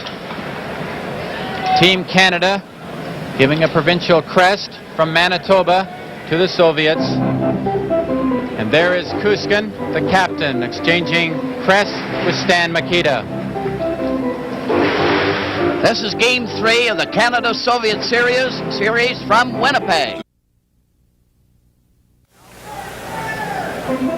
And now for the starting lineups. Esposito is in goal for Canada. Park and Bergman on the defense. And the Clark-Ellis-Henderson line is starting for Canada. Tretiak, of course, is in goal for the Soviets. Lutsenko and Tsigankov on the defense. And Maltsev with Harlamov and Mikhailov, the forward line for the Soviets on the starting gun. So now we're all set now, and there's the Zinger, the extra goalkeeper, and Ed Johnson, of course, is the standby goalkeeper for Canada. The Soviets are going into a huddle over there by the blue line. They do that every game. They get all in a group, give a little cheer, I guess, like a college team, and then skate over to their bench, which is on the far side of the arena. Now, Tretiak has been quite a sensation, number 20, in goal for the Soviet, and of course, Tony Esposito, who gave such a great showing in the second game of the series. Now we're all set for the start of the game. Maltsev cleared the puck from a face-off. Park going in back of the Canadian goal. Park is covered on the play by Harlamov, but the puck goes loose to Bergman. Bergman is covered by Mikhailov, and the Soviet looks as if they're going to put the pressure on right from the drop of the hat. There's a rolling puck in front of the goal. Here's the shot by Maltsev, right on. And Esposito made the save as the Soviet are moving in on that ganging attack right off the start. Tony Esposito's called upon to make a big save here. Now look at Mikhailov, gets that puck out perfectly. Maltsev backs away after the defenseman drops. Esposito called upon to make a big save. Clark from the face-off is trying to get out. Maltsev missed him. Bergman played it over on the wing. It slides out, and Lutsenko goes back to get it, shooting the head at center ice. Harlamov is in there, stopped by the Canadians. Team Ellis tried to get away after Henderson had broken up the rush. Clark shot against the Soviet defense. The puck goes loose back to the Soviet goal. Maltsev over on the right side to Harlamov. He went in on the boards. Bergman is in ahead of him, and Bergman failed to clear it away when it hit Mikhailov. Puck is over in the far side. Lutsenko shot it back of the net. Mikhailov recovers, and the Soviet are putting on the pressure. Lutsenko let one go. It's knocked to the side. Another shot right on. Knocked out on the right wing. Canada break with one man back. A pass is intercepted as Tsigankov was right in position to intercept that pass. Now the puck goes loose into the Soviet zone. Yakashev is starting to move. Chadron is out there with him. Canadians get a shot, a weak shot to the side. There's another drive by Bill White for right on the goal. Was right on the edge of the goal crease, and Canada's drawn first blood. Bill White. This was a high-rising shot by Bill White.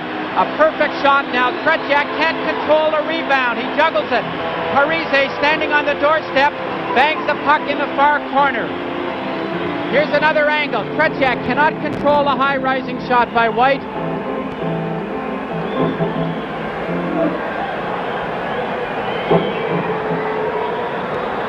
Jean-Paul Parise got that one from White at 1:54 and was right after a change of lines by the Canadian team. The time is 1:54. Parise from White. All set for the face-off, and Anderson is now at center ice for the Soviets as they put their kid line out. The puck is recovered by Anderson, who took a long shot Esposito played it off to the wing. Canada leading 1-0 in this third game of the series. A long pass to Mahovlich. He's covered by Anderson. The puck went over on the right wing. Cournoyer goes into the corner and pins Shatteloff with quite a jolt on the right side. Vodnov moves down the left wing to center ice. A long shot. Steered off to the corner. Stapleton beats the pass to Mahovlich to Cournoyer, number 12. Back again at center ice. And they finally shoot it in on a player change for Canada. Rattel is going out there for the Canadian team. A long pass to Vodnov. Failed to click. Bill White carries it into the corner for Canada. Lobbing it on the side. Stopped by Vasiliev. There's going to be a penalty on the play for elbowing. And there's the first penalty of the game. 16:58 is the time. It was an elbow by Vasiliev. So Vasiliev of the Soviet team gets the first penalty for elbowing.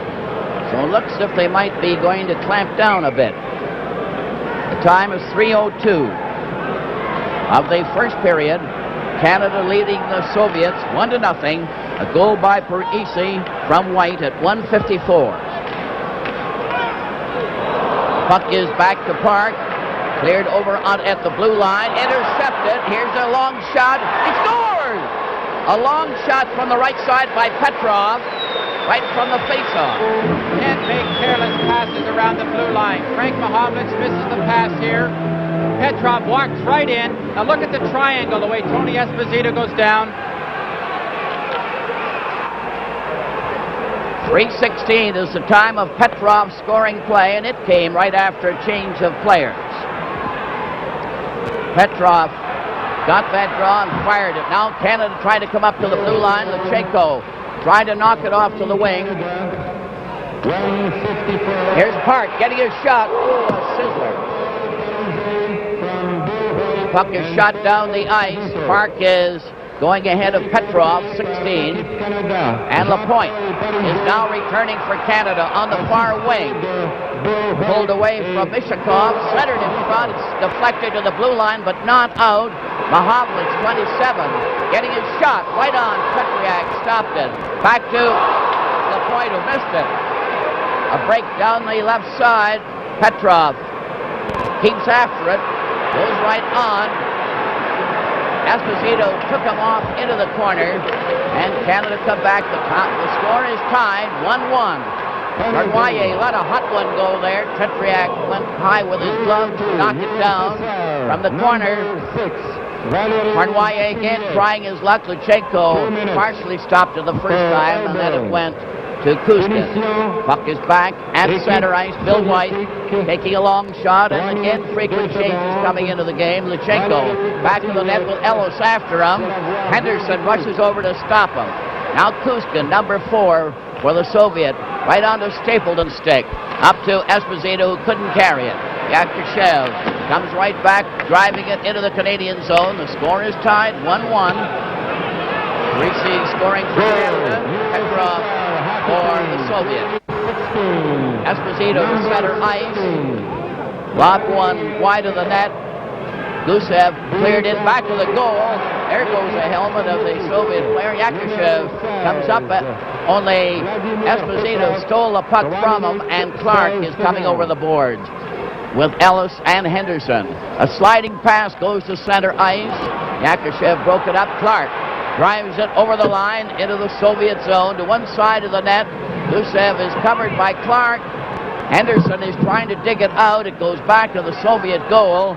A long pass goes right down the ice, and it'll be called for icing. With the score, Canada won and the Soviets won. This is Game 3 from Winnipeg. Petriak was tested there by Paul Henderson with a low drive from the left side. Vodnov failed to get past center ice.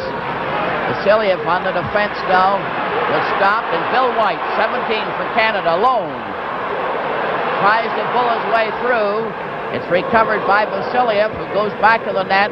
Clark dumped him over on that far side. A dump again. Here's a close-in play. The puck hit Matt Stapleton. The Soviets get it again. Anderson getting it over on the far wing to Lebedev, and he was checked.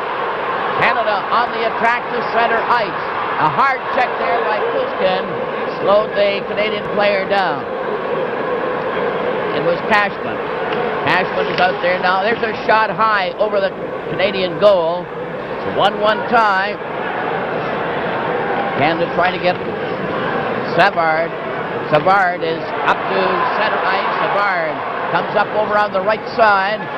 Savard keeps on going into the corner. He's 23, but he was finally stopped by Shatloff.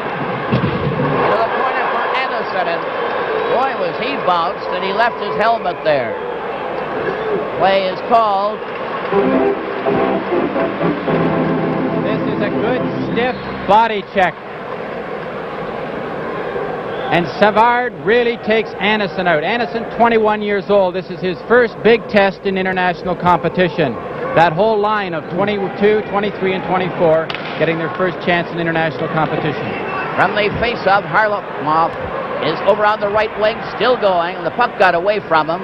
It's lobbed up to center ice. Luchenko drives it right back in again. Esposito stopping it back of the goal. Canada regrouping, starting to make the move. A long pass on the left side from Savard. A long drive. Petriak knocked it to the side. It goes into the corner. Maltsev attempted it forward, gets a return at center ice, beating down over the line.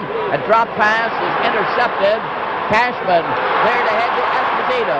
Esposito going into the corner, was shoved around a bit by Sagankov. Now here's a shot on goal, wide of the net. There's going to be a penalty call on that last play, and it looks like a slashing penalty.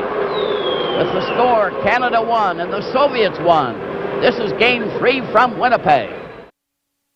0-1. Canada will be a man short. Punition. Cashman going into the penalty box for Canada, slashing. numéro 14. At 8:01. Cashman, numéro 2. Cashman. Pour avoir porté Well, that's the first Canadian penalty. 8 minutes, 1 Vasiliev seconde. had received a penalty prior to that. Petrov scored the lone Soviet goal unassisted. Harlamov is now moving down with Maltsev, number 10, over the Canadian line, going into the corner, and he's taken into the boards by Brad Park. They're really playing it hard. A loose puck comes back to Luchenko at the blue line. Over on the far wing, a fake shot goes into the corner, and the Soviet player fell, trying to dig it out. Mihailov comes from the side, was stopped. Now they move from the other side. They're jiggling that puck around quite a bit. Mihailov played it to the corner. Saganko is handled by Bergman. There's a slash back of the goal there by Bergman. Play goes right on. It's back to Luchenko at the blue line. A pass to the left side. Back again, a slider. A stop by Bergman and cleared to the corner. Soviets still retain that puck. Mihailov cleared it. It's right in front of the net. Right in front. And they fail to get a drive on the goal. But the Soviets have the Canadian team mesmerized a bit with their passing plays. Where Canada's getting in trouble on this power play is that they're playing the box a little too tightly, and they're giving the Soviets good puck control around the outside. This is Mihailov. He gets it through the far side. Now the box is a little too tight there. The defenseman should have been over on that far side, and had it not been for a superb save by Esposito, the Soviets might have taken the lead. That was a close call for Canada. There's the Soviet kept that puck just as if they had it on that string, as they did in the first game. 50 seconds left in the Canadian penalty to Cashman. Canada recovers from the face-off. Ellis, number 6, gets to center ice. Was well covered by Yakushev on the play. Puck goes back into the Soviet zone. Yakushev took the pass from Pushkin. And it's still back in there. Gusev, number 2, trying his luck as the Canadians are doing some real forechecking now. A quick pass up to the blue line. Shadron got it over to Yakushev and shot it back to the net. Solidukin getting it back to the blue line. The drive goes wide. Pat Stapleton deflecting it to the corner. Shadron stands there, back to the blue line, back to Shadron. Still has it into the side there. Another pass goes astray, and that seemed to be a rather weak effort, but Gusev stopped it at center ice. Another try now. Bodnov drives it against the boards. Canada at full strength. Teams at full strength. Each team has served a penalty. Ellis cut back. And the Canadian team in the game so far in this first period seem a little more cautious. A long sliding pass goes in and wide of the Soviet goal. It's called for icing as Cournoyer was rushing in there fast. Maltsev is apparently getting a little attention, and they're taping up his hand. Whether he was injured or not, it's hard to say, but they're playing it rough out there, and there have been some fair board checks in the game so far. Lapointe and Savard are coming out for Canada on the defense. Anderson is going to be over at center ice. Lebedev is on one wing. This is their kid line, and Bodnov is on the other wing. This is the first time these two, Lebedev and Bodnov, have played in the Canadian series. Peter Mahovlich is out there now. The puck is cleared out at center. It rolls around at center ice, and it's finally Savard that cleared it over to Peter Mahovlich. Over on that left wing, here's a shot, and it hit the outside of the net. That was a close call, as Rattel drove one from the side. He's the added player for Canada in this game. A slider went wide of the Canadian goal. It wasn't a dangerous rush. Bodnov was well covered, and Canada starts back a two-man break at center.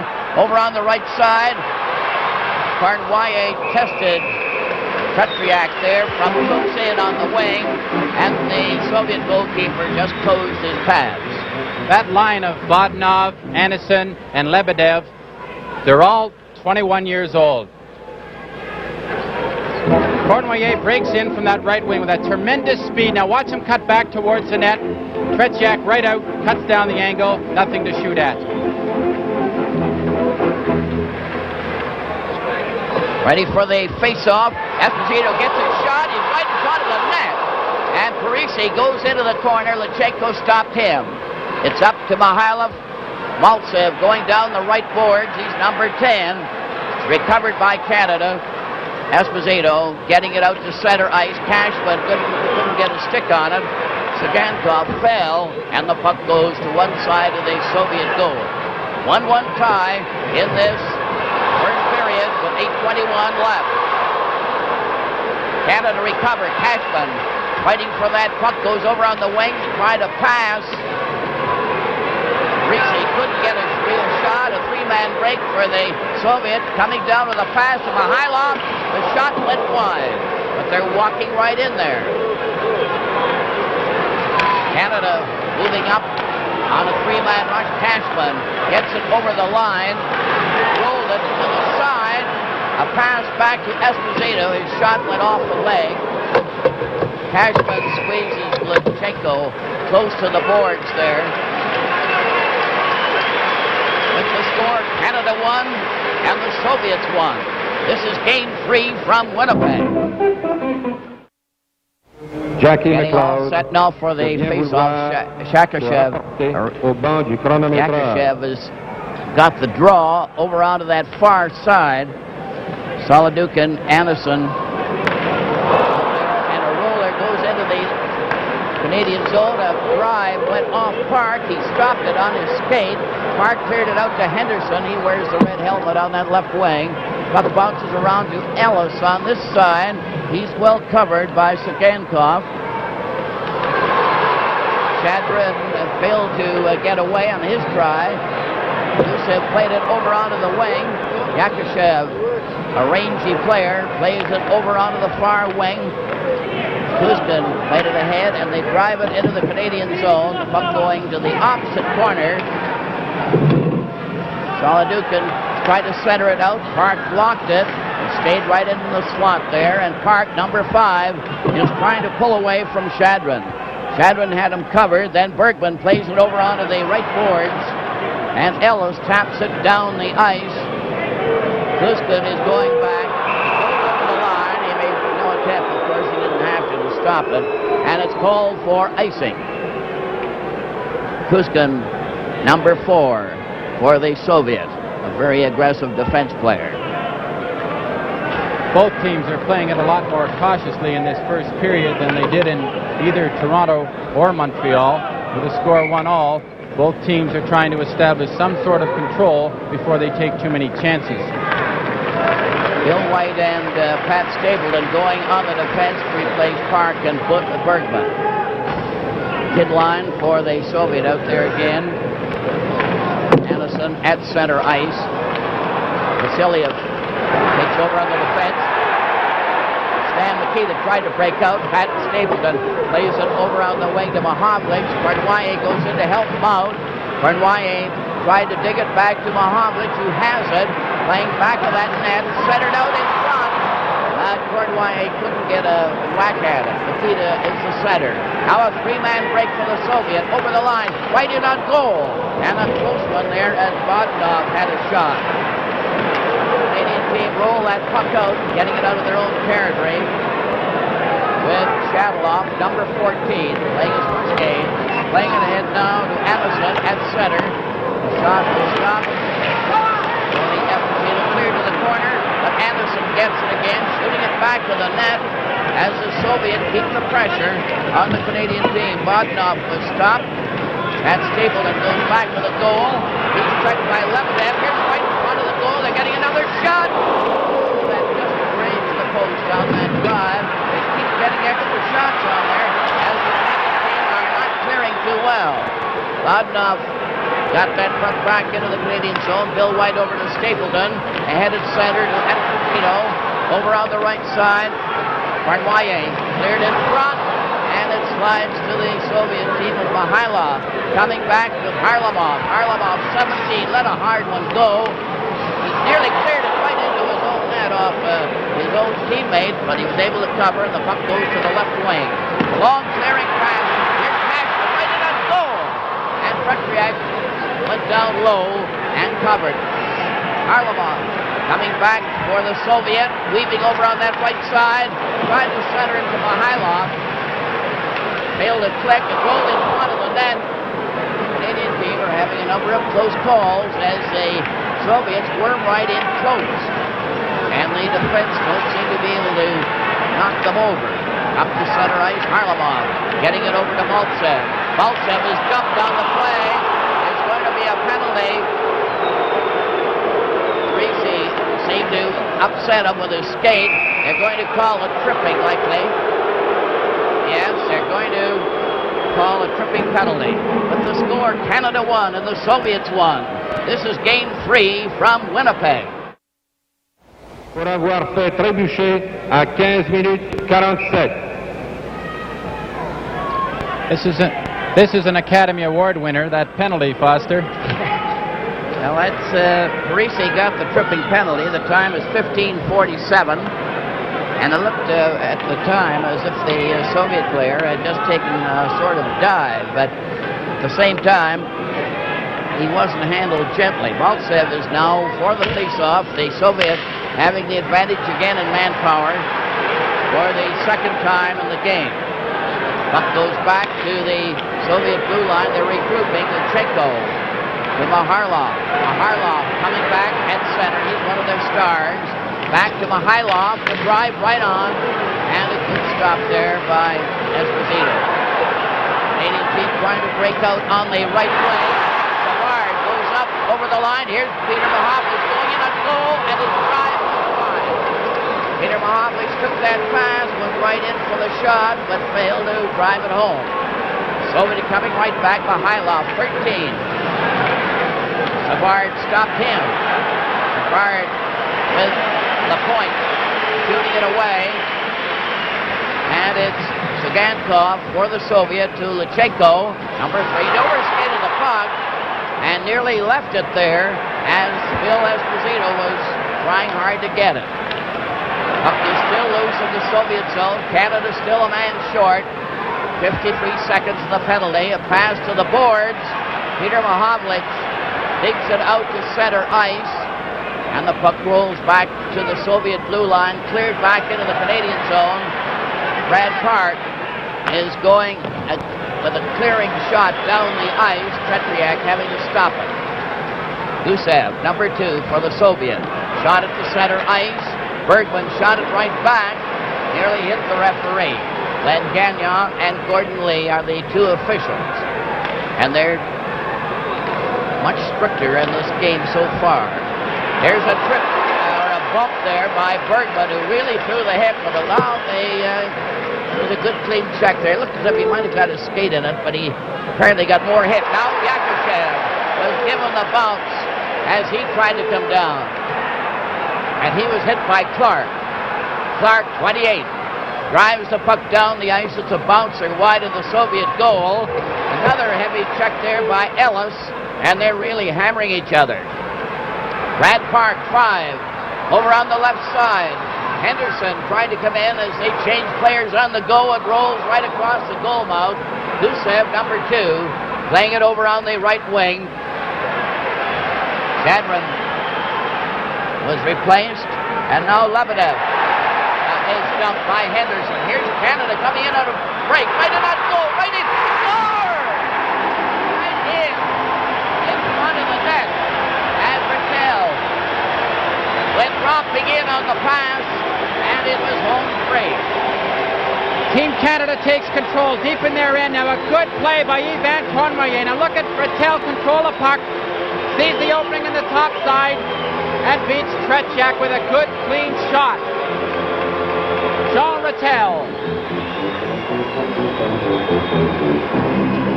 Rattel really broke in there, and you can see why he was added to the lineup for tonight's game, the 3rd game of the series. He played in the first one, but he had the know-how, and he burst right through there and gave the Soviet goalkeeper, Tretiak, no chance, and now Canada takes the lead, 2-1, Canada 2. Soviet 1, Rattel at 18:25. Down that far wing for Addison. He failed to get anywhere with the help of Lebedev. Their Canadian team starting out again. Up to center ice. Bill White cleared a forward pass too far.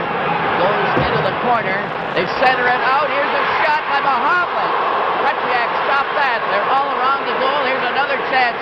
Stapleton played it over onto the wing. It's right in front for Rattel on a pass from Cournoyer. But he failed to get a shot as he was bumped just as he was set to go. Lebedev on the right wing, 23, slashes at Rattel. Assists, number 12, and Addison goes into the corner. Addison playing a very strong game for the Soviet. A pass and a check from behind by Mahovlich. As Canada take over at center, a long pass to Cournoyer. Went astray. Shadalov ahead to Mihailov to center ice for Harlamov, but he had his stick knocked out of his hand by Cashman. And Cashman laid it on fairly heavily. Shadalov took a long drive at Esposito. 12 seconds left in the period. 2-1 for Canada. And the Canadian team starting to move again down the right side at center ice. Skated off by Maltsev. Esposito had his drive. Harlamov coming down with a drive was blocked as he tried to shoot at Bill White. Broke it up, and the excitement and the noise was so great that they couldn't tell when the period had ended. With the score, Canada 2 and the Soviets 1. This is Game 3 from Winnipeg.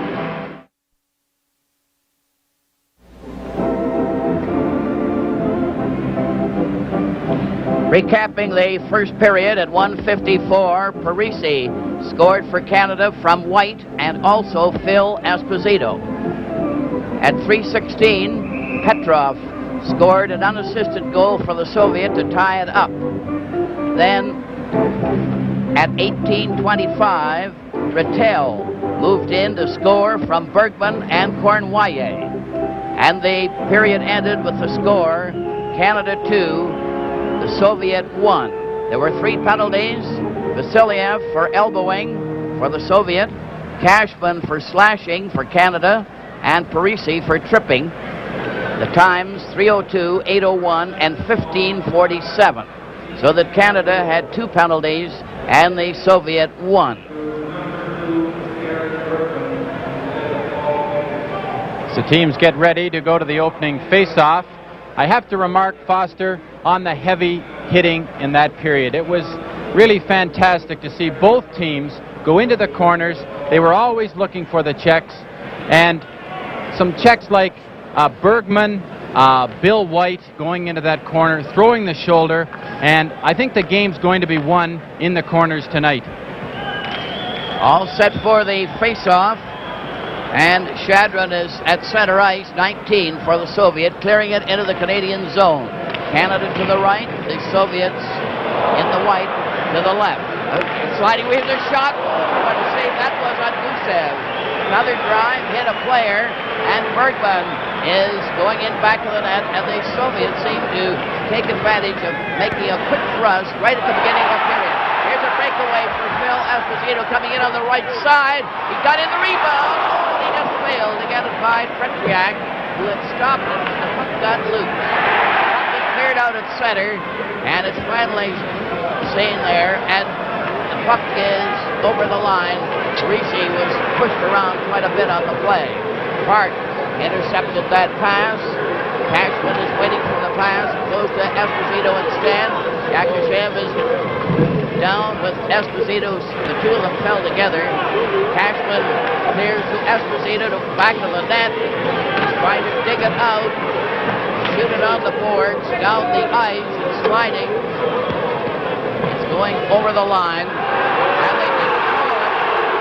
So Bergman brings it back. They thought that was going to be called for icing. Parisi, 22, cleared the puck, and the shot was made by Esposito, 7.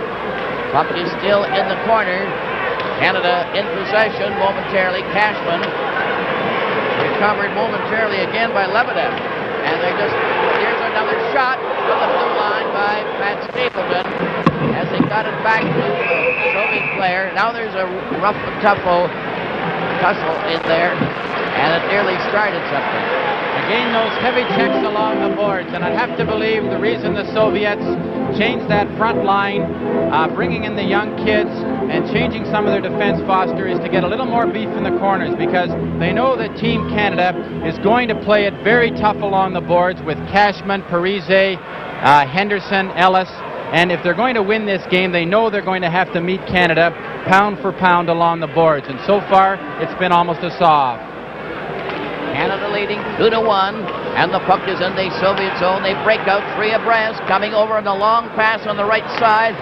A return pass there by Lebedev went astray. Another pass comes to the blue line. It's out, and the player is knocked over by Stan Nikita, but he failed to get loose. Lebedev is knocked over, and there's rough treatment every time anybody gets near that puck. It goes out to center ice with Shaveloff driving it over the line. Past Stapleton, who took a ride there from Lebedev, 23. Soviet trying to climb in on the right side. Anderson cleared it back to the blue line. Here's the shot that's deflected.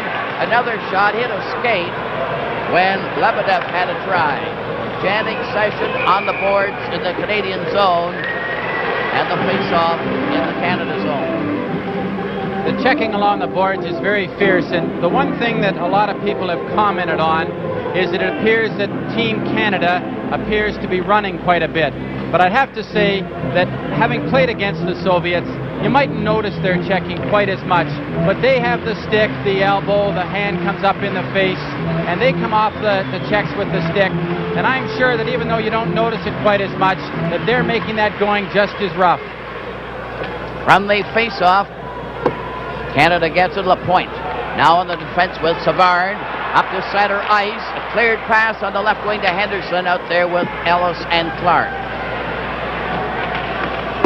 Puck rolls over onto the boards. They're watching this 3-man break at center. Mihailov, 13, going in on the right side. Stops. He'll pass it if he ever gets a chance. And the puck rolls out over the line. Harlamov getting it back to his defenseman. It's cleared over the line. They're moving in fast. Here's Maltsev getting the shot. And Esposito had to be very good to get that one right on his stick of his glove.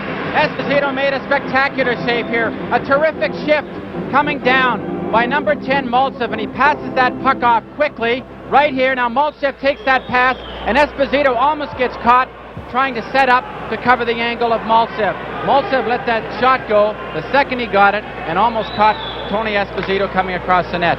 Puck slides to the blue line. The shot is wide of the net. Mihailov, 13, digs it out. It goes to Lachenko. He shoots it into the corner. Mihailov is watched by Lapointe. Puck goes back to the net, and it's grabbed off by Clark. Given to Savard. Lapointe getting it ahead over the blue line. A long pass by Clark goes into the corner. Ellis didn't know he had it. Soviet trying to come back. A long clearing pass goes to Henderson. Another chance for Savard. He fooled. Mihailov goes to center. He's 23. Savard shoots it into the corner. He's playing a strong game. Henderson raced after it. Here's a shot by Ellis. And Petriak stopped that one. And Esposito is down on the ice after that collision with Lachenko. With the score, Canada 2 and the Soviet 1. This is Game 3 from Winnipeg. Tretiak has been very strong in the Soviet net again tonight. From the face-off, here's a shot from the blue line. Went wide there as it hit a leg. It nearly fooled Tretiak. Mark with the defense on the trench with Bergman. The puck goes in back of the goal. Cashman took his man out of the play, Vasiliev, and they're jabbing in the opposite corner. Gusev is watched by Parise. And scored! Esposito got a pass from the corner and fired it home to give Canada a 3-1 lead. Esposito. A perfect example of your wingers working in the corners. Look at him fight for the puck right here. He gets it. Cashman out to his favorite, Esposito. Drills it to the top right-hand corner. Tretiak had no chance. As you'll see on this goal, Tretiak has to cover the post, and he gets beaten cleanly. From the face-off, the puck goes to center ice. And it's 3-1 now for Canada. Esposito got the goal. Cashman and Parise seem to get the assist, but we'll wait for the official on it. They're jamming in the Soviet zone. Parise trying to clear it out in front. 22. He gets it over the corner to Cashman. There's going to be a penalty on the play. Here it goes. And it goes to the Soviet player for interference, and Esposito is talking to him. You wonder how far they can go in this game without a fight developing. A fight in international hockey not only gets your team a 10-minute penalty, but it also gets the two players involved kicked out of the game, so they'll restrain themselves as best they can. But the tension is very immense here, and you have to believe that a fight might develop.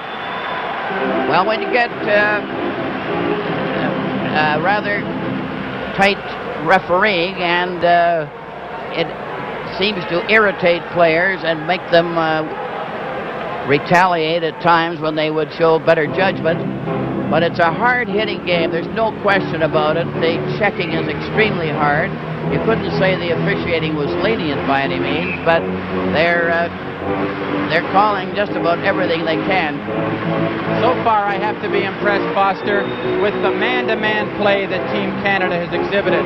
They are playing the body tonight just absolutely perfectly. USSR, number 16, Vladimir Petrov, 2 minutes for interference at 4:46.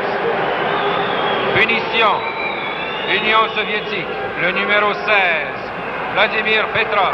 Already with Rattel now at center ice for Canada. 4:19 was the time of Esposito's goal. And he was the real opportunist when he just touched that puck and it was in the net, the way he blazed it from the slot.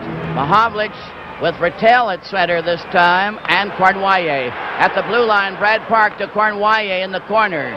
He shoots it right in front of the goal. It bounces over to Lapointe. Lapointe drives it in back to the net. Cornwallis trying to get it back to Park. Faked the shot.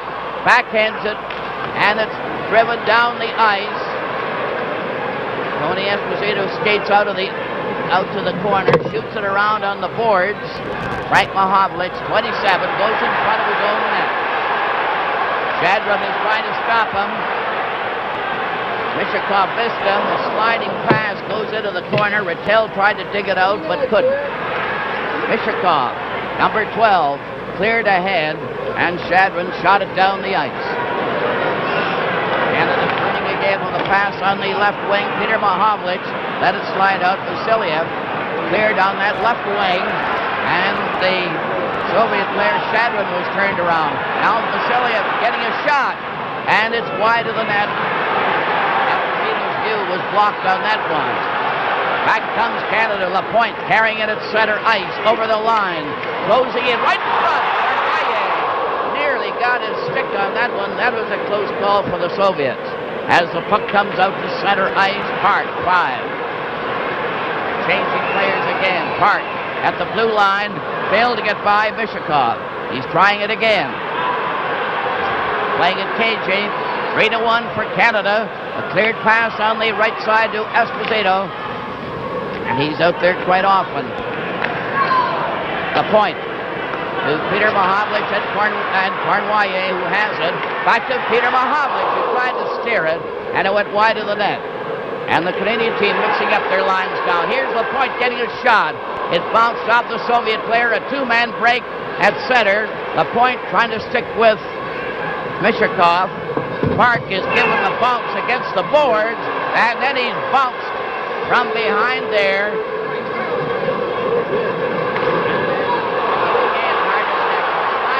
Down, Cornwallier going after it, closing in with Esposito, who is turned around without getting a shot on goal. Return rush by the Soviets. Petrov had his shot that bounced wide, and a swing at that puck went wide as it goes loose on that corner. Another shot is a drive off the target, goes all the way back to Kuzkin, number 4 for the Soviet, at his own blue line. Vasiliev was there with the two. Namahailov, number 13, is on the move. Passing, it's deflected. Mihailov stopped with his pass.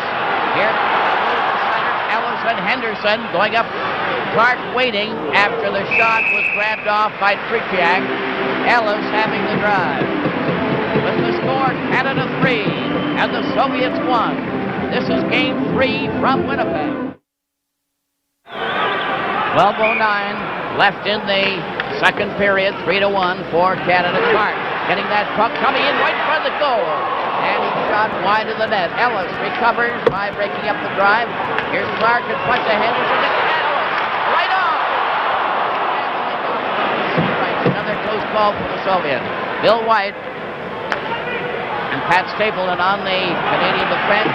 Ellis rushing in, grabbed the Soviet player, bounces back to White. Here's a shot. Tretiak stopped it, went wide. It's out in front. Mihailov failed to clear, and the Soviet under pressure. A bump there by Henderson slowed the Russian defense players. Sagankov down, and Mihailov turning, getting in on a shot. He finally passed in front. Save that was by Esposito. The pass came right over to the side, and the drive on the short side was knocked down. That was one for the book. That had been the best save of the night by Tony Esposito.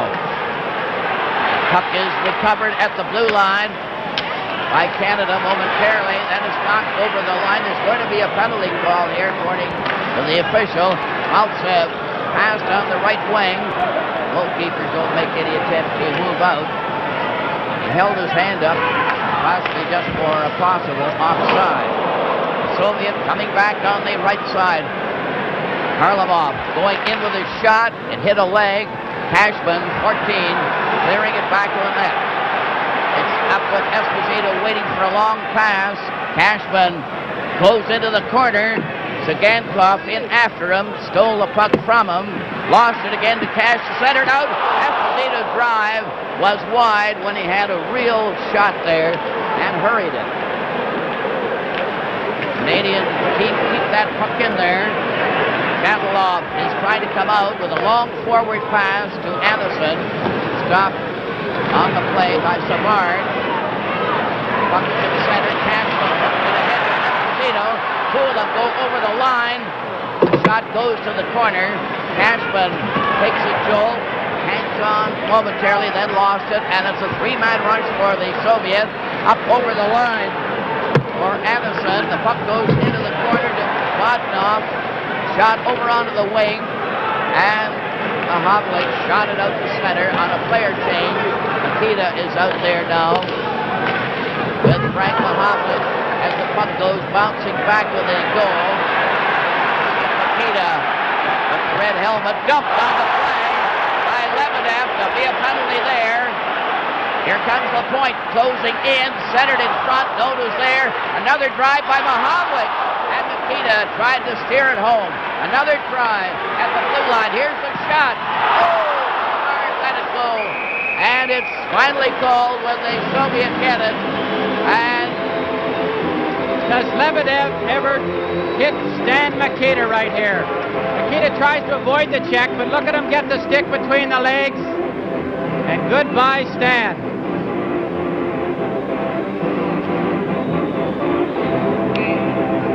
Lebedev is off for tripping. Penalty, USSR, number 23, Yuri Lebedev, 2 minutes for tripping at 11 minutes. Punition URSS, le numéro 23. Lebedev is off for tripping at the 2 minutes pour avoir fait trébucher à 11 minutes. Lebedev off for tripping at the 11-minute mark. And now Canada will have the odd man advantage. Canada leading 3-1. Puck is cleared into the Canadian zone to the right. Rattel is out there with Peter Mahavlich. The two of them coming up at center with Cournoyer dropping back. Puck was recovered momentarily by Mishakov and shot down the ice. Canadian team trying to get regroup. LaPointe. 25 going back of the Canadian goal. Point leading the rush, coming up to the blue line. At center ice, hit his own man. It bounces back into the center ice area. Peter Mahavlich couldn't get it, but Rattel rushes after it. Cournoyer gets it back into the corner. Peter Mahavlich shoots it back to the net to Cournoyer. It bounces off the Soviet player, a race for it. And it's recovered on that far wing by Brad Park.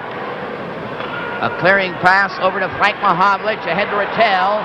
Rattel cleared it back to Cournoyer. A shot! Oh, what a drive that was. And Tritiak was able to get that one in great style. With the score, Canada 3 and the Soviets 1. This is Game 3 from Winnipeg. 7:50 left in the second period. 50 seconds left in the penalty to the Soviet. Mahavlich dropping in on that left wing. Centered out to Esposito, and he tried to putt that one and just failed to get it. Another try now. The puck goes off the legs after Mahavlich had a try. Stapleton at the blue line to Mahavlich. Mahavlich took a shot as Cournoyer tried to rush in for the rebound, which didn't occur. Brad Park is forced into the corner. Lachenko covers him. Cournoyer comes out in front. Rolled one near the goal. Tretiak is trying to see it. Mahavlich is chased into the corner by Sagankov. They center it out, and Harlamov goes racing away on a breakaway. Coming in on goal. He shoots, he scores! Harlamov came out from nowhere there to draw the goalkeeper out. Here's what happens when you don't keep an eye and the man slips in behind. Now Harlamov plays the carom off the boards perfectly. Now watch the good move. He protects the puck as he comes across in front. Esposito has made his move, and Harlamov goes right across the goal mouth and throws it up. Now look at this burst of speed. Now look at him protect the puck with his leg right across in front. Esposito's well out of the net. No chance. Harlamov made a beautiful effort there. He went right in to draw the Canadian goalkeeper out of position, and now it's 3-2 for Canada. Zigankov was covered on the boards right after Clark started shoving a little bit. He's got Ellis and Henderson out there, Bill White and Pat Stapleton on the defense playing out. Goal scored by As this game progresses, the ice could become number a definite 17. factor out here. Karl Makov. Assist number 7, Gennady Tsigankov. The puck is But back to the par Canadian goal. l'Union soviétique, le numéro 17. Over on the wing, Clark passes out too far for Ellis. Petrov coming back for the Soviet, had his pass intercepted. Pat Stapleton couldn't get anywhere. Yakushev is leaving around. The teams are full strength. As the puck comes back at center, Ellis. The Canadians are getting a little more cautious on the offside there. The play was called with 6:22 remaining. As I was saying there, Foster, the ice conditions could become a factor as this game progresses. The ice surface is very damp now. It's quite warm in this building, and the ice hasn't been in the Winnipeg Arena for too long. From the face-off, the puck slides into the Canadian zone. 6:18 remaining in the second period. Here's a loose puck for Henderson. Right in. Scores! Henderson went racing in there to get a loose puck, and he fired it home for Canada to bring back that 2-goal lead. The Soviet defenseman isn't quite ready here. He doesn't realize initially that the puck got in behind him. And Paul Henderson makes a terrific move. Threaded the needle perfectly. Tretiak comes out, covers the angle perfectly, and Paul Henderson threaded the needle with a super shot in the far corner. 13:47. Paul Henderson got that 2-goal lead back for Canada. And now it's 4-2 for Canada. Henderson getting it. And Harlamov had previously at 12:56 scored for the Soviet, with Mihailov getting the assist. Both great goals. Now it's 4-2, and Parisi got to center ice, only to be checked by Lebedev.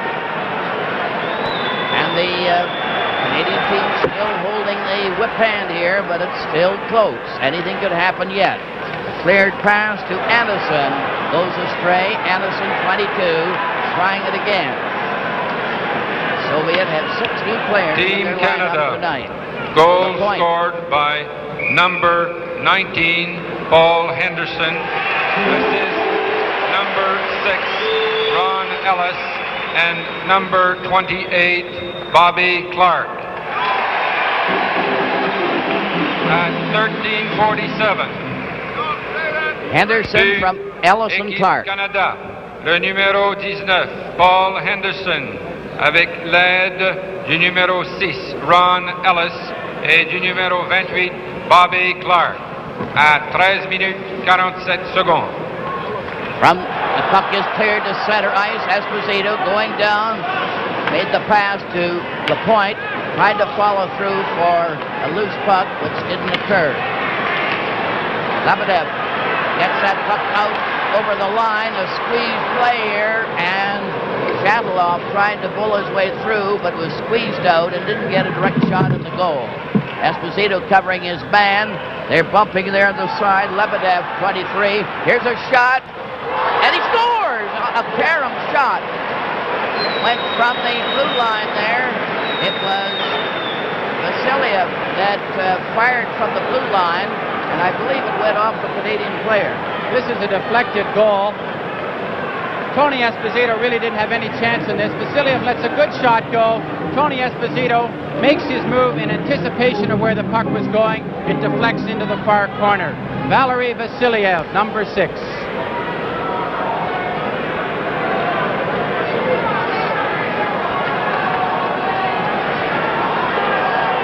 Vasiliev at 14:59, bringing the Soviet within 1 goal of the Canadian team.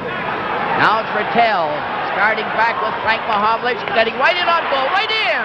Oh, and Tretiak was able to cover the angle as the Big M went roaring in. Mahovlich again going in back to the goal. They're trying to dig that puck out, but couldn't. And the Soviet come right back. Maltsev to center ice. going over the line, gets turned around. They still have the puck just for a moment, though. Trying to get that pass over to Cournoyer, failed. And was offside. With the score, Canada 4 and the Soviets 3. This is Game 3 from Winnipeg.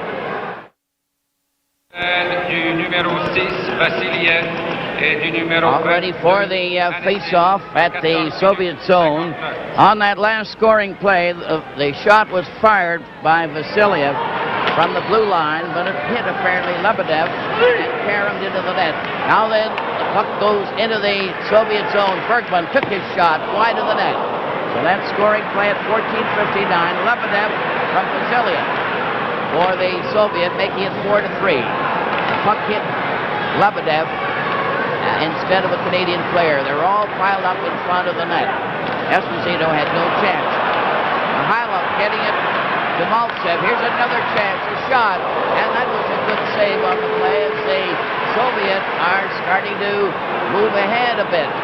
Puck goes down the ice. Lachenko going back for it, picks it up, and Bill White and Pat Stapleton are now on the Canadian defense. 3:27 left in the period, and the puck goes into the Canadian bench. 4-3 for Canada, and the Soviet keep pegging away there, getting those chances and taking advantage of them. An interesting little slogan up on the end of the rink. All set for the face-off. Back to Stapleton, number 3 for Canada. Over on the right side, Bill White shoots one into the corner. Kuzkin, number 4, played it ahead to Mishakov. Up to the blue line, to center to Yakushev. Over on the wing, recovered by White, lost again. Then they pass back and it's lost. And the Canadian team break back. Esposito clearing over on the left wing into the corner. Greasy, very strong, knocked Kuzkin over. The puck is still in there. Greasy, 22 for Canada. Right front of Esposito. Here's a shot. Oh, and it went off the stick. As Kuzkin had it pretty well covered on the play. Petrov was standing beside him. Canada keep that puck in there, into the corner. Esposito to Parise, and the puck is recovered by the Soviet. As Petrov making a pass to the left wing over the Canadian line.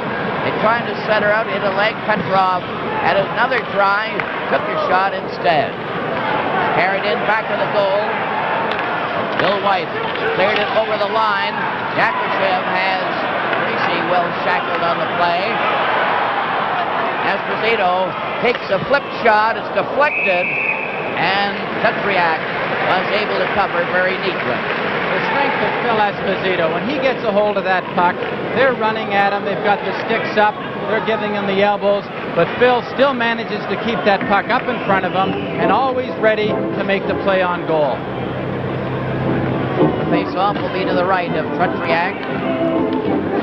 Rattel is now at center ice for Canada. Number 18, Mahovlich on the wing. Cournoyer on the other. There's a shot right on there when Lapointe let it go for the blue line. That was close. Comes out again. Soviet recover. They break fast. 3 of them up to center ice. Going over the line. Vodunov is forced into the corner. He gets it back to Lebedev. The shot went wide. And this so-called kid line is certainly moving around. This line played last year at the World Student Games in Lake Placid, and they were the top line for the Soviets at that tournament and have earned the right to make this national team of theirs. Shatilov is on there with Vassiliev, and that's a new combination for tonight's game. Soviets have 6 new players in there. Puck goes into the corner. It's passed in front. It rolls loose. Here's another pass right in front. It's shot to score! And they've tied it up. Vodunov let it go almost before he can move. And Vodunov has tied the score for the Soviet. Vodunov positions himself perfectly here, and Lebedev gets him the puck. Now watch him stand in position. Number 24, a quick shot, and he beats Tony Esposito up into the top corner. Esposito's glove moved on it, but not quickly enough.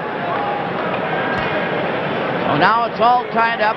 by a very sterling effort by the Soviet in real classy way, the way they have that puck zinging around there. And now they start in again with Clark. Over on that wing to Ellis with Henderson. Ellis into the corner, shoots it back to the net. A 4-4 tie to indicate how close this game is. Puck is in the corner. The Soviet cleared right onto Bergman. Stickers. Henderson. Oh, what a shot that was. And a great save by Tretriak, who was down low to cover on Henderson's drive. Mihailov is checked.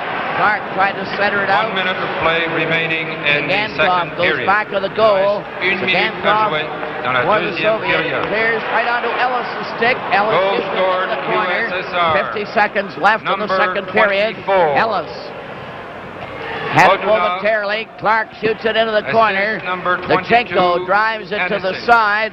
Clark is trying to cover Zagantkov.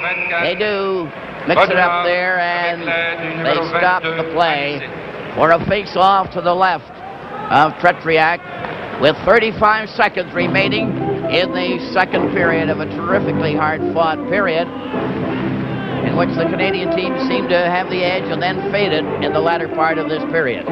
Foster, we've wanted to say this all along, so I guess we can now call that line of Anderson, Lebedev, and Vodunov the headache line. There's no question about that, because they have now worked into even terms. Esposito gets a shot right from the face-off there, working it a bit. Close.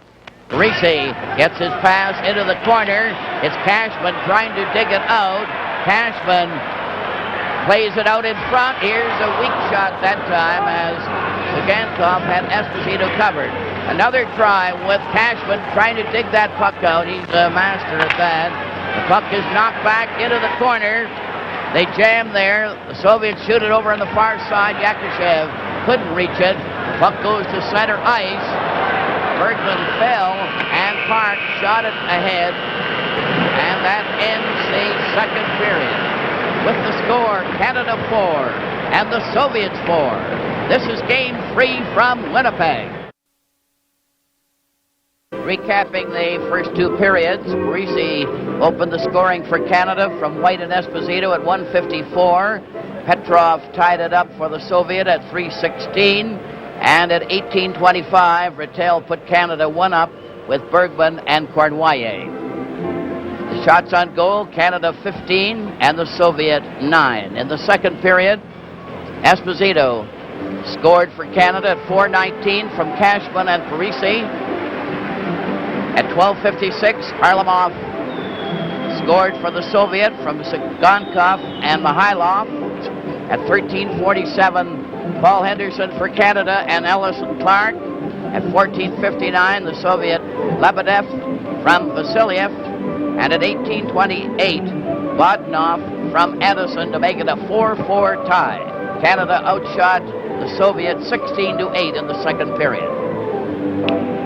Correction, shots on goal in the second Just a reminder period. to the hockey by fans Team at home Canada, viewing these games, 17 you can instead of participate in 16. voting for the most valuable player on Team Canada by sending the name of your choice to Box 5050 in Toronto, Montreal, or Vancouver. The winner, as selected by the fans, will receive the Labatt's Best On Ice Award, a 1973 Ford Mustang Grande.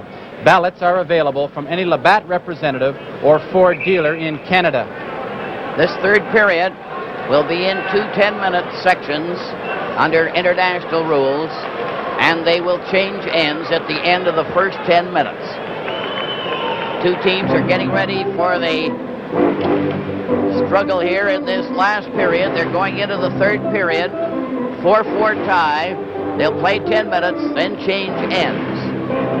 And that is brought about by European rules when they used to play outside, and the weather conditions were a factor. That's why they split the third period in half. Now Maltsev cleared the puck to the Canadian blue line. Ellis starting off with Clark and Henderson, still at center ice. Brad Park flipped one to Ellis over the line.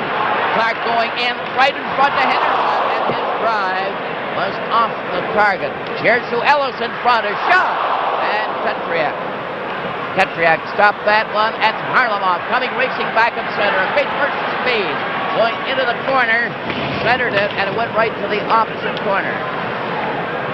Henderson going slowly back to his own net, wearing the red helmet. Starting to move now, skating to the blue line. Maltsev stopped him. Bergman at center, lobbed it into the corner, and the Canadian team make changes. As the puck slides down the ice, Esposito, number 7, goes in front of his own defense. Left it there for Bill White. Stapleton cleared a long one up to the blue line, deflected into the corner. Soviet go rushing to the side. Lutsenko jammed on the boards. Cashman was there, and Kuskin went in front of his own net, passed ahead to Shadman. Goes to Yakashek, who let that shot go from the left side. Yakashek certainly lets that one go hard. Now then Canada come right back, and it's called on the play as the Canadian rush was starting. There's going to be a penalty handed out on this one. Both players are going to get the gate here, and this is what happens so often. The Soviets, as the play starts to shift up the ice, that's when they make their move, and it makes you wonder, Foster, whether they've been watching Gordie Howe play over the years.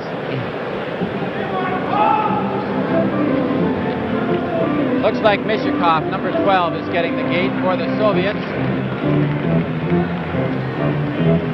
Now then they'll play a man short. 5 aside.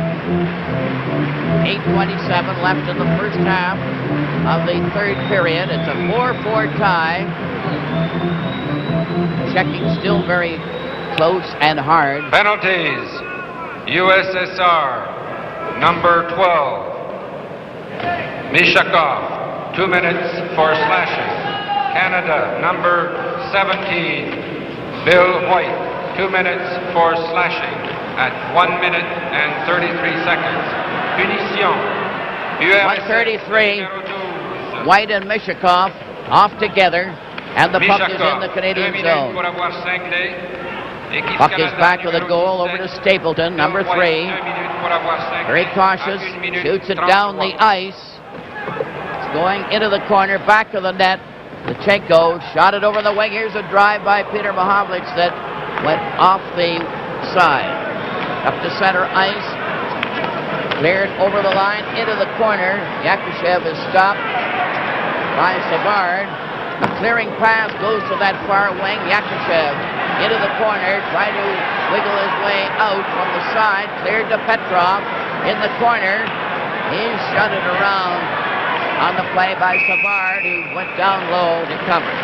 What you have to be very careful of when both teams are playing shorthanded. Granted that they are playing evenly. Good work along the boards here. Look at Savard play the body. Now he's going for the puck with his skates. Good puck control here, taken down by Petrov. And Yakushev comes in and pins it along the boards. As I was saying, when you play shorthanded, it opens up a tremendous amount more ice surface, and it gives the chance for the skating forwards to handle the puck a lot more than they normally would if there were 5 men out there. From the face-off, the Soviets recover the puck. The pass in front of the net. That was close. As Maharlov let that one go. Mihailov came in fast. Harlamov was in on that side. Has it again. Clearing over to Lutsenko right in front of the net. And a pass went off the stick and he couldn't control it. Soviets are pressing here as Stan Mikita clears with Cornwallis rushing in, leaving it. The point couldn't control it. Stan Mikita digs it out. Here's a shot by Lapointe. It hit the Soviet player. The point was knocked over by Sagankov. Park going back to get it. They're 5 aside. Pass to Cornwallis. Now to center, Lapointe over to Mikita, who couldn't get up in time. Shataloff. Now again, Canada get a chance with Mikita. Couldn't control the pass. Bergman waited too long, and the team are full strength again, and the puck is shot over the line. Down for Mishakov into the Canadian zone. Shot out to Cornwallis. Canadian team at center, Park 5. Weaving around as they change players. Kick pass at center. Clark shoots it in to the corner, and Vasiliev plays it over on the right board. Henderson belted the Soviet player with real gusto. Here's another shot. Henderson couldn't see the pass or shot coming from behind him. They're off into the side. Here, right in front of the net. Oh, Tretiak caught that one on Henderson right in front of the net. That was an unconscious save by Tretiak. Bobby Clark has good control. Now watch Tretiak. He has to watch Clark behind the net. He pinned against the post, not really that aware of Henderson out there, and he makes a terrific save here. Henderson goes right out, parks himself in front of the net. Now look at Tretiak, and he comes up with a terrific glove save and robs Henderson of the go-ahead goal. Henderson really thought he had that one in his mitt. The ice could definitely become a factor here in the third period. It is very wet, it's chippy, and as we've noticed, some of the passes are bouncing. The players are getting a little more cautious on this ice, and they're not going to take the chances with the long pass because they might bounce over the teammate's stick. 5:44 left in the first half of the third period. It's a 4-4 tie, and Clark, Ellis, and here's a shot. Wide by Ellis, went off the target. Mikhailov cleared it out to center ice. Bill White shot it right back in again. Lutsenko, number 3, going back for the Soviet. Cleared a forward pass to Mikhailov to the blue line at center. Over the line, here's a shot. Into the corner, Maltsev went racing in back of the net. Mikhailov is trying to dig it out, but he's covered on the play by White. With the score, Canada 4 and the Soviets 4. This is Game 3 from Winnipeg. Face-off will be to the right. The Canadian goal as the puck is shot to the corner. It's into the Pat Stapleton, played it off Henderson's stick right out to the Soviet line. Lutsenko cleared it to his own line. Now the Canadian team rushed in there with Henderson getting it, and was turned right around on the play. Puck is back at center. On a change of players, Esposito is out there now with Mikhailov, 13, going to the blue line to center ice. Harlamov was unable to get the pass, and Bill White shoots it back of the net. Parisi driving it out to center. Recovered by the Soviet. Mikhailov tipped it right back to Kuzkin. Kuzkin, number 4, giving it to Maltsev, number 10. He lost it. Another try for the Soviet down the left side. Mikhailov couldn't get very far. Another try, this time by Gusev. He made a rink-wide pass. It's deflected to the boards on this side. Shadron was unable to control it, and Gusev starts Mishikov at his own blue line. He's partially stopped. Mishikov picked off the pass from Gusev. Yakashev going in. They failed to get a shot. Shadron's pass and shot intercepted by Cashman. Down that left wing, Canada attacking. Cashman shoots, and the drive was high and off the glass. Yakashev to Shadron. Shadron going over the line. The backhand was stopped when it hit a skate. Puck was cleared out at center ice. Esposito drove it into the corner after Stapleton's pass. On that far wing, Shadron was stopped. Mahovlich. Frank Mahovlich goes into the corner, centered it, back to the blue line, driven into the corner, back to the net. No one is there, and the Soviet recover with Shadron clearing to center ice. Another drive by Canada. Savard with Rattel offside. And there'll be a face-off at the blue line. It's pretty to watch Savard handle that puck. He has such good control of it. His head's always up, and he knew exactly what he was doing there when he laid that puck over, just a shade offside. Now the Soviet have Anderson at center ice. Bogdanov is on the left wing as the slider goes to Vasiliev. Still bouncing around there. Anderson couldn't get away. Now it's a slider over to Bogdanov. And they're checking very, very closely. Shadalov played it off the boards. Addison couldn't get a drive on the goal, but it hit his skate, and the Canadian team shoot it down the ice. Petchak just played it back of the net. Canada center one, Mahovlich, but no one was there to get it. Lebedev cleared over the line to Botnov. A long shot went wide. Canadian team trying to get that puck out, but they're having a hard time. It slides to the blue line. Finally, Cournoyer drove one off a leg. That's Vasiliev playing it over on the side to Botnov. A rink-wide pass to the far wing to Lebedev. Back again to Shatteloff. And they're passing that puck around. Canada intercept. And it's Lapointe. Now out there with Park going in on that left side. Took a jolt from Vasiliev. With the Soviet player Shatteloff in possession. Ahead to Harmelov. Are they moving in over the line? A close call there as Maltsev couldn't get his shot away. Then Harlamov gets that puck again, going back to the goal. Centered at the shot is off to the side and bounces to the blue line. Another drive is wide. Harlamov on that far wing. Lost it. Two Canadian players collide. Harlamov going in, passed it right in front of the net. And it was stopped there.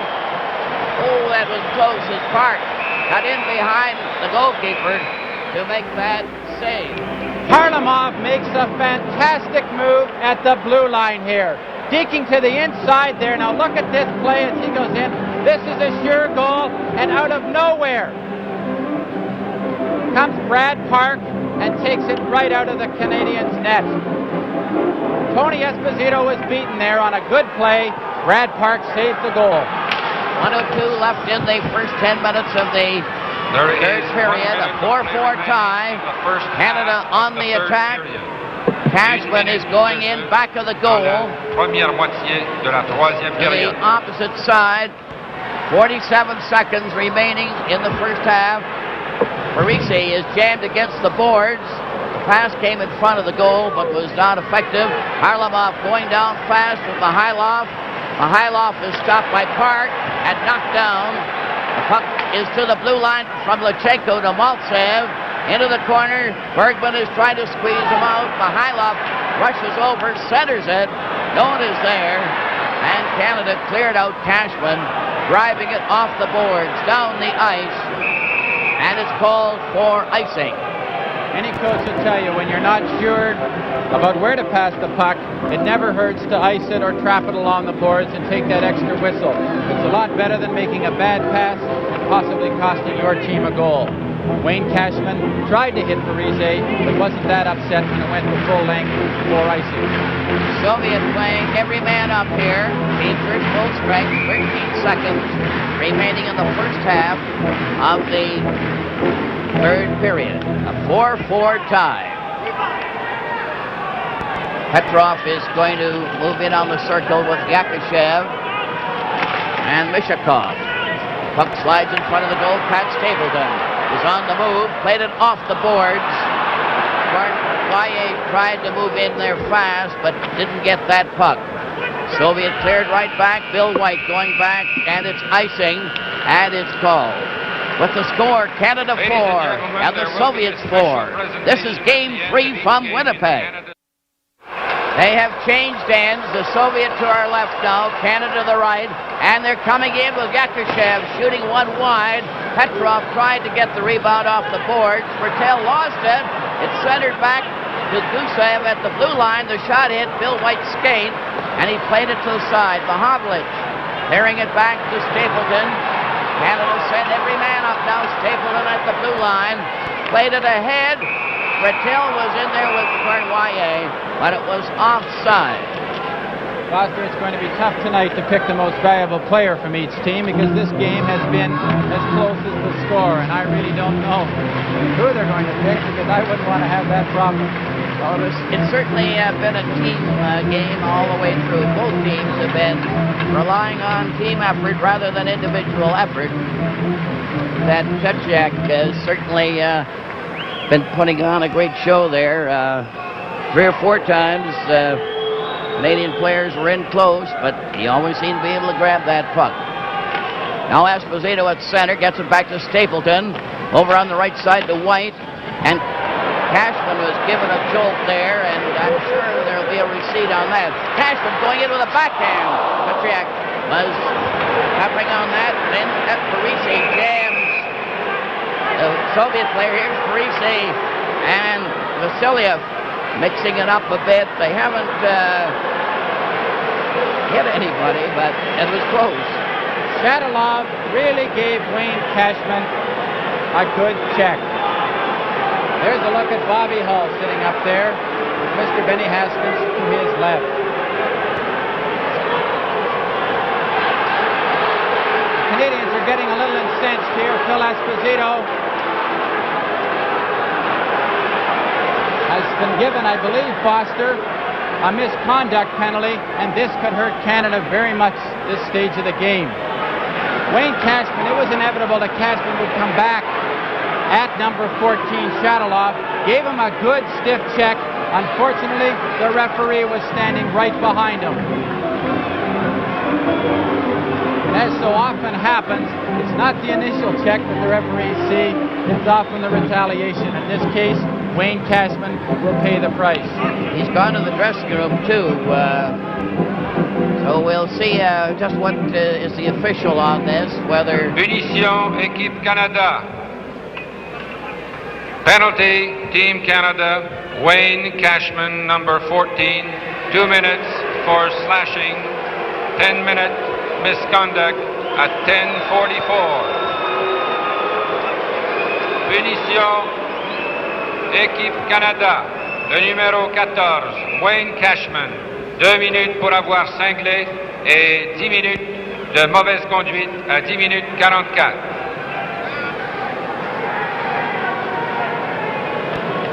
Cashman is off, and Stan Mikita is taking his place. So apparently he was cut on the last play. Well, this is definitely going to hurt Team Canada because they need Cashman to get that puck out of the corners, and he has played a terrific game so far, and he'll be a big loss to Team Canada with 9:16 remaining in the game. That'll be a slashing penalty by Cashman, but you could tell that Cashman was going to try and get even after he had been hit hard. So now Canada will be a man short, and it's in the latter part of this third period, which is very tense and exciting at this stage. The puck is still in the Soviet zone. Lecheko lost it to Peter Mahavlich. He tried to center. Esposito, who had argued on that last penalty, didn't get any penalty as was indicated. Puck is back on this right side. Zaganko failed to get anywhere, and it's back to Tretiak, and the Soviet are regrouping again. They have the odd man advantage. Here they move up now. 5 is pressed as they go up over the line to try the sweeping play, and Harlamov tried his with Maltsev shooting there when it went right over the net. That could have been a very dangerous play as the Canadians' defense backed up a little bit too far. They thought that Maltsev was going to pass the puck off, and Maltsev was driving for those 2 hash marks between the circles. And when you're there, that's the time to shoot. Only a good deflection got the puck up and out of play. Maltsev moved right in there. Harlamov was right on the left side there, close to him, and they're a dangerous pair. Harlamov gets that puck back. Gankov couldn't control it. Gankov going to the blue line, number 7, and it's trapped now to Mihailov. Here comes the Soviet again, a dangerous rush. Mihailov from the corner, goes back to the net, played it over to Maltsev, 10, to the blue line, to Gankov, back to Maltsev. His pass is blocked by Bergman, and Bergman swung his stick at him. There's a roller right in front of the net, and it's stopped there by Tony Esposito. The Soviets trying to establish puck control. This is what they do so well. They keep it to the outside of the box. Good puck control. Back to Zagankov, key defenseman on their power play. Bergman has it deflected here, comes back to Maltsev. And Tony Esposito makes 2 big saves, stopping the initial shot and then the rebound. There's Coach Bobrov on his left, Kulagin. All set to go for the face-off. Maltsev knocked it to the corner. It's back of the goal for Park. There's no overtime in this game or any in the series. Now Maltsev getting a chance. Pass near, right in on goal. A slider went right across the goal mouth. It went right behind Esposito, but it didn't go in. Bergman is desperately trying to get that puck away. He did. Goes down the ice. Esposito steps on the ice. And they're changing on the goal. Savard is coming out with Lapointe. Soviets move up 4 abreast at center ice. Coming in on the right side, Harlamov. Pass back to the blue line. Off to the side. Goes behind the goal and over onto this wing. Now they're the Hyloff trying to dig it out from the side. Played it back to the blue line. Here's a shot. Bounce it over on the wing. Hit a leg. Knocked out by Makita. A race for him. Down for Esposito. Right in. And the shot was stopped by Trektak.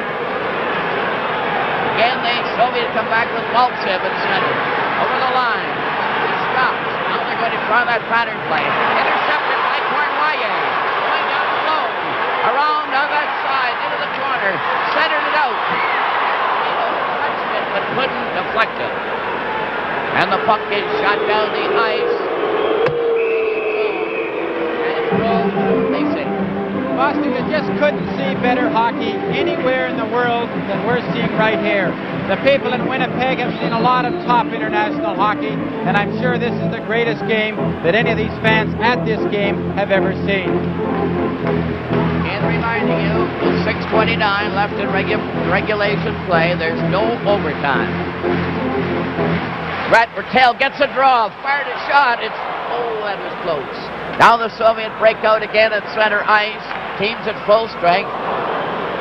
Bounces off. The goalkeeper goes to the side. Open. A pass went off the skate.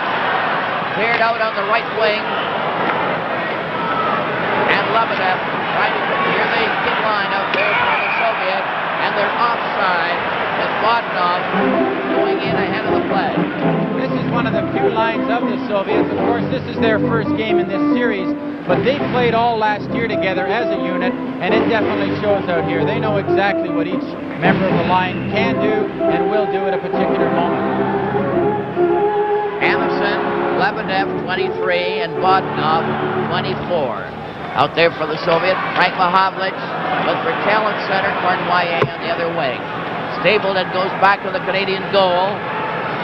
Played it to Mahavlich. Frank Mahavlich over on the wing to Cornwallis. Bounces into the Soviet zone.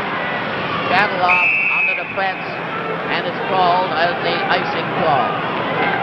Or rather on the outside. 5:46. 5:46. Here's in that last scramble that Guy Lapointe had to leave the ice with a pulled muscle. Don't know whether we'll see him back in the game or not. Bill White is playing up at the center red line. Pat Stapleton is showing the referee some water or snow back of the net. I was commenting on this earlier, Foster. What Stapleton was pointing out is that to the back of the Canadiens' net, there is a chunk of ice of about 2 feet long running along the boards that has come right out. With the score, Canada 4 and the Soviets 4. This is Game 3 from Winnipeg. They've had some trouble. They've had some trouble with the ice. They put the ice into the Winnipeg Arena only a few days ago. Apparently this summer, Foster, they put in new machines in here, and I'm sure that they're still ironing out a few of the bugs on the ice surface. And at the back of Canada's goal, all along the boards there, the ice has been very bumpy in the practices. In fact, sheets of ice have come right up, and now they are coming out to repair it because it's all important for puck control. When that puck is bouncing around the boards on a shot, and if it starts to bounce, it could be very critical to Team Canada's position in this end. Well, this might be a good time to recap the first 2 periods. Canada opened the scoring at 1:54 the first period. Parisi from White and Esposito. At 3:16, Petrov tied it up for the Soviet. And at 18:25, Rattel put Canada 1 up from Berkman and Cornwallis for a 2-1 lead for Canada at the end of the first period. Canada outshot the Soviet 15-9 in that first period. Then in the second period, at 4:19, Esposito scored for Canada from Cashman and Parisi. At 12:56, Harlamov scored for the Soviet from Sigankov and Mihailov. At 13:47, Paul Henderson for Canada from Ellis and Clark. At 14:59, Lebedev from Vasiliev. That was a shot from the blue line that bounced off Lebedev into the net, and it appeared as if it had gone off a Canadian player. And at 18:25, Bodanov scored the tying goal from Anderson to make it 4-4 at the end of the second period. And Canada outshot the Soviet in that second period 16-8. This break in the action with 5 minutes, just over 5 minutes remaining in the game, could be just what Team Canada needs. The pace of this game has been tremendously fast, and this little rest right now could give them a good chance. Looking at another highlight here, we see Maltsev break up the ice with good puck control. The puck ends up going back into the point here. And Harlamov makes a good move here coming out, gets that puck back to the point. Good shot. This is the Soviet puck control. They want to keep a hold of that puck. They have good anticipation. Now here's that move to the inside, and that was a beautiful move. And had he not just drilled that puck a little harder, they would have scored. From the face-off, the puck is at center ice. Mishakov is driving it in and back of the goal. Esposito stopped it back of the net. Frank Mahovlich over on the left side. Rattel at center ice. Flipped it on into the corner. Mishakov covering him. The puck is there. Mishakov is knocked over. Petrov, 6 feet, goes into the corner. Charnoyer couldn't stop it. Slide right back to Bill White in the Canadian zone. It's a 4-4 tie. No overtime. And Bill White failed to get out when checked by Mishakov. He's trying to dig it out, but he was held against the boards by Rattel and Bill White. At this stage of the game, when that puck gets along the boards, you have to trap it. You can't take a chance of making a blind pass. Bill White, an experienced defenseman, would never take that chance, traps it.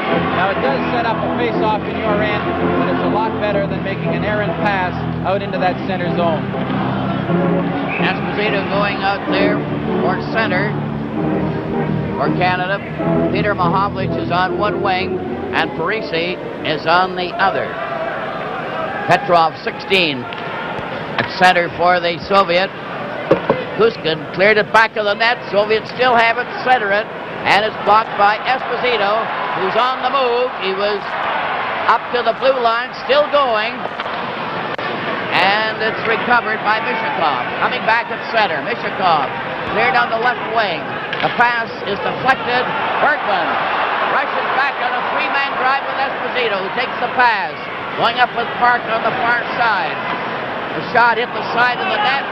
Bounced to the corner. It's Peter Mahovlich trying to go back to the goal. Trying to center it. Was blocked.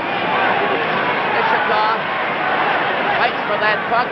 Rolled it to the blue line, helped by Petrov. Mishakov at center, over the line.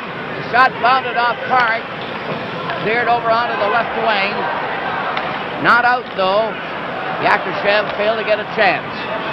Kuskin back to the blue line for the Soviet, number 4.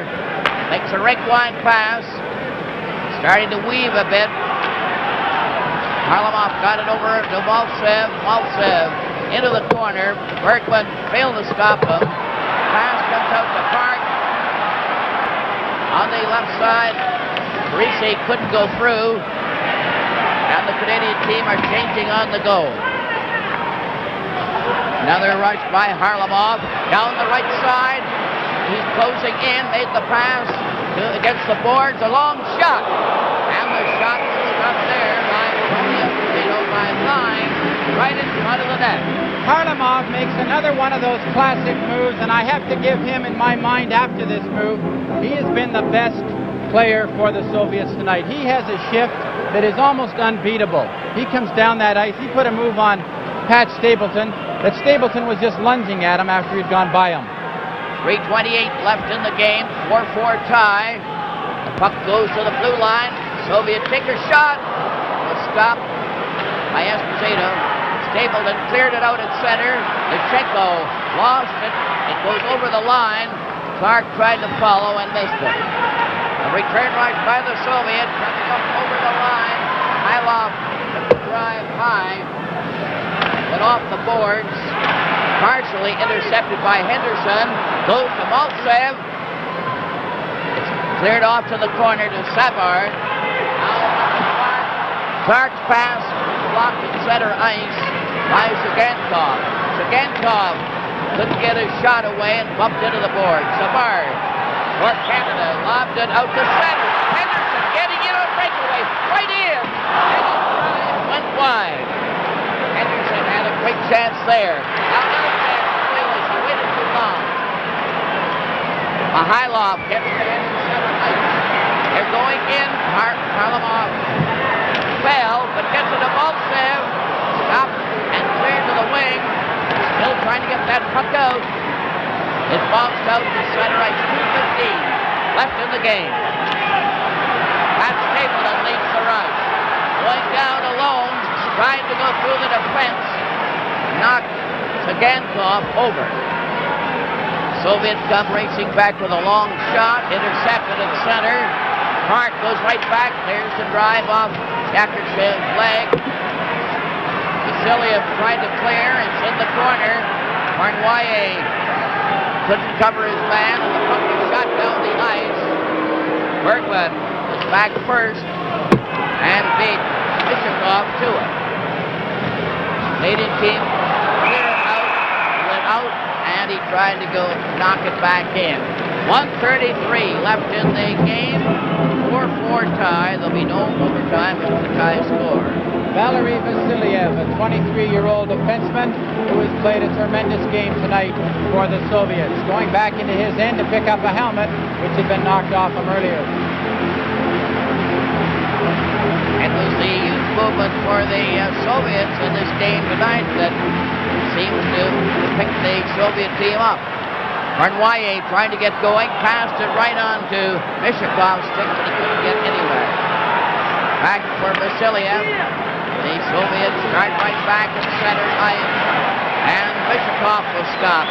Now Kushkin clears over on the far side, and it would appear as if the Soviet was trying to hold on to that tie. Here's a quick pass to Petrov, over onto the side. Petrov fired one back to the net. Berglund recovers with 1 minute left in the game. Remaining in the game. Down the left side was stopped, and the puck went over the glass into the crowd. Be a face-off on the rim of the circle. Foster, you couldn't see better hockey anywhere. I just can't get over the pace that they're keeping up. They've played 59 minutes of hockey, and they're going at it as if it were the opening minute of the game. Phil Esposito, I've never seen him work harder. He's playing probably as good hockey right tonight as he's played in his life. It's been a tremendous game, no question about it, and it's been very evenly played. With Canada having the advantage in the first half, and the Soviet coming back to edge the Canadian team to get a 4-4 tie with 53 seconds remaining. There's been little to choose between the two teams. Esposito trying to get the draw, had it momentarily, lost it. Soviet breakout at center ice. Harlamov tipped it towards the goal from the corner. Parisi is covering on the side, lost it. Harlamov drove one wide to the far side. Ellis cleared to Esposito. Coming down on that far wing, fired a shot right in front of the net. What a chance Parisi had right in on top of the goal. Back comes the Soviet on the right side. Over the line for Harlamov. Turned aside. Mihailov centered out. A shot. And again, another great save this time by Tony Esposito. What a save by Esposito. Maltsev gets a good backhand away here. Again, Harlamov. Always tough to handle. Good puck control. It bounces out now. Maltsev's out of our screen. Good backhand. Esposito, a big save late in the game. 13 seconds to go. At this stage, Foster, in a game, you want to make sure you don't do anything defensively that will cost you the game. You'll be happy to get out of a game like this with a tie. Certainly been a number of close calls in this one at either end. Goalkeeping has really been tremendous. Petrov is ready for the face-off for the Soviet. Got the draw, but was knocked back to Bergman. Bergman is grabbed by Petrov and hauled down. The puck is in the corner. Bergman ran at his check. Petrov, and the puck is back in the corner. Mihailov covered, and the game is over. And it's ended in a 4-4 tie. Canada 4, the USSR 4, and that's a fair appraisal of a tremendous struggle. Two teams are tired, but put up a tremendous effort. With the final score, Canada 4 and the Soviets 4. This is Game 3 from Winnipeg. I'm Foster Hewitt, and I'll be doing the play-by-play, and with me is my sidekick, Brian Conacher, to do the color. This is the rubber game of the series, with each team winning one game and tying the other. Brian? Well, Foster, both teams have made liberal changes to try to win this fourth and final game in Canada. The Soviets have made 4 changes, inserting Ragulin, Vikulov, Polodiev, and Blinov, and dropping Solodukin, Gusev, Shatilov, and Mishakov. The Soviets are now back to very much the same lineup as they had in Game 1. For Canada, they've inserted 8 new players, getting a lot more players into the lineup. They have switched goalies. They've got Ken Dryden in goal, replacing Tony Esposito. Don Ory and Rod Sealing are replacing Guy Lapointe, and Serge Savard, who suffered a broken bone in his foot in a practice here yesterday. Vic Hadfield, Rod Gilbert, Dennis Hall, Gilles Perrault, and Bill Goldsworthy are in the lineup. And here comes Team Canada onto the ice.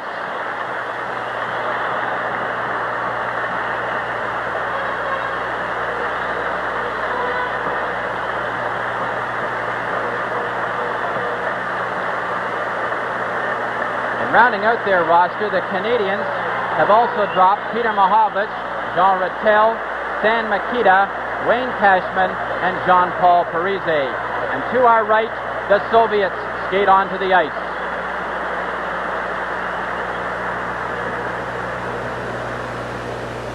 Prior to this game, Ladies and gentlemen, we will now have presentations at center ice. Mesdames et messieurs, nous aurons maintenant des présentations au centre de la patinoire.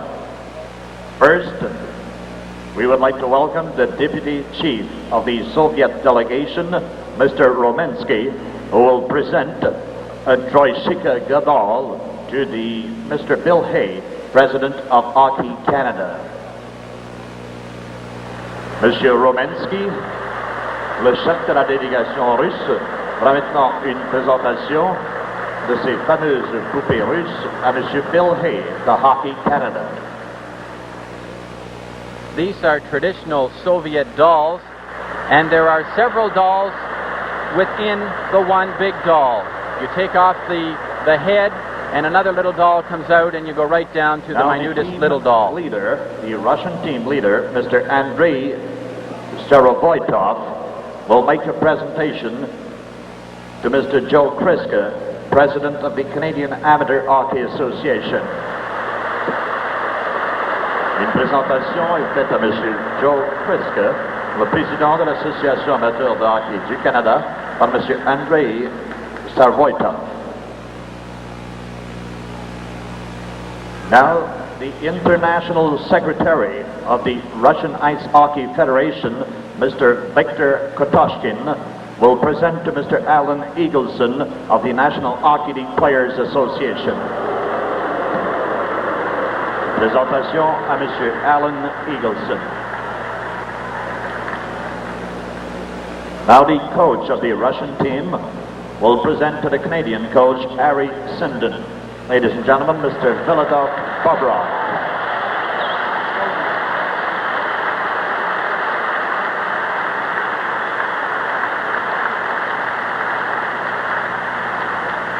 Now the assistant coach of the Soviet team, Mr. Boris Kuligin, will present to the assistant coach of Team Canada, John Ferguson.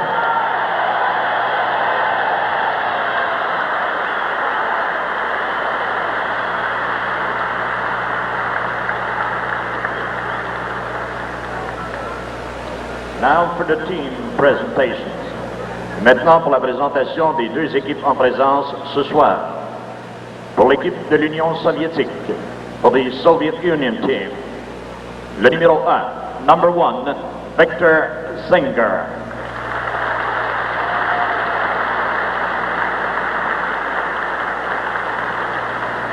Wearing number 3, le numéro 3, Vladimir Luchenko. All of these dolls will be of different sizes, as you can see, and when they're over, they'll all insert in to be one big doll. Number 5, le numéro 5, Alexander Ragulin.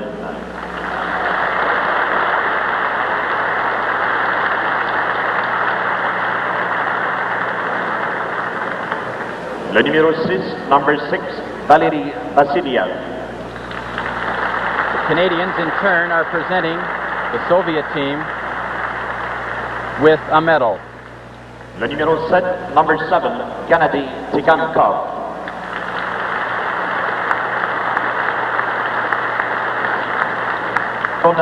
Number 9, Yuri Blinov.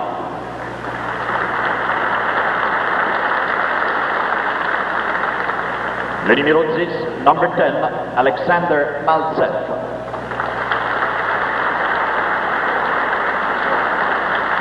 Le numéro 13, number 13, Boris Mikhailov.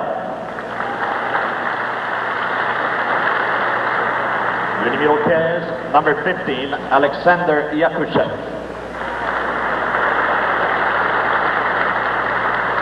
Le numéro 16, number 16, Vladimir Petrov. Le numéro 17, number 17, Valery Karmalov. Le numéro 18, number 18, Vladimir Bikulov. Le numéro 19, number 19, Vladimir Shadrin.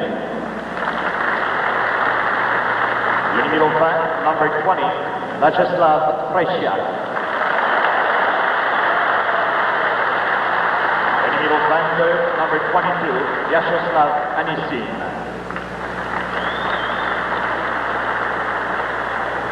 Le numéro 26, number 26, Eugenie Polatiev.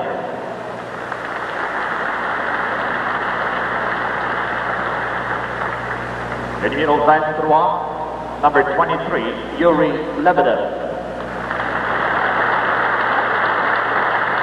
Et le numéro 24, number 24, Alexander Bodunov.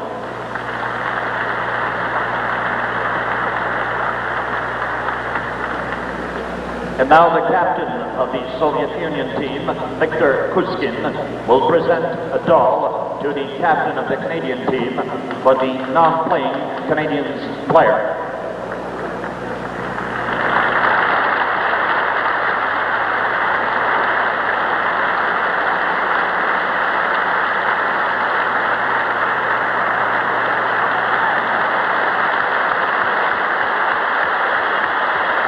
Tremendous spontaneous ovation now, after that exchange. The introduction of Team Canada.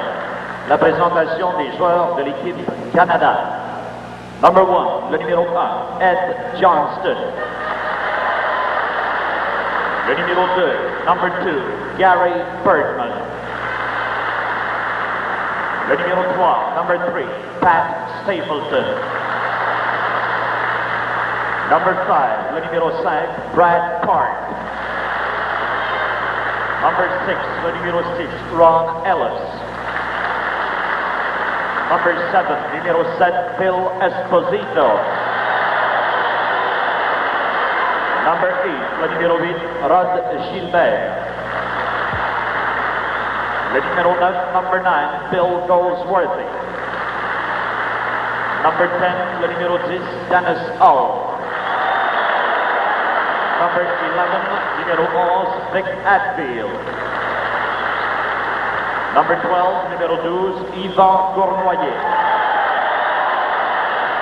Number 16, numéro 16, Rod Sealing. Number 17, numéro 17, Bill White. Number 19, numéro 19, Paul Anderson. Numéro 26, number 26, Don Aury. Number 27, numéro 27, Frank Mahovlich. Number 28, numéro 28, Bobby Clark. Number 29, numéro 29, Ken Dryden. Number 33, numéro 33, Gilbert Perrault. Ladies and gentlemen, will you now please rise for the national anthems? Ladies, mesdames et messieurs, s'il vous plaît, vous levez pour les hymnes nationaux.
This is Game 4 of the Canada-Soviet Series from Vancouver.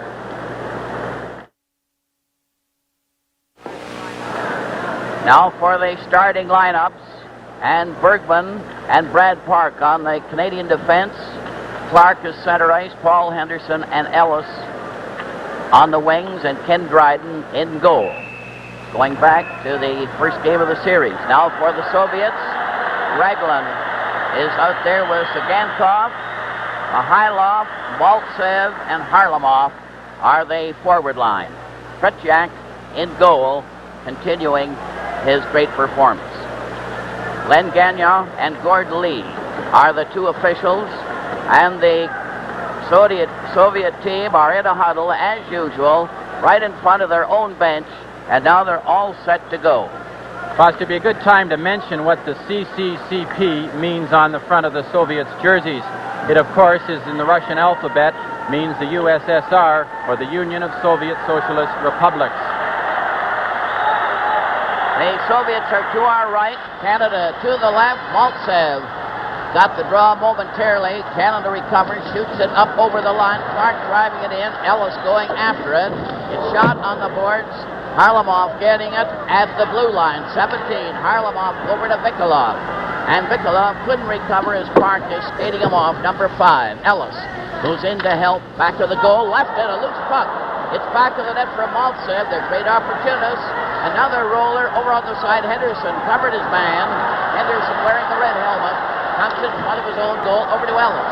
Ellis at center ice behind Clark.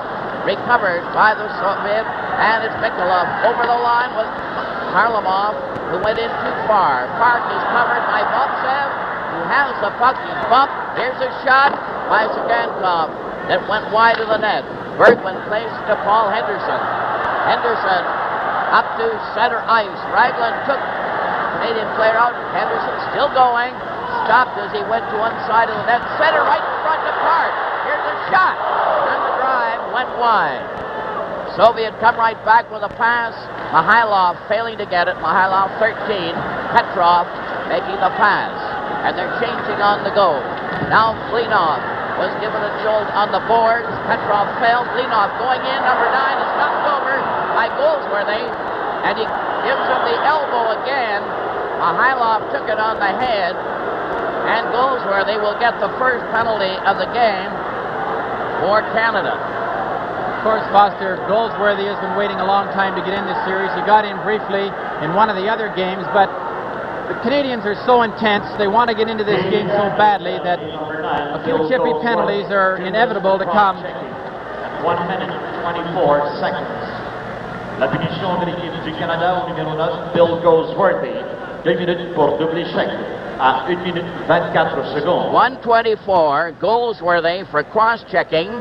And Goldsworthy had just come on the ice on a player change as the two teams were changing on the move. Petrov is now at center ice for the Soviet. They have the odd man advantage.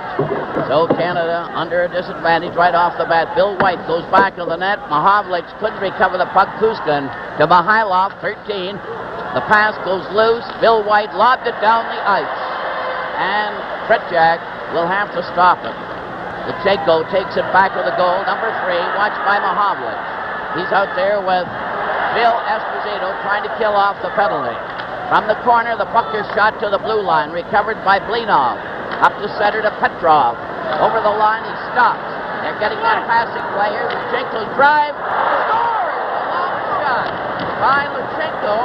And whether it was deflected by a stick, it's hard to say.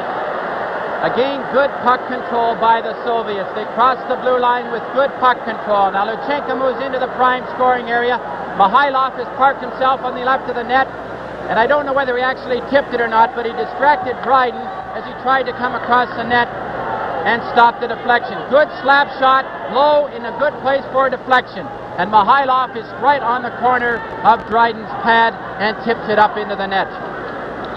Soviet Union's goal scored by number 13, Boris Mikhailov, assisted by number 3, Vladimir Luchenko, and number 16, Vladimir Petrov.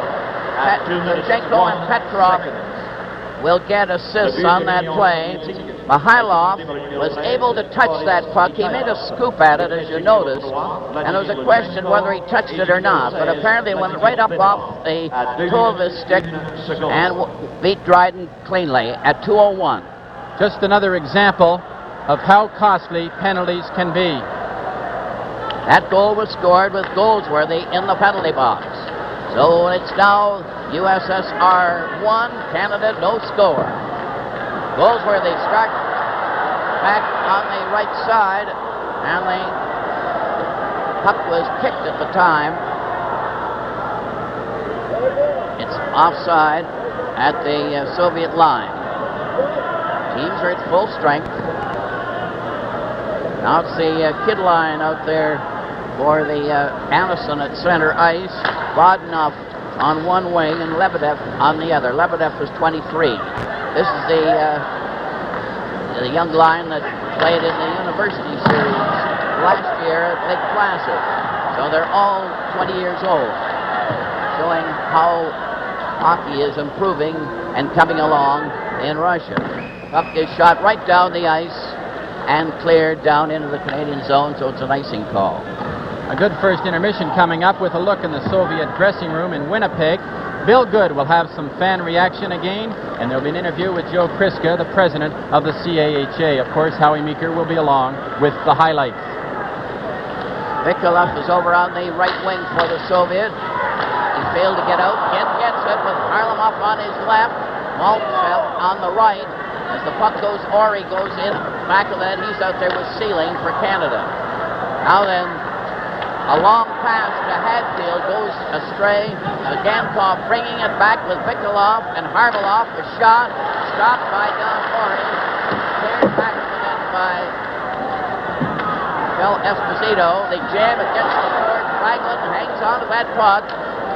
Another case of real puck control. They're roughing it up quite a bit here right at the start, and Canada got a penalty for cross-checking that allowed the Soviet to capitalize on a scoring effort. An icing call, as the Canadian team seemed to be a bit upset by that scoring play. Number 18, Vikulov, has made an amazing recovery to get back into this lineup tonight. He suffered a partial separated shoulder in Game 2. Had it strapped up for a couple of practices and is now back out there taking a regular shift. Of course, that's the Soviets' top line. Perreault is out there now for Canada, number 33. He's the product from Buffalo in the NHL. Mahovlich is on the left wing from Montreal Canadiens, and also Cornwallier. So now it's back behind the Canadian goal. Perreault starting to move on that left side, waiting for a pass. Bergman played it the other way. And it's Cornwallier knocking it out at center. Perreault knocked Mihailov down. The puck goes into the Soviet zone. Lutsenko, free. Shoots it, not out. Loose puck goes to the side. Kuskin nearly was in trouble. Mihailov playing it back to the goal. In the corner there, Blinov, number 9. Passes on the right wing. A relay is intercepted by Cornwallier to Bergman. Up on the right wing. Perreault going in there, 33, sent right to Mahovlich, and it bounced off his stick. And Frank Mahovlich had a great chance. Mihailov, 13, coming back at the blue line to Blinov, number 9 at center, over the line, 3 of them closing in. Here Mihailov right in, and a close call there for Dryden, who covered the short side. He wasn't just too sure where it came from. Perreault back at center, over the line. Stopped by Kuskin. Blinov, number 9, down the far wing. 3 of them up again. Blinov pass to Mihailov. A dump pass to Kuskin. His shot was stopped. And the Canadian team break out at center ice. Coming down. Cornwallier passed. Mihailov lost it to Perreault. Right in front to Henderson on a player change. And they're making frequent changes. Puck is loose on that wing. Henderson covered his man. Perreault centered it in front. No one was there. Soviets clear out to center ice, and it hit Park skate. Paul Henderson drives it over the line to Cornwallier, coming right in on goal. And Kretjak didn't even budge on that one. Clark tried to dig it out from back of the net. It's knocked over to Cornwallier. Cornwallier slashes at Kuskin. Here's another chance for Stapleton, a dribbler. And again, the Soviet player is kind of slashed by Cornwallier. Down the left side for Anderson. The kid line out there. Vodunov was with him, and the shot went flying into the crowd. But the score, Russia won, and Canada no score. This is Game 4 from Vancouver. Soviets won, Canada no score, 14:28 left in the first period, and Canada had a setback on a penalty to Goldsworthy. A long clearing pass. Dennis Hull on that left wing. Goldsworthy on the right. Bill Esposito at center. Dennis Hull got his shot away, and it hit Poladiev's skate and went wide. There's that boarding check there on that far side. There's going to be another penalty to Goldsworthy, who's overly aggressive. Canada recover the puck, and it's an elbow call on the play. They jammed into the boards. Again, it's an example here in Goldsworthy getting this penalty. He made the play. The player got the puck away, and of course, being a little over-anxious, Goldsworthy goes in. He takes the check, which normally he probably wouldn't. Canada's penalty, number 9, Bill Goldsworthy. 2 minutes for elbowing at 5 minutes 58 seconds. La punition de l'équipe du Canada, numéro 9, Bill Goldsworthy. 2 minutes pour avoir donné du coude à 5 minutes 58 secondes. That's 2 penalties in a row for Goldsworthy. This one for elbowing at 5:58. The first one was 1:24. The Soviets took advantage. There's a long shot. Maltsev let it go, and the Canadian team will be in trouble again with a man short. Maltsev gets that puck again. His pass is knocked down, and Clark shot it down the ice. Clark and Ellis out there to kill off the penalty with Stapleton and Bill White. There's a long pass to Bikolov. It got away. Bikolov tried to go in there, but Stapleton was right on top of him. Harlamov got the pass, gets it again, getting it back to the blue line. Canada recovers, and they pass to Stapleton, went astray. Ragulin going into the corner, number 5. Gankov is his other defense player. Now Petrov on a player change, moving up at center, 16. A long shot. Negus, here that one with his glove. He lost the puck right off the bat. Another chance for Mihailov, back to Luchenko, and apparently it went over the blue line just by a fraction, and it was called as a result.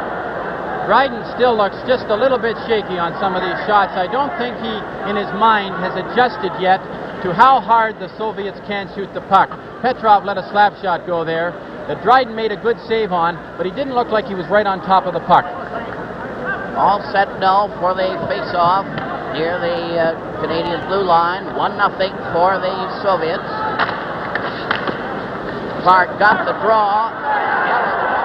Mihailov. Here's Luchenko getting the shot. Dryden made the save. Dryden has been fighting that puck a bit, and the puck comes right down the ice to Luchenko, number 3 for the Soviets. Petrov takes his pass, going right back into their own zone again. Kuskin is beside him. Now he moves. Coming up at the blue line, pass on the left wing to Mihailov at center. Over on that right wing, they're closing in. Every man is up now for the pass. Here's Luchenko getting his shot. He scores! Luchenko let one go on a beautiful passing play, and the Soviets have taken a 2-0 lead. Again, an example of perfect puck control. Look at them set up the puck control. Harlamov gets it right across. Luchenko moves in. Now again, Mihailov gets the stick down, deflects it up over Dryden.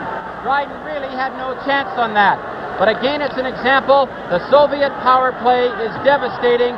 Penalties are going to cost you. 7:29, the scoring play, and we're not sure whether Mihailov will get credit on that shot by Luchenko, but he had his stick right in the way. We'll wait for the official. A long shot. Yes, Mihailov. Assisted by number 3, Vladimir Luchenko, and number 16, Vladimir With the score, Petrov. the Soviets 2 and Canada no score. This is game 4 from Vancouver. That is the same type of play there with Mihailov getting a stick in the way on Luchenko's shot in each case. So it's 2-0 for the Soviets, and almost identical goals in which it was doubtful whether Mihailov had really contacted the puck or not, but he did. And in each case, he gets the goal with Luchenko getting the assist. Petrov got the assist on the first one. 2:01 and 7:29 for the Soviets. And from the way they're playing at the moment, looks as if this could be a rough game. Chippy play can only work to the advantage here of the Soviets because, of course, they're winning 2-0 right now. Esposito at center ice, got that puck back at center. Sealing cleared it over on the far side to Park. It's dumped over the line. Vasiliev shot it out to center ice. And so far, the Canadian team have been unable to really untrack themselves. 2 penalties and then 2 goals. That power play really has them buffaloed. Bodnoff coming down this the kid line on the left wing, over the line, still, and a shot there by Anderson that just went wide of the target. He took a slap shot, and they weren't supposed to know anything about the slap shot when they arrived. Seelig, 16, ahead on the right side to Gilbert. Over on that far wing, Hadfield knocked his man over. They fell into the boards. Esposito is trying to dig it out. He lost the puck. It shot down the ice. It's going right to the goal line, but not quite. And so it's got called and got Ori. There's ahead to Mahovlich. Here's the shot. Tretiak knocked that down with his glove. Harlamov right into his own man. Esposito was right in there close. Harlamov nearly upset the apple cart there in front of the Soviet defense. Here's Harlamov taking a pass way offside. He's 17 and the big star of the team.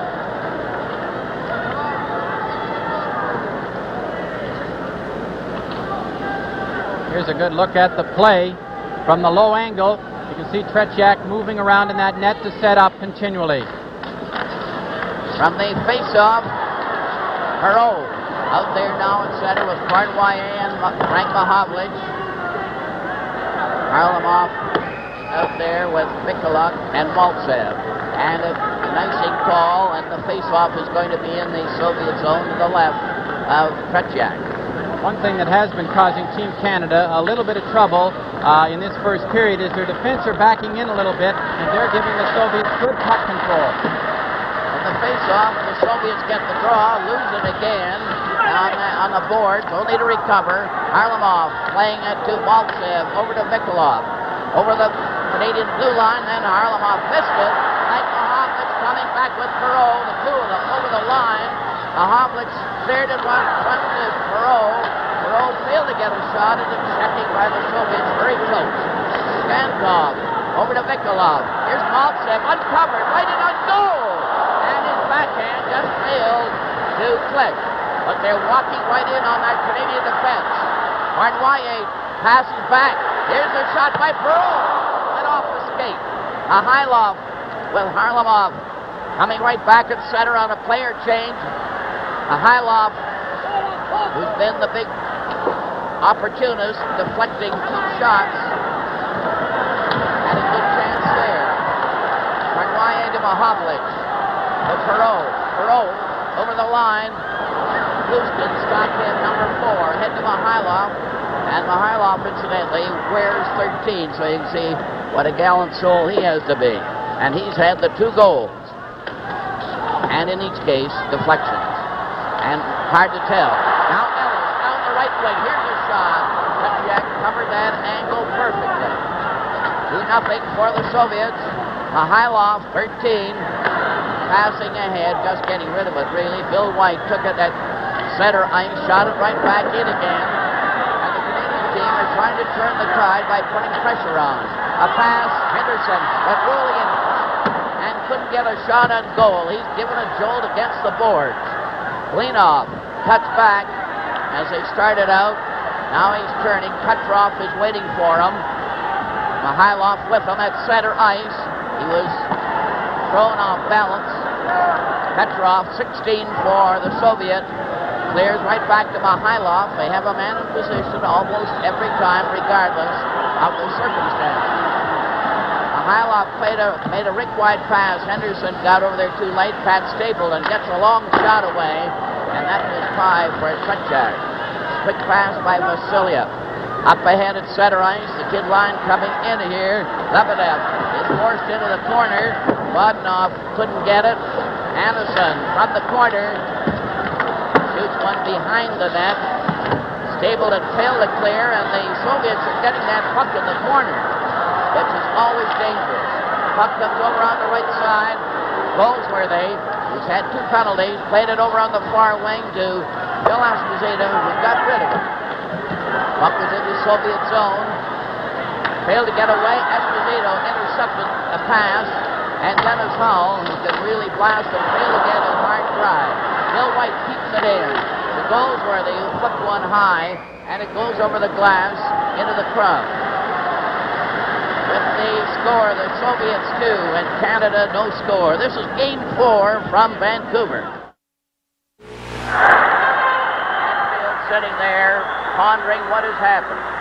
2-0 for the Soviet. Here's Esposito getting a quick shot, tried to try it by Tretiak. Esposito working his heart out there.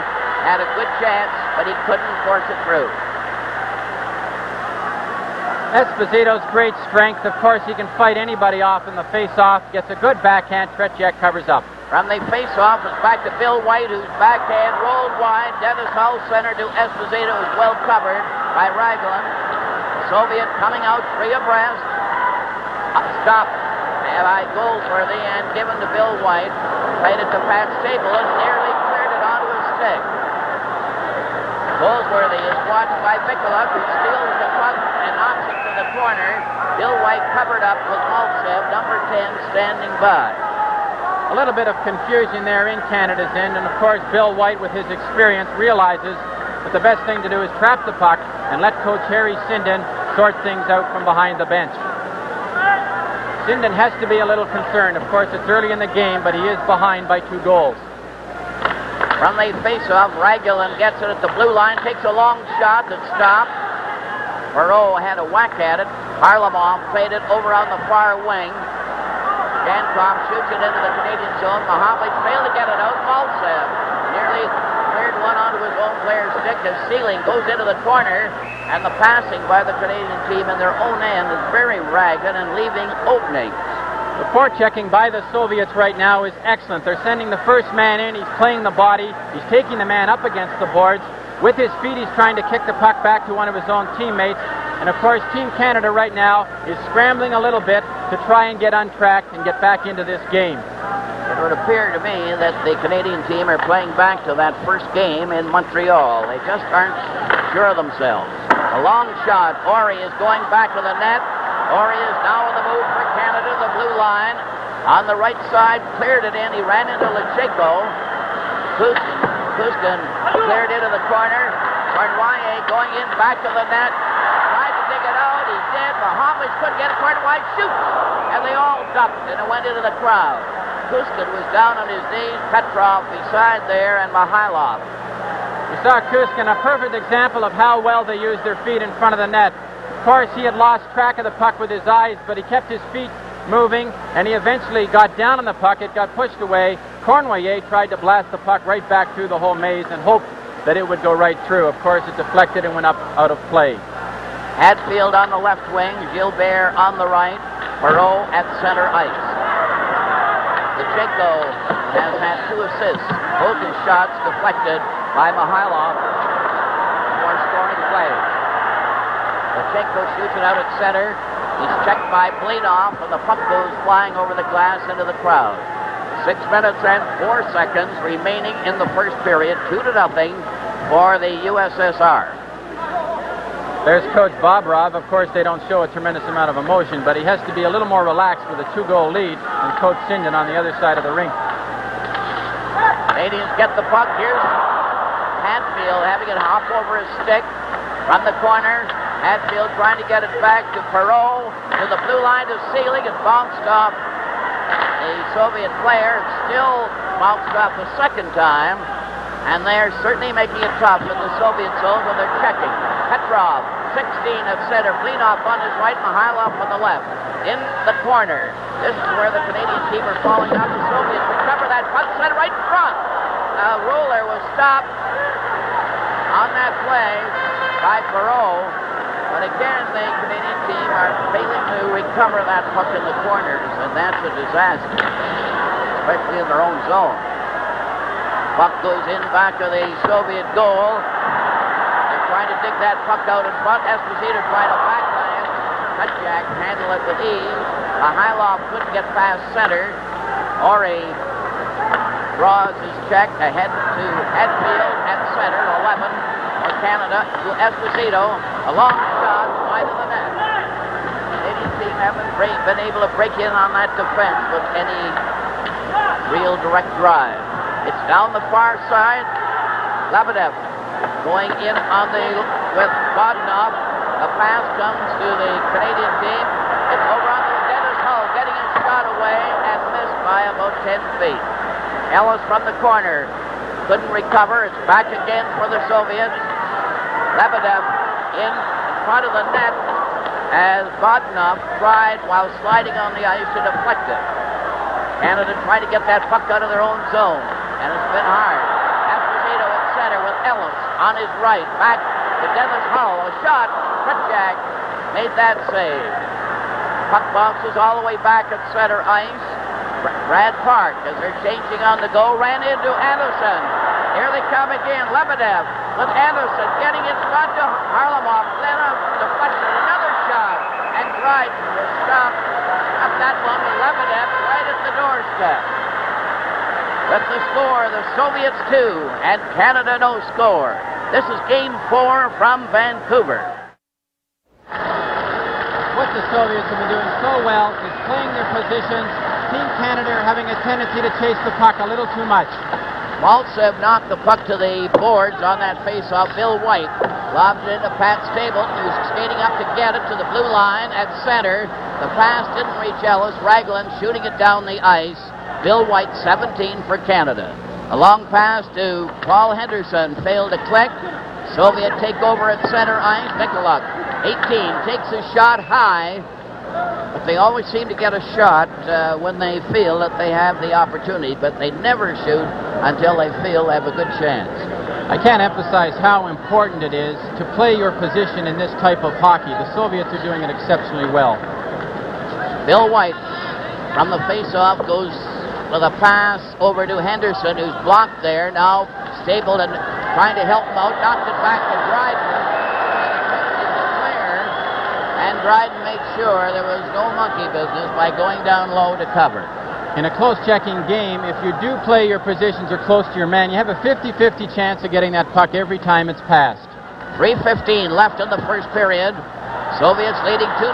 A long pass to Henderson. Ellis follows in, couldn't control that puck, and it's shot out to center ice.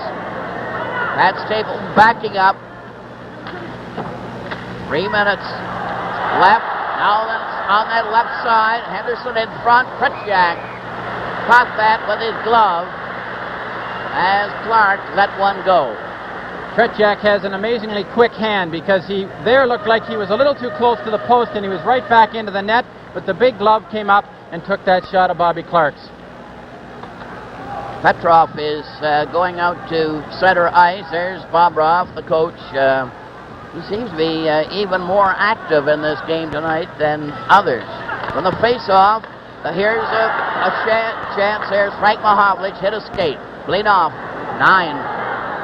In the Canadian zone, keeps on going from Petrov, took his shot, and Dryden was down low to cover up on that close call. This shot causes Dryden a lot of trouble because he wasn't absolutely sure that Blinov loses it. He gets it back, kicks it up with his foot. Now he's not sure, he's not going to try to go out in front. And Dryden fell back into the net. From the face-off, Canada recover, and it's down the right side. Perreault was squeezed right out on the play by Lutsenko. Pushed it in front of his own net. Over to Blinov. Up to center ice with Petrov and Mihailov. Here's Mihailov's shot, went bouncing high. Caught by Dryden. And this Mihailov is playing quite a game in this first period, having been given credit for the first 2 scoring plays in which he deflected each one after Lutsenko's shot. It was just one of those things, but they all count. Tremendous crowd here. There's not a space anywhere, and they were lined up trying to get tickets in Vancouver for some time. Here's a long shot by Lutsenko that failed to click. He fanned on it, really. Slides out to center. Hadfield took a long shot. Petriak caught it coolly with his glove. The long pass goes down the ice. It's not going to go right that far because it's sticking on the ice. The Soviets recover. Blinov, great opportunity. Blinov was knocked sideways, though, as they squeezed him out. Esposito tried to come up at center, but he was alone. Then, pass over that far wing. Kuskin couldn't follow through. A long pass out, rather aimlessly though, and it slides down into the Soviet zone. Vasiliev went back, but it's icing. The Soviets' checking here has been so close, they've been sticking so close to their men, that Team Canada really has been forced into a one-on-one situation where they're trying to do it by themselves, and there's a great lack of team unity so far in this first period by Team Canada. Soviets have had quite a margin in the play in this first period and have earned that 2-0 lead, even though both goals were rather spotty, and that was the deflection. Here they come again. A shot right on Dryden, and a hard one at that by this Anderson, and this is his kid line, the 20-year-old. Dennis Hull from center ice fired one that Kripjak knocked down. Vladiev played it over on the wing. Bodnov failed to get out. Now the blue line, a long shot at center. 1 minute left as they drive it over the line, and it's an icing call.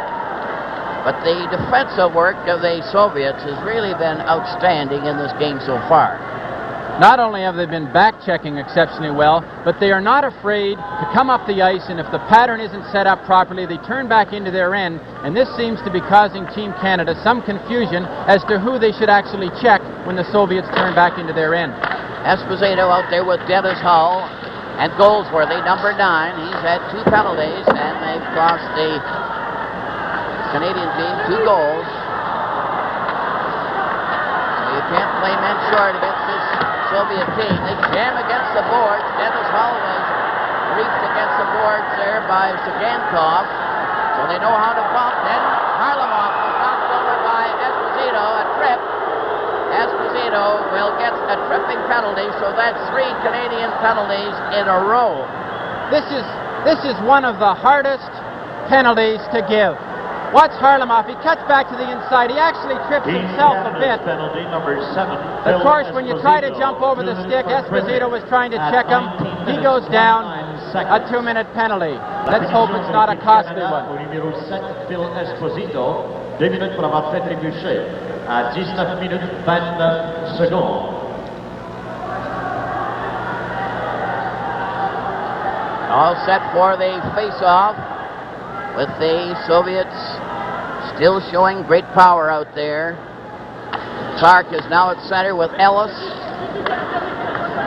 They're going to try and kill off this 3rd penalty. Bergman and Park on the Canadian defense. Clark and Ellis out there. Raglan shot it out over the line. Maltsev is on the right. Harlamov back to Sagankov, who's dumped on the play by Clark. Raglan over on the wing. A shot goes wide. Harlamov getting it back to Raglan, and you see how they monopolize the play. It's back to Sagankov. Another shot. Wright got that one with the side of his stick, and they just pass that puck around a la New York Rangers in the old days. The Soviets have a great tendency on their power play to get the puck to number 7, Sagankov. They shoot right from the slot area, but well back towards the blue line. A very dangerous shot. Maltsev ready for the face-off. Mikulov and Harlamov on the wings as the buzzer goes to end the first period. With the score, the Soviets 2 and Canada no score. This is Game 4 from Vancouver. Capping the first period, Mikhailov deflected Luchenko's shot to get the first Soviet goal at 2:01. Petrov was also given an assist. At 7:29, Mikhailov did almost the same thing, deflecting Luchenko's shot, and it was 2-0 for the Soviets. 3 penalties, 2 to Goldsworthy, one at 1:24, one at 5:58, and then the last one at Esposito for tripping at 19:29, and that penalty will carry over into the second period. Today, CBC celebrates 20 years of television on the English Language Network. This 20th anniversary year will feature some of the finest programs ever shown on TV, and you can look forward to seeing the tops in the world of sports. Players are out on the ice, getting ready for the start of the second period. Canadian team still disorganized and playing back to that first game of the series. And as you know, this is a key game for the Canadian series, each team having won 1 and tied 1. Soviet team to our left, and the Canadian team to the right. and the Soviets get the draw right off the bat. Mikhailov, who has scored 2 goals, now recovering and getting back on the right wing, fooled Clark, gets over on that left side, cleared a pass to Harlamov, who's bumped by Bergman. Bergman clears it. Luchenko, who fired both shots, number 3, going in back of the net. He got the 2 assists. Harlamov cleared right on to Ellis' stick. Canadians still a man short. Esposito was off. Kuskin failed to get anywhere. Now Harlamov, 17. Up to the blue line. He'll go into the corner, then pass it back. It didn't go very far. Ellis shot it down the ice. Kuskin is going back. 35 seconds left in the penalty to Canada. Up to center ice. Over the line, a pass to Petrov, uncovered. Petrov passed back to Harlamov, a loose puck, and Canada shoot it down the ice. Ellis getting it away. Kustin, number 4, cuts in front of his own net as Canada makes a change. A long pass goes into the corner. Bergman in there first. Bates, Vodnov to it. The kid line out there for the Soviets. A long pass too far from Mahovlich. As they're changing on the go, Bill White and Pat Stapleton out now. The Canadian team at full strength. Down the right wing for Anderson. A pass on the left wing. The shot is deflected high when Lebedev let it go. Lebedev goes into the corner to recover again. They give him a bounce. Frank Mahovlich played it back to the net to Pat Stapleton. Into the corner to Bill White. Up now to the blue line to Gilbert. Passing on the left side. Mahovlich tried to pass in front, and Esposito was back a bit. Quick pass down the far wing. Lebedev going into the corner. It was over the red line, so it's called for icing. 17:53 remaining in the second period. Foster, it's a good time just to remind Canadians, of course the people in British Columbia appreciate this, that the Trail Smoke Eaters were the last Canadian team to beat the Russians in World Hockey in 1961 with coach Bobby Crom, and Jackie McLeod was the leading scorer. From the face-off, Perreault had a good chance. Hadfield over to Arnoyer. He was too well covered on the play. Bodnov goes down that left wing, up over the line. They jam him against the boards. Here's 2 of them in front, but the pass goes astray. The puck slides out, and Arnoyer was unable to reach it. Back go the Soviets. Over the line, a drop pass. Goes astray. Stapleton ahead. Perreault, 33, going in. Here's a shot. Oh, that was close. Bodnov touched it. And it was offside on the clearing pass. 2-0 for the USSR. And they had a good margin in the first period.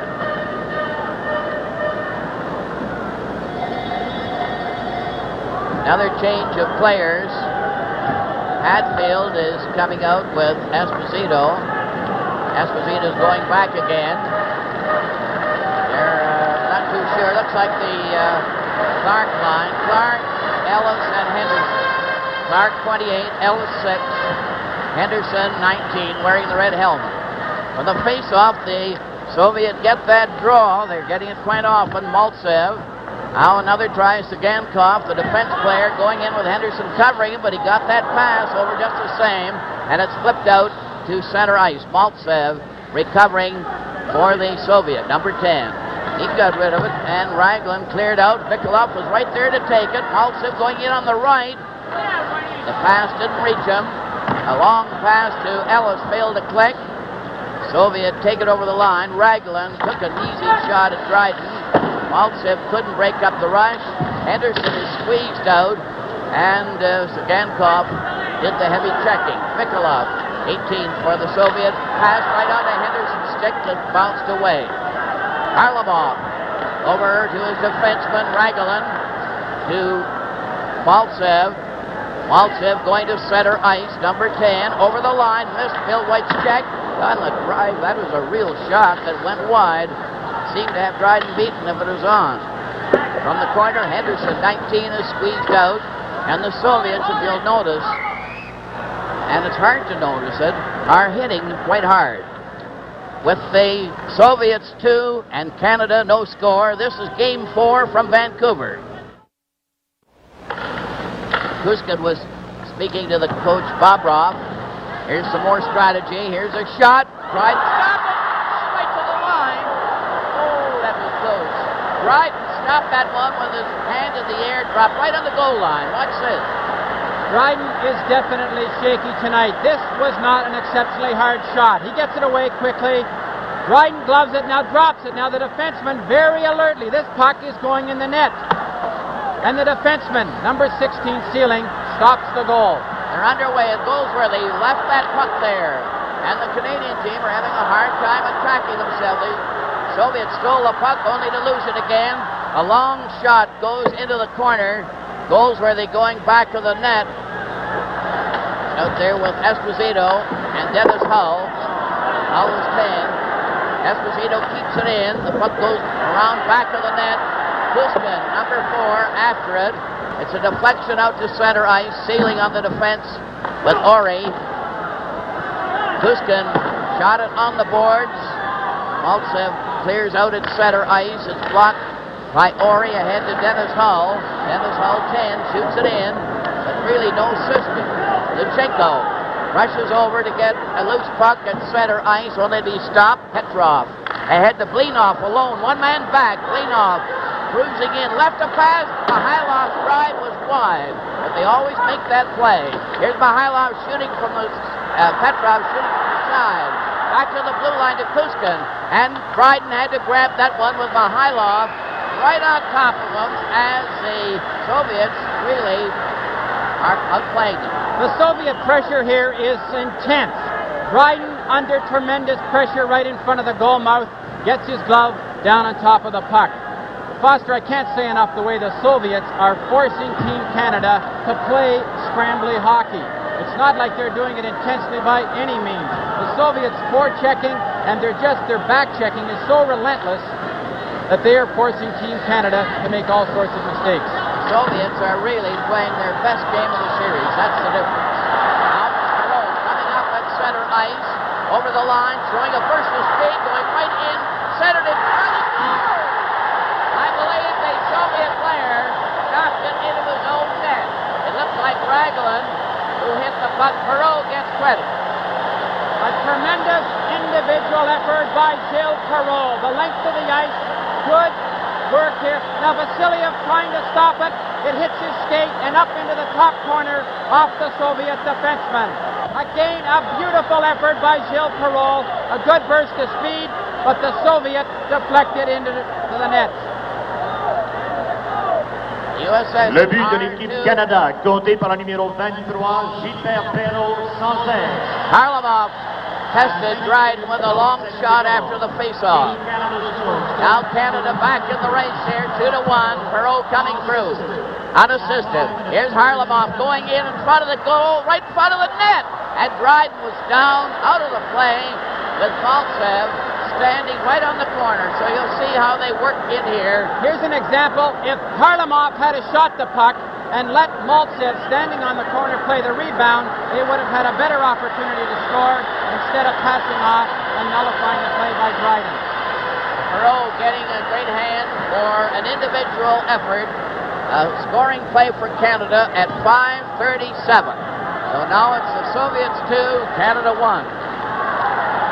That should give the Canadian team a lift and settle them down a bit. Maltsev coming back on the right wing.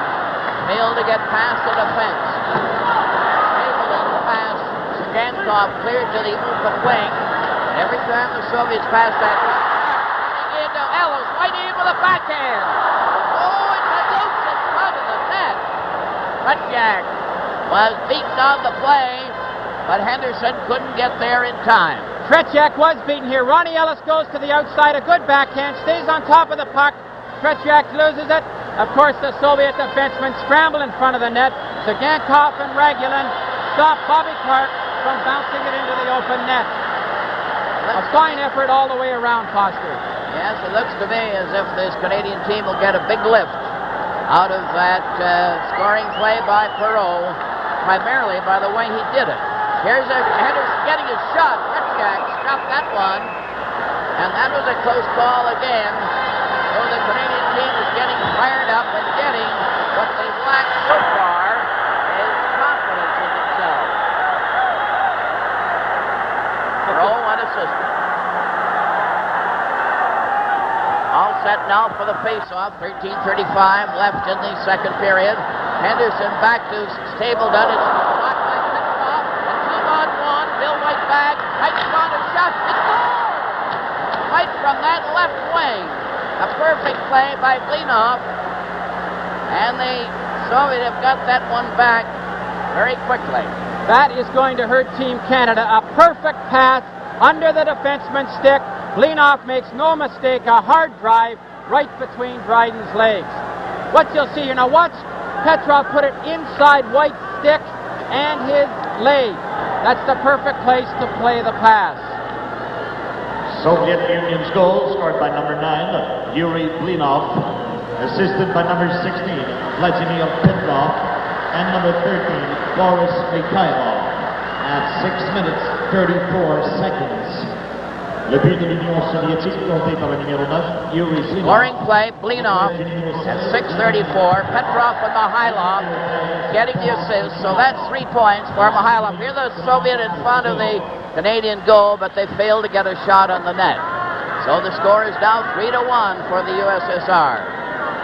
I hope we don't see Team Canada go back into their shell because they were definitely coming out of it and playing much better hockey. Face off in the Canadian zone. The puck is recovered by Hatfield. Ahead now to Gilbert. Gilbert, number 8, stops. Cleared the pass, intercepted. And is carried right down at center ice. A fake shot by Shadron, who's a spare player in the game. They jam into the corner. It's over on the far side. Hatfield comes up in center. Over the line. Here's Gilbert faking. And a shot right across the goal line. Tretiak had it covered, though. The puck is at center ice. Soviet attacking Bikolov. Number 18 getting in with a drive, and it's wide.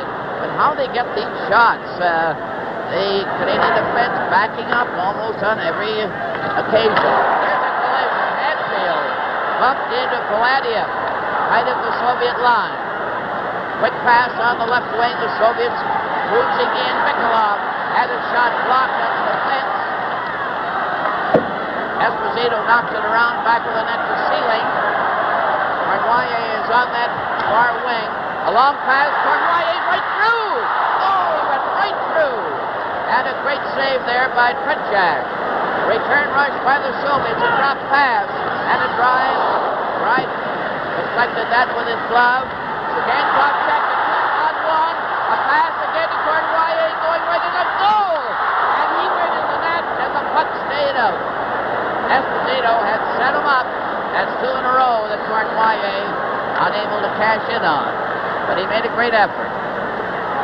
Gankov goes in on the defense with Vasiliev clearing it out. Mike Mahavlich played it over to Esposito. Here's a shot. And Tretiak grabbed that one with his left glove. With the score, the Soviets 3 and Canada 1. This is game 4 from Vancouver. Ready for the face-off in the Soviet zone. 3-1 for the Soviets. Here's the penalty coming to Kuzkin for tripping. Kuzkin upset Cornwallis, who's been tearing in there and coming very close.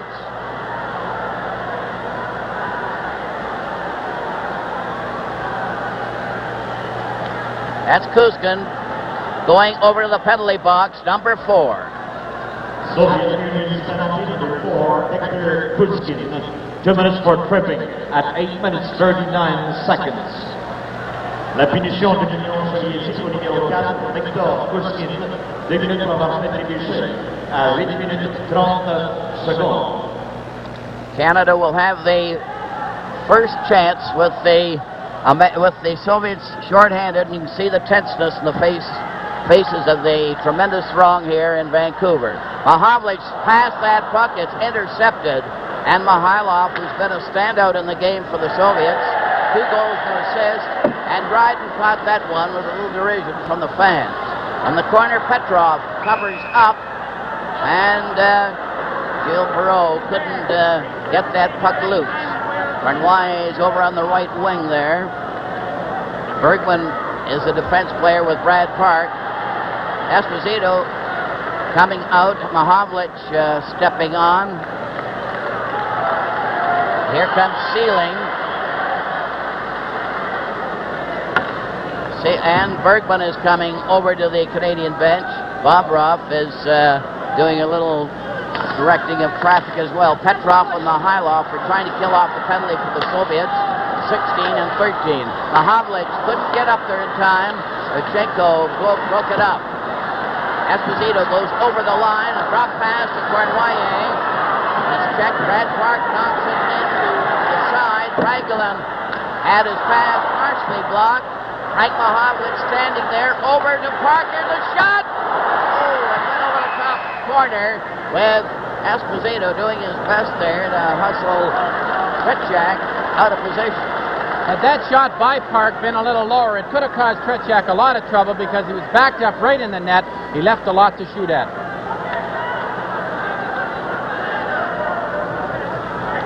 From the face-off, a loose puck, and the Soviet cleared out at center. Petrov was able to move it. Mihailov covers his man on that wing. Canada takes over. Cornwallis playing it to Mahovlich at center. A shot right around the boards. That's something the Soviets don't do. They hang on to that puck. It's puck control all the time, whereas the Canadian team shoot it in and chase after it, which is not very effective. Coming up on our second intermission, we'll have an interview with Tony Esposito, an interesting travel feature for those going to Moscow, Billy Warwick of the 1955 Penticton Vs, and of course Howie Meeker will be back with the highlights. On that last play, you notice the difference where the Canadian team are getting rid of the puck, whereas the Soviets are hanging on to it and they don't shoot until they think they have a good chance. They're always passing the puck, whereas the Canadian team has been carrying it up and then shooting it in and trying to recover. Quite a difference in styles. The pass back to the blue line, Sealing played it into the corner. Esposito tried to deflect it. It's caught by Tretiak, who really has a glove hand there, and he's working it overtime. There's no question that the man they have to get the puck to is Phil Esposito, and of course he's in the prime real estate about 15 feet out in front of that net. From the face-off, Gladiev shoots it down the ice, and so far the Canadian team haven't been dangerous while they have the man advantage for the first time in the game. Now the puck is back to the Canadian goal. They start coming up slowly, led by Park, ahead to Esposito. Hadfield coming in on the left side. The puck is bounced. Gilbert from Hadfield. Gilbert from Hadfield. There'll be no goal here because Rod Gilbert definitely skated through the goal crease, turned his skate sideways. Vic Hadfield's pass hit him on the ankles and bounced into the net.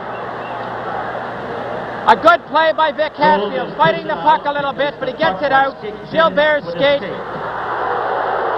and it goes into the net. The referee nullifies the goal. Coming up from the rear, we can see Brad Park, good puck control.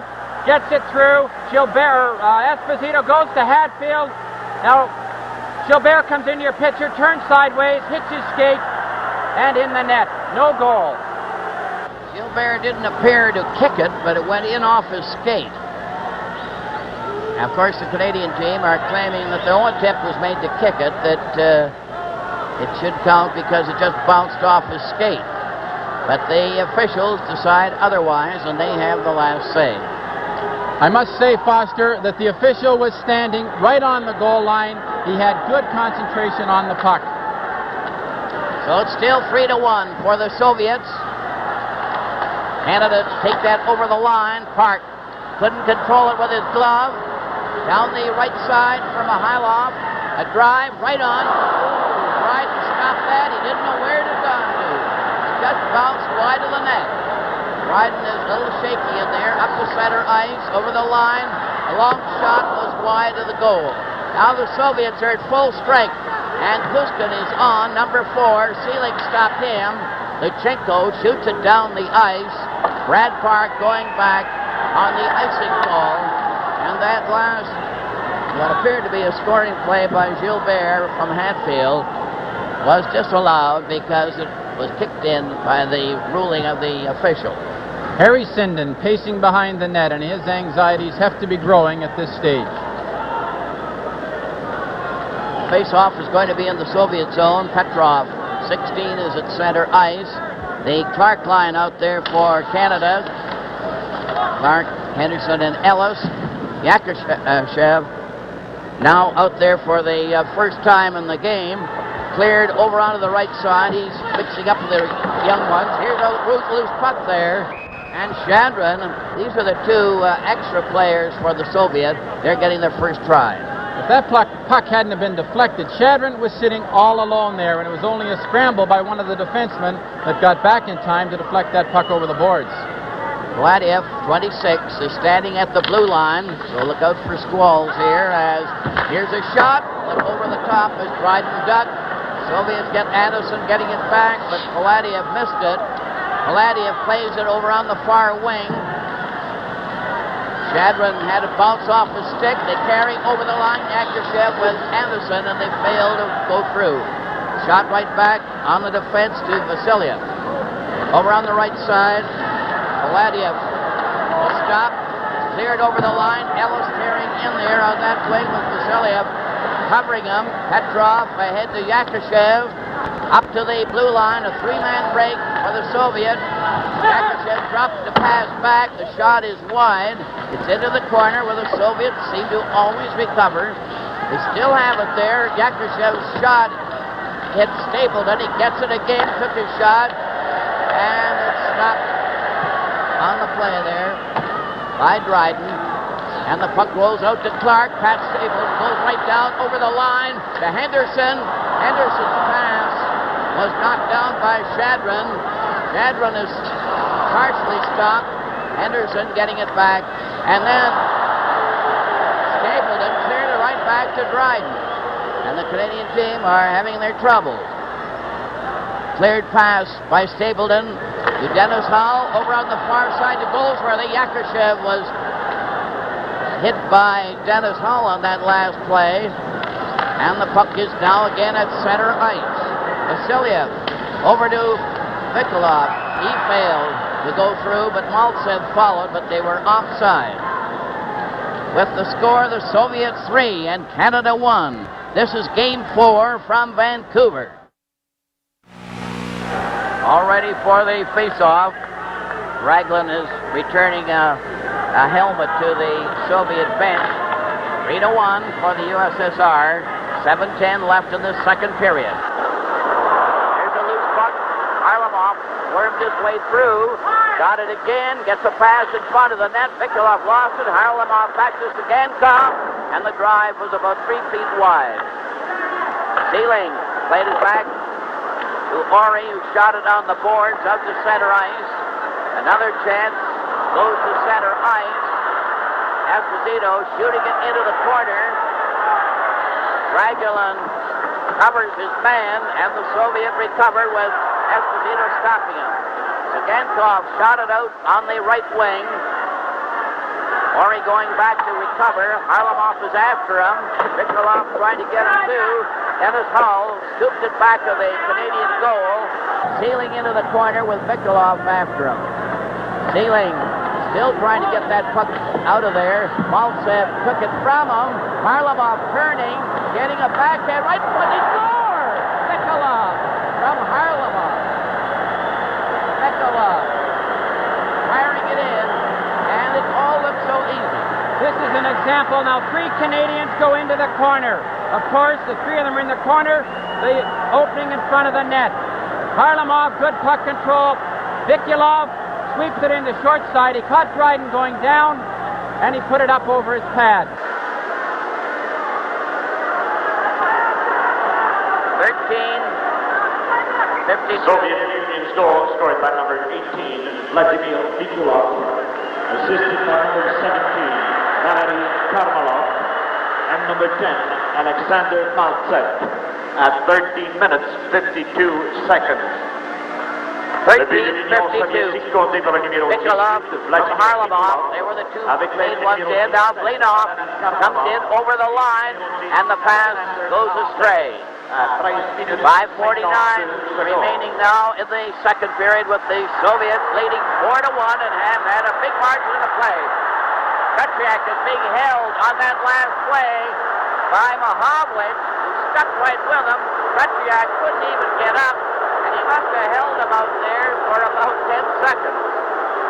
Puck is Petrov at center ice. Mihailov closing in, weaving in front. A pass goes astray, and Bergman went sliding down to cover, so there was no pass. The Canadian defense is not standing up. They're getting in trouble. They're going for the fake, and the Soviet player is walking right into the slot, and then he's making a perfect pass either to his left or to his right. Bergman and Park have both backed up on several occasions, giving the Soviets the option to either shoot or pass off to one of his teammates. At last, Soviet goal, 13:52, Nikolov from Harlamov and Maltsev. A long shot on Dryden from the face-off. Dryden is still rather shaky, but the Soviets are really making it tough with the USSR leading 4-1, and they're flying. They're great puck runners, too. Now Perot tried to go through there, failed. Bernier took a chance. You'll notice that it's all individual efforts. Quite a difference. A three-man rush with Yakushev driving one wide. He had to grab it off the boards. Anderson was with them on that play, so that they're putting a few of the veterans out there with the kids. A somewhat dejected Frank Mahovlich leaving the ice. The crowd didn't seem to like the fact that Mahovlich was sitting on Petriak there for what seemed like 10 seconds. Kept him right out of the play, but nobody could get a shot on the net. Shadron is going to face off. Got the draw, as they generally do. Here's a shot. It's wide, as Vasiliev let it go. Here's another shot, as Yakushev took a whack at it. Anderson in the corner. He's one of that kid line. Shadron got his pass to the blue line, and the Soviet are monopolizing the play into the corner. Stapleton got it out, but Clark was unable to control the puck, and the Soviet take over again. Shadron over on the right side. Vasiliev going into the corner, number 6. Stapleton knocked him down. Bill White rang it on the right side. Ellis with Henderson. Henderson tried to deflect it ahead of himself, went into the corner, centered it in front. Puck is recovered by the Soviet. A two-man break on one. Yakushev. 15 going in on the right side. Bill White deflected his shot with his stick. Ellis knocked the puck out, and sticks went a bit high on that play. With the score, the Soviets 4 and Canada 1.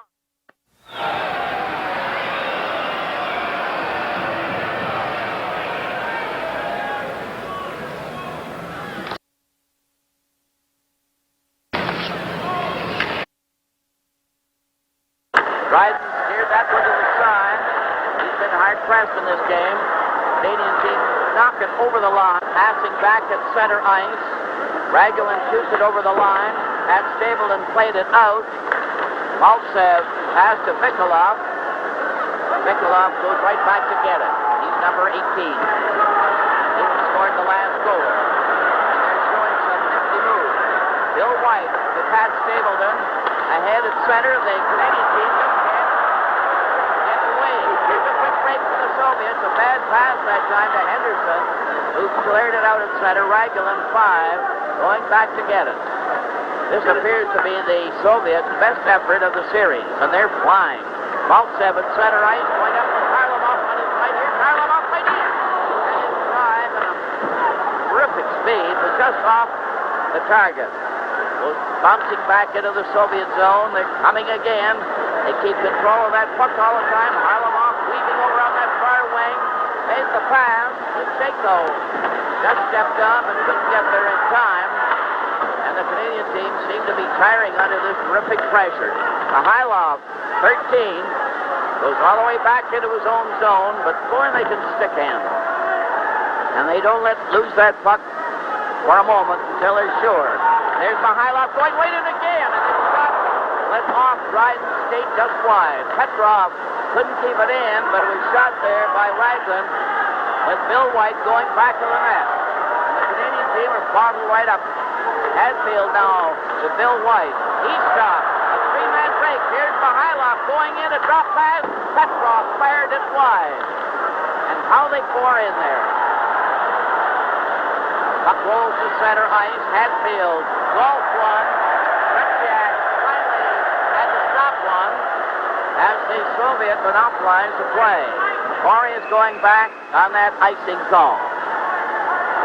Canadian professional football returns to the CBC television network on September the 9th. The Montreal Alouettes meet the Ottawa Rough Riders live from Lansdowne Park, Saturday, 8 p.m. Eastern Daylight Time. For Sunday football fans, Hamilton plays at Toronto and the Calgary Stampeders are in Edmonton. 1:39 left in the second period, and the Canadian team are having a tough time of it. A shot by Perreault out there with Cornwallier and Frank Mahovlich. Went wide, the puck slides down the ice, and it's called for icing. So far, the Canadian team have been unable to get a man in position there at the crucial time. Yakushev going down there now. There's Bretjak. Look at him on the corner of the goal crease. Puck rolls in front of the Soviet defense out to center ice. Ori shoots it into the Soviet zone. And it's brought back at center ice. Shadron goes into the corner. He just fell that time. Ori lobbed it on the glass on that far wing. It slides out over the line. Canada on the attack. Perreault going into the Hovlich for the shot. And just as he let go, Paladiev got in front to deflect it. Perreault going in back to the net. Perreault playing a solid game for Canada. Seems to be the main threat on the attack. Puck is back at the Canadian blue line to Mahovlich. Over to Cornwallier. He failed to go through. Yakushev on that left wing to center ice. Over the line. Yakushev turning with Anderson. Stopped by Frank Mahovlich. He picked off the pass. Cleared it over onto the wing to Sealing. Sealing going in too far. Was bumped into the boards by Vasilia. A two-man break for the Soviet with Bergman back. Here's Anderson coming up 22, slowed down. Yakushev getting in, right in front of the goal. Anderson took the pass, and Dryden made the save, but a perfect passing play that came very close. Dennis Hull cleared it off the boards. Another try for Shadron coming from the side, and the siren goes to end the second.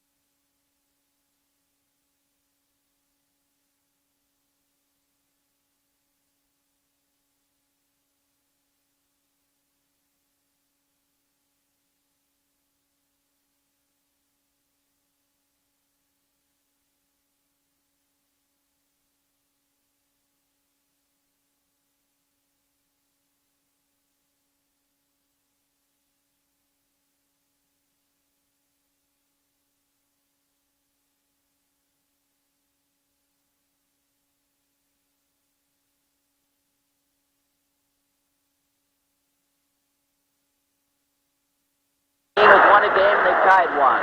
Now then from the faceoff, Waltsev gets it to Mikulov, number 18, but he failed to get his shot. And they don't shoot that puck either until they get a good chance. Waltsev on the far wing is covered by Bergman. Puck goes into the corner. Ellis out there with the Clark line. Ellis and Henderson. As the puck is shot off the boards, Park goes up at center ice. Lobbed it to the Soviet defense. Henderson nearly had a chance there. Sagankov failed to clear properly. Here they're coming in from the side. And a shot from the wing there by Henderson went right at Tretiak. Soviet regrouping now. Sagankov, number 7. A very solid defense there. Henderson on the open side. He waited too long to get it away. And the shot was deflected. Bergman keeping it in. Henderson was out there in front, uncovered. Harlamov ahead at center ice. Nikolov couldn't control it, fell. They're changing players on the go. Raglan over to Gankov, back to Mihailov, 13. Blanov, 9, is waiting for a pass over on that right wing. Mihailov gets it to him finally, but he's going right to the Soviet line.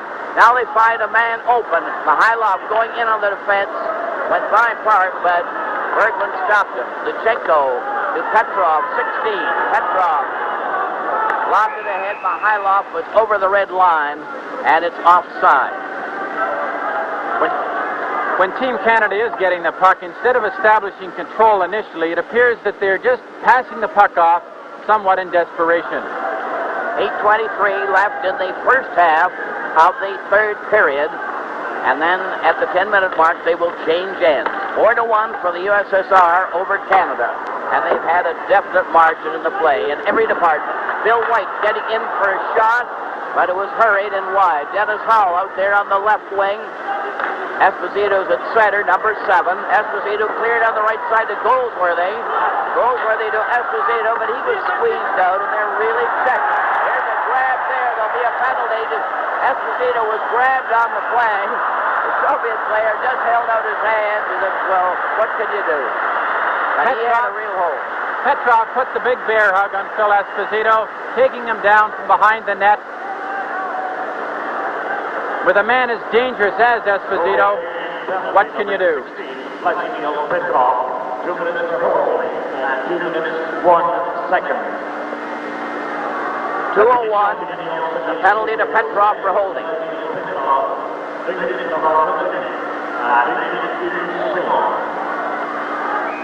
And now for the second time in the game, Canada will have the odd man advantage. So far, they haven't been able to do very much against this stout defense and the fast-closing forwards. There have only been a few penalties, so this is a very critical power play for Canada.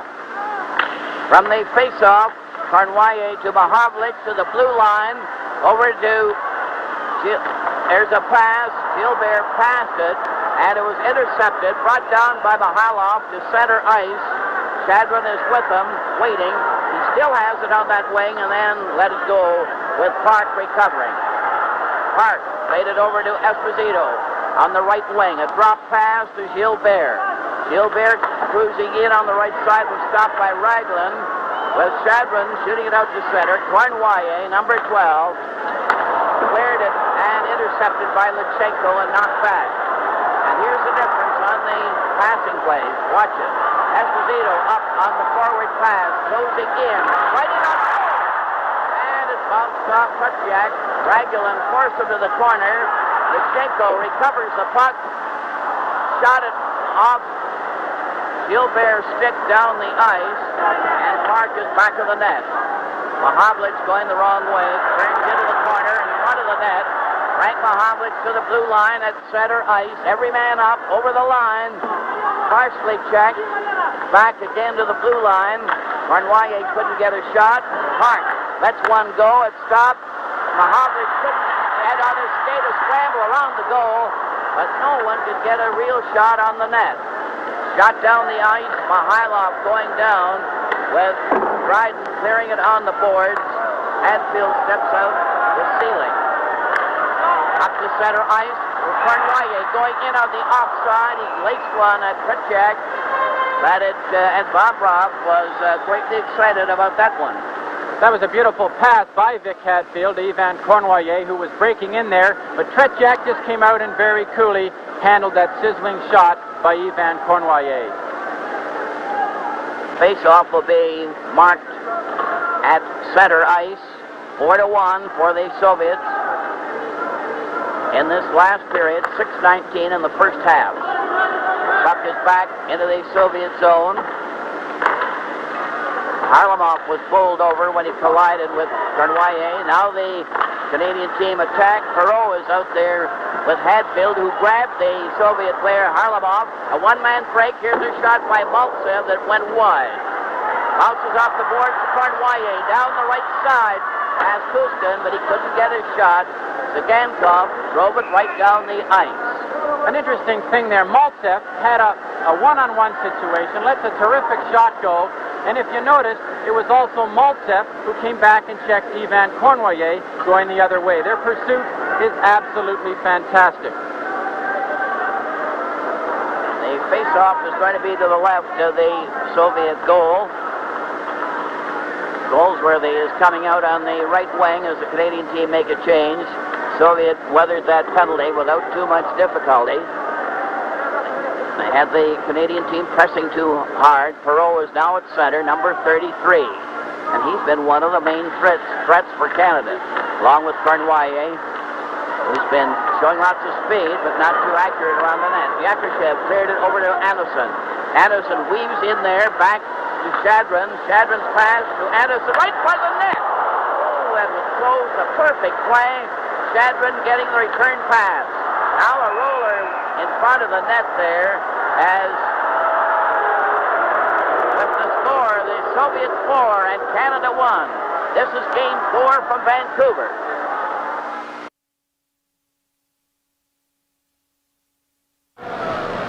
Clark line out for Canada there.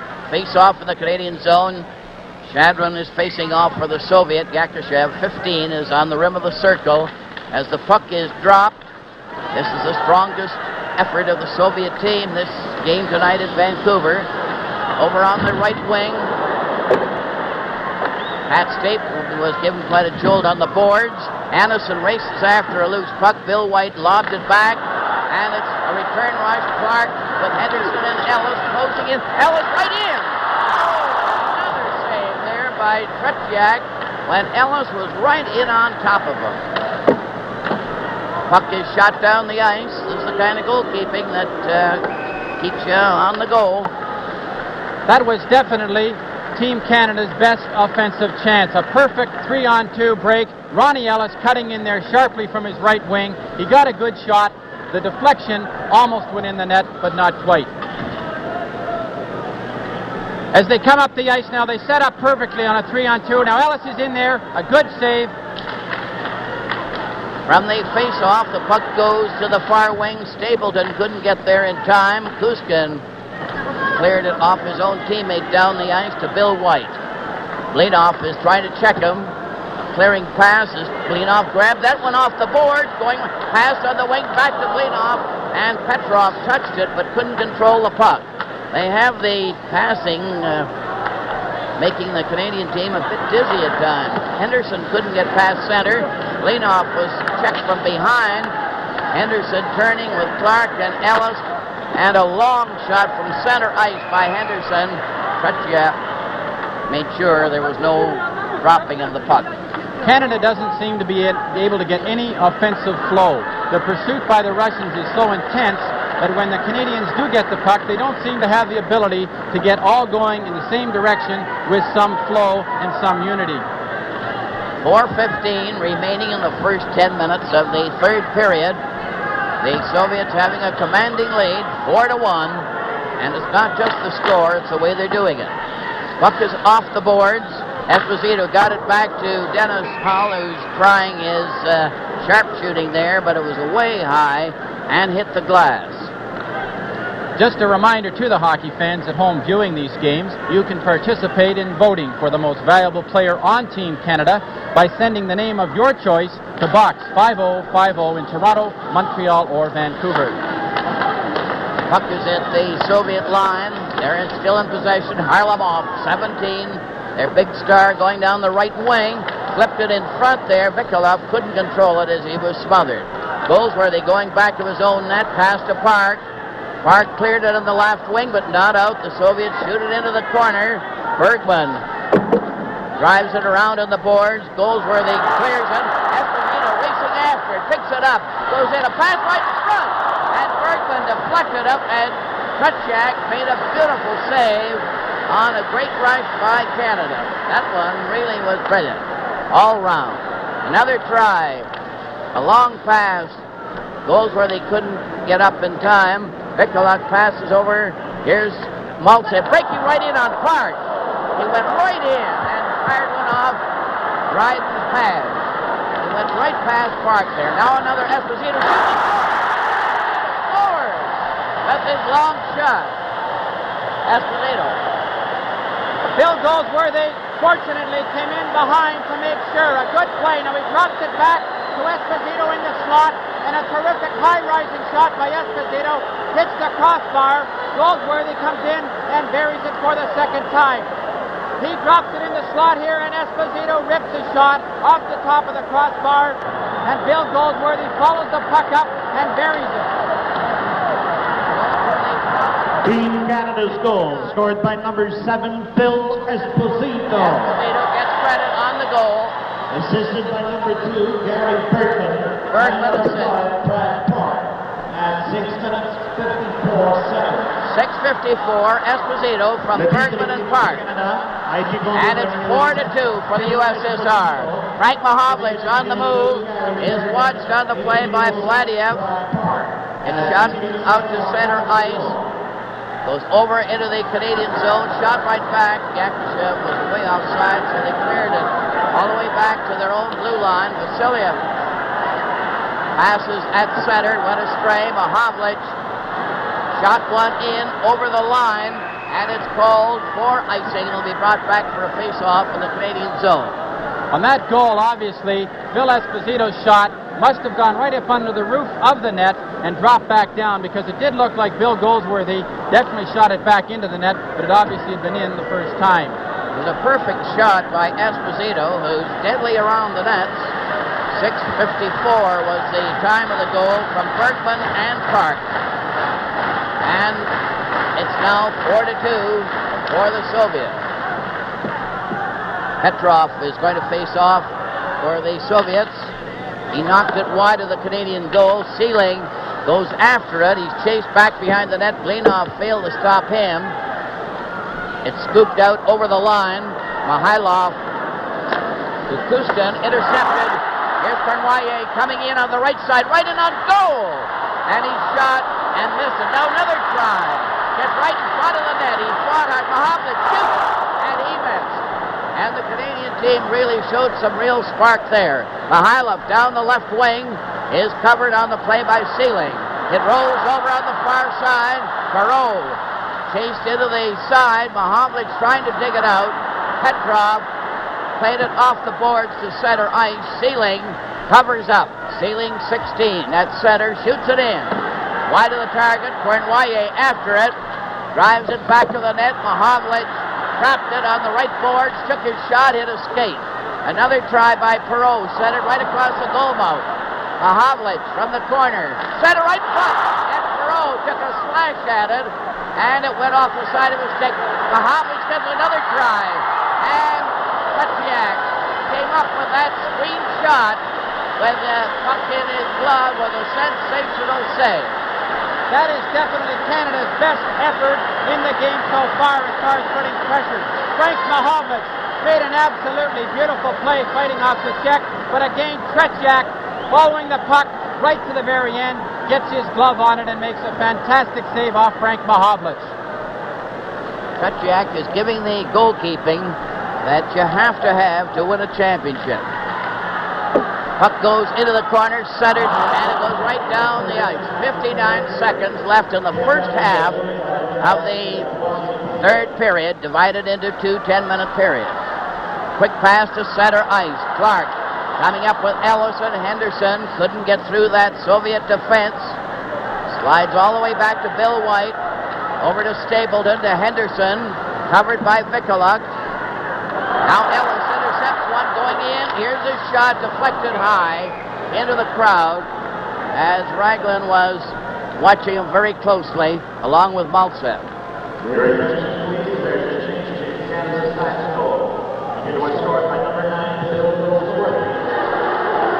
Assisted by number 7, Phil Esposito, and number 2, Gary Bergman. Une correction sur le but de l'équipe du Canada. Il a été compté pour le numéro 9, Bill Goldsworthy, avec l'aide du numéro 7, Phil Esposito, et le numéro 2, Gary Bergman. It's a correction there. Goldsworthy is given credit as he touched the puck apparently after the shot. It hit the crossbar. Esposito thought it had gone in on the first drive. But Goldsworthy given it. Esposito and Bergman the assist. Still 4-2 for the USSR. Puck is taken by Clark. Cleared over onto the wing by Henderson. And the puck was fired there, but not too hard. And Kunchak again comes up with that glove hand. And it just goes out like a snake. Foster, for the winner who does select the best player on Team Canada, he will receive the Labatt's Best on Ice Award, a 1973 Ford Mustang Grande. Ballots are available from any Labatt representative or Ford dealer in Canada. The last scoring play officially, Goldsworthy from Esposito and Bergman at 6:54. Esposito fired the shot. Apparently it just hit the bar and didn't go in. It looked as if it had gone in, but Goldsworthy tipped it in to make sure. It had the official scorers fooled. A siren goes right after the face-off. With the score, the Soviets 4 and Canada 2. This is Game 4 from Vancouver. All set for the face-off. 10 minutes left in this game as they jam against the boards. Canada to the right, Soviets to the left. Addison center right in front of the net. Here's a loose puck. A shot just went wide. That was close. Esposito failed to get out on the first try. Park is forced into the corner. They're watching him as he comes back to the net. Park is on the move. Coming up at center with Goldsworthy on that right side. On into the corner. Jammed on the board, but still fighting for that puck. Right into the corner on the opposite side. Denisov passes in front. Yakushev recovers. Yakushev with Anderson at center. Over on the left side to Shadrin. Yakushev couldn't get a shot. Park deflecting it. Yakushev takes it on the boards. Bounce off the skate. Knocked back to the blue line. Maladia got it to one side. It's the loose puck still in there. Back of the net, Yakushev set it right in front. Here's an open chance. They score! They found that opening. Shadrin was able to come right in there. Nobody near him. Again, an example of leaving a man clear in front. Look at Shadrin. Good pursuit of the puck. Now Shadrin comes from the right out in front. He misses it. And tremendous concentration to throw that puck in up over Dryden on the second shot. Dryden makes a first good save, but there's no one there to help him.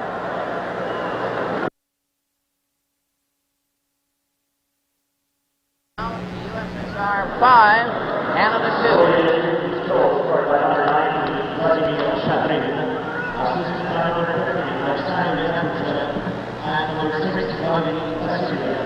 At 1 minute 5 seconds. Shadrin from Yakushev and Vasilyev at 1:05 of the third period to give the Soviet a commanding lead and kind of put the Canadian fire out here. Here's Perot trying to come in on that left wing. Klinov had it momentarily. It's centered in front. But again, they come up with that puck. Petrov at center. Three of them. Klinov on the right. Hylov on the left. He goes in back of the net. Every man comes up. And Dryden had to stop that one, and the puck goes flying into the crowd.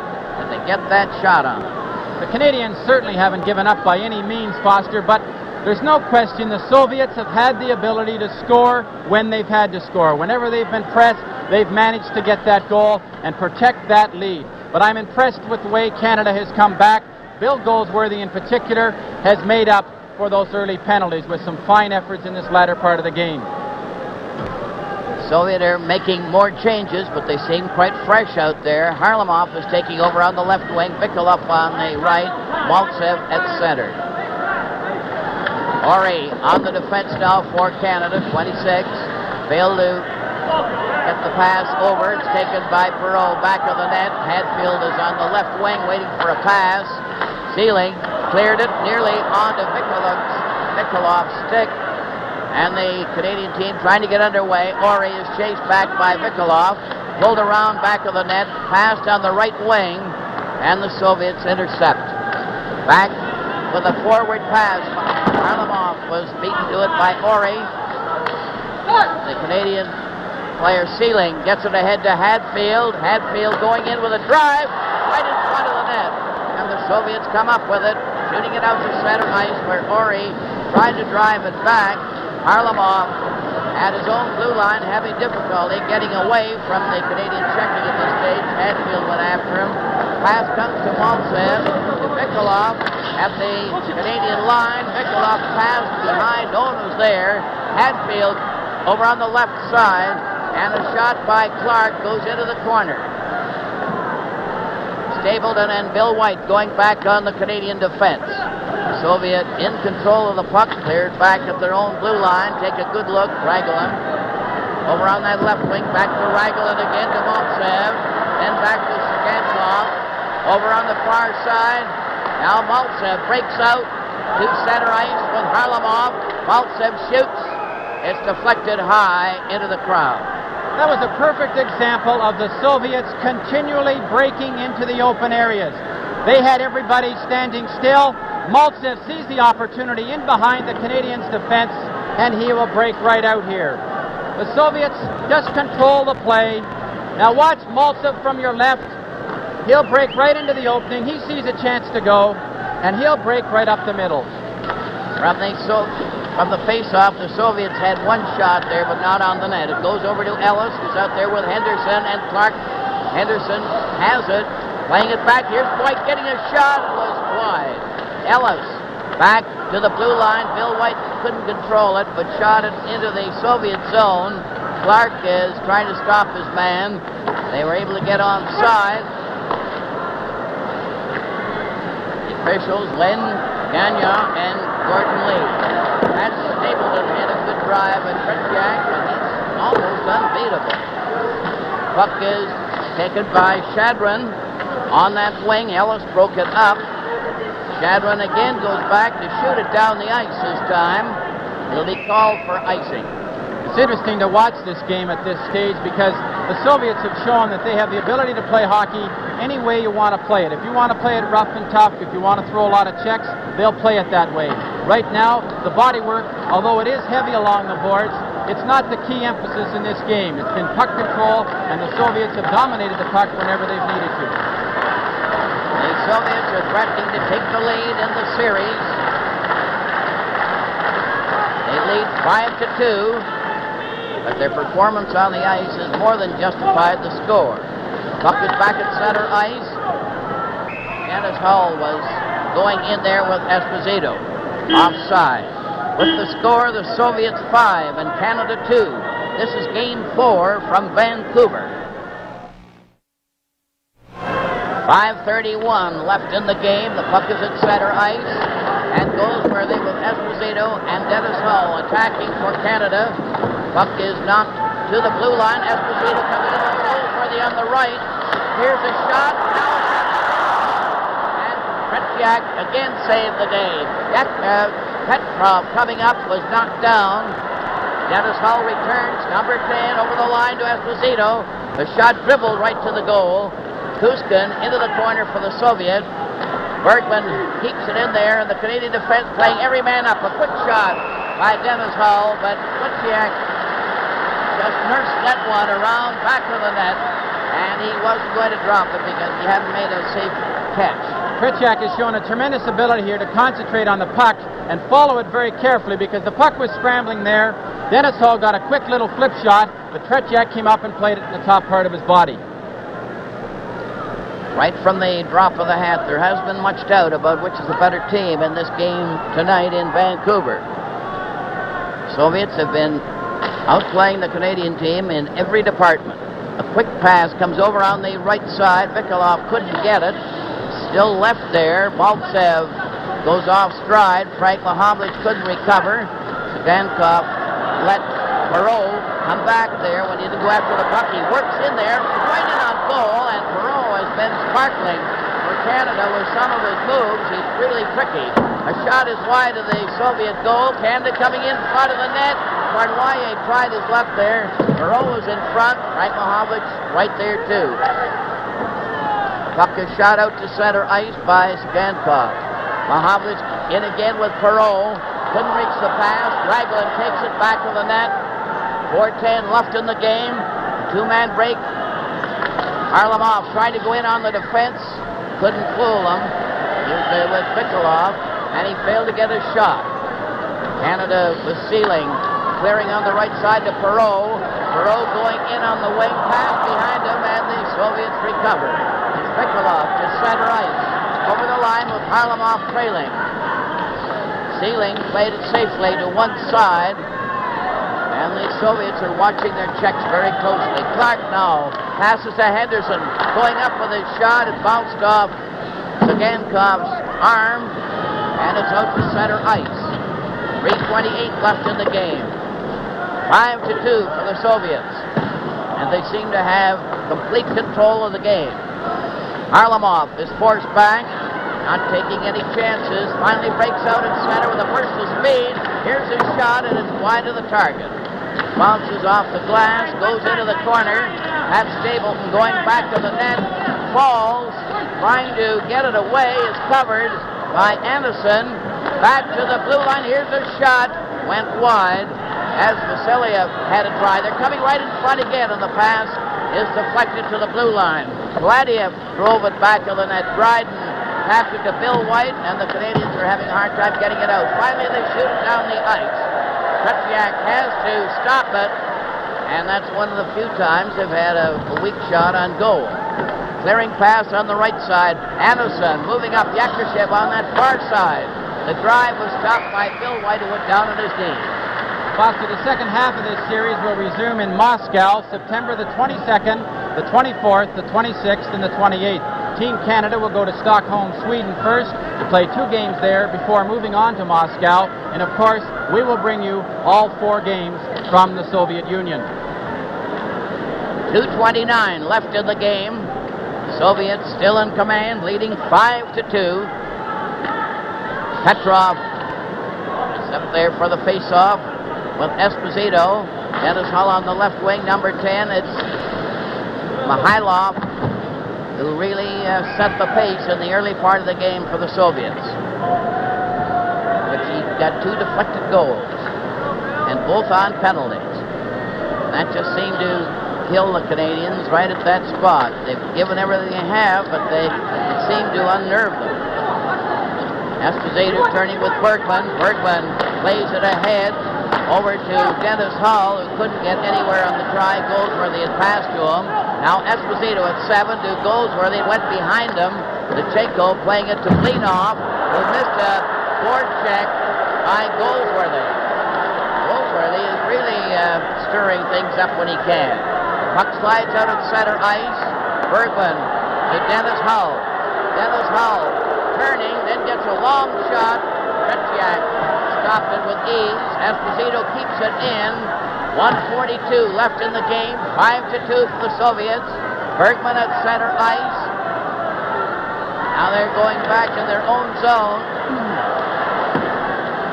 Hart had cleared it out at center. Blinov just cleared it into the Soviet zone. Lechenko going back to the net.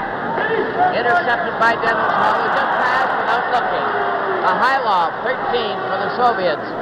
Drags that puck, gets it out over the line, then Esposito stole it, getting his shot away. Tretiak stopped that. Dennis Hull tried to dig it out from the corner. Petrov for USSR failed on his try. Dennis Hull with 1 minute left in the game. Goldsworthy on the far wing, trying to center it out. Recovered by Kuskin. Kuskin, here's up to Mikhailov, a breakaway. And Bergman gets back to cover as Mikhailov had a breakaway on the play. Dryden is out of the net. They're trying to get that puck, but the Soviets recover, and they've been recovering that puck in the corner all night. It hit Mikhailov from the back when Petrov let it go. Mikulov centered right in front. Recovered by Canada. Esposito with 27 seconds at center ice. Over on the left wing, Dennis Hull right in on goal. Dennis Hull. A good, quick shot by Dennis Hull. He caught the goalie. Phil Esposito gives him a perfect pass, holds the 2 defensemen to the middle, lays it into Hull. Now watch this shot.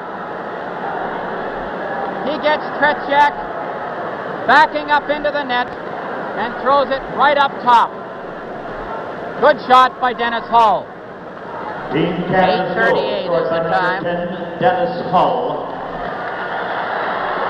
Assisted by number 7, Phil Esposito, and number 9, Bill Goldsworthy. At 9 minutes 38 seconds. Goldsworthy also got an assist. Dennis Hull from Esposito and Goldsworthy to make it 5-3 and make the score appear more respectable. There's the siren as it goes to end the game, and the USSR have defeated Canada in the rubber game 5-3. It was a tremendous effort by the Soviets, and that goal at the end didn't have really any bearing other than it made it look a little better. With the final score, the Soviets 5 and Canada 3. This is Game 4 from Vancouver.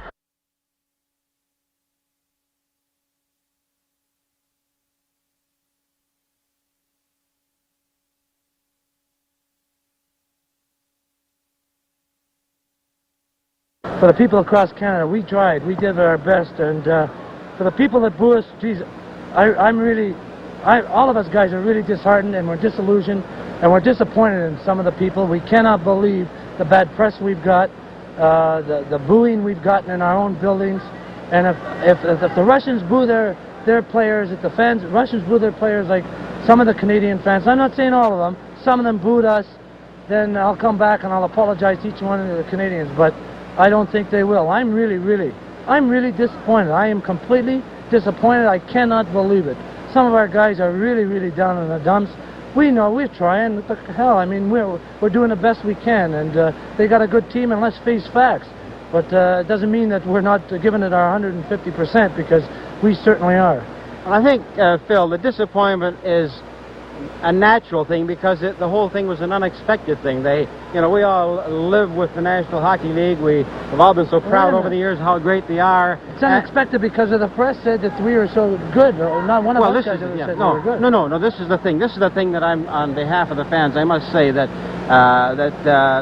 probably, since everything is relative, we know how good you people are. The people didn't realize how good the Soviet team was, and now we found out how good they are. I think we could appreciate how good both teams are. But I'll tell you, we love, I mean, every one of us guys, 35 guys that came out and played for Team Canada, we did it because we love our country, and not for any other reason, no other reason. They can throw the money for the pension fund out the window, they can throw anything they want out the window. We came because we love Canada. And even though we play in the United States and we earn money in the United States, Canada is still our home, and that's the only reason we come. And I don't think it's fair that we should be booed. Well, Phil, I'm sure that the people can see from these sweat just pouring off your face that you and all your players have given 100%, and we look forward to some great games from you and the rest of your gang when you get over to Moscow, and we can wish you the very best of luck. John, keep working hard. We're going to get better, I know. Attaboy. Thank you very much, Phil. Bye-bye.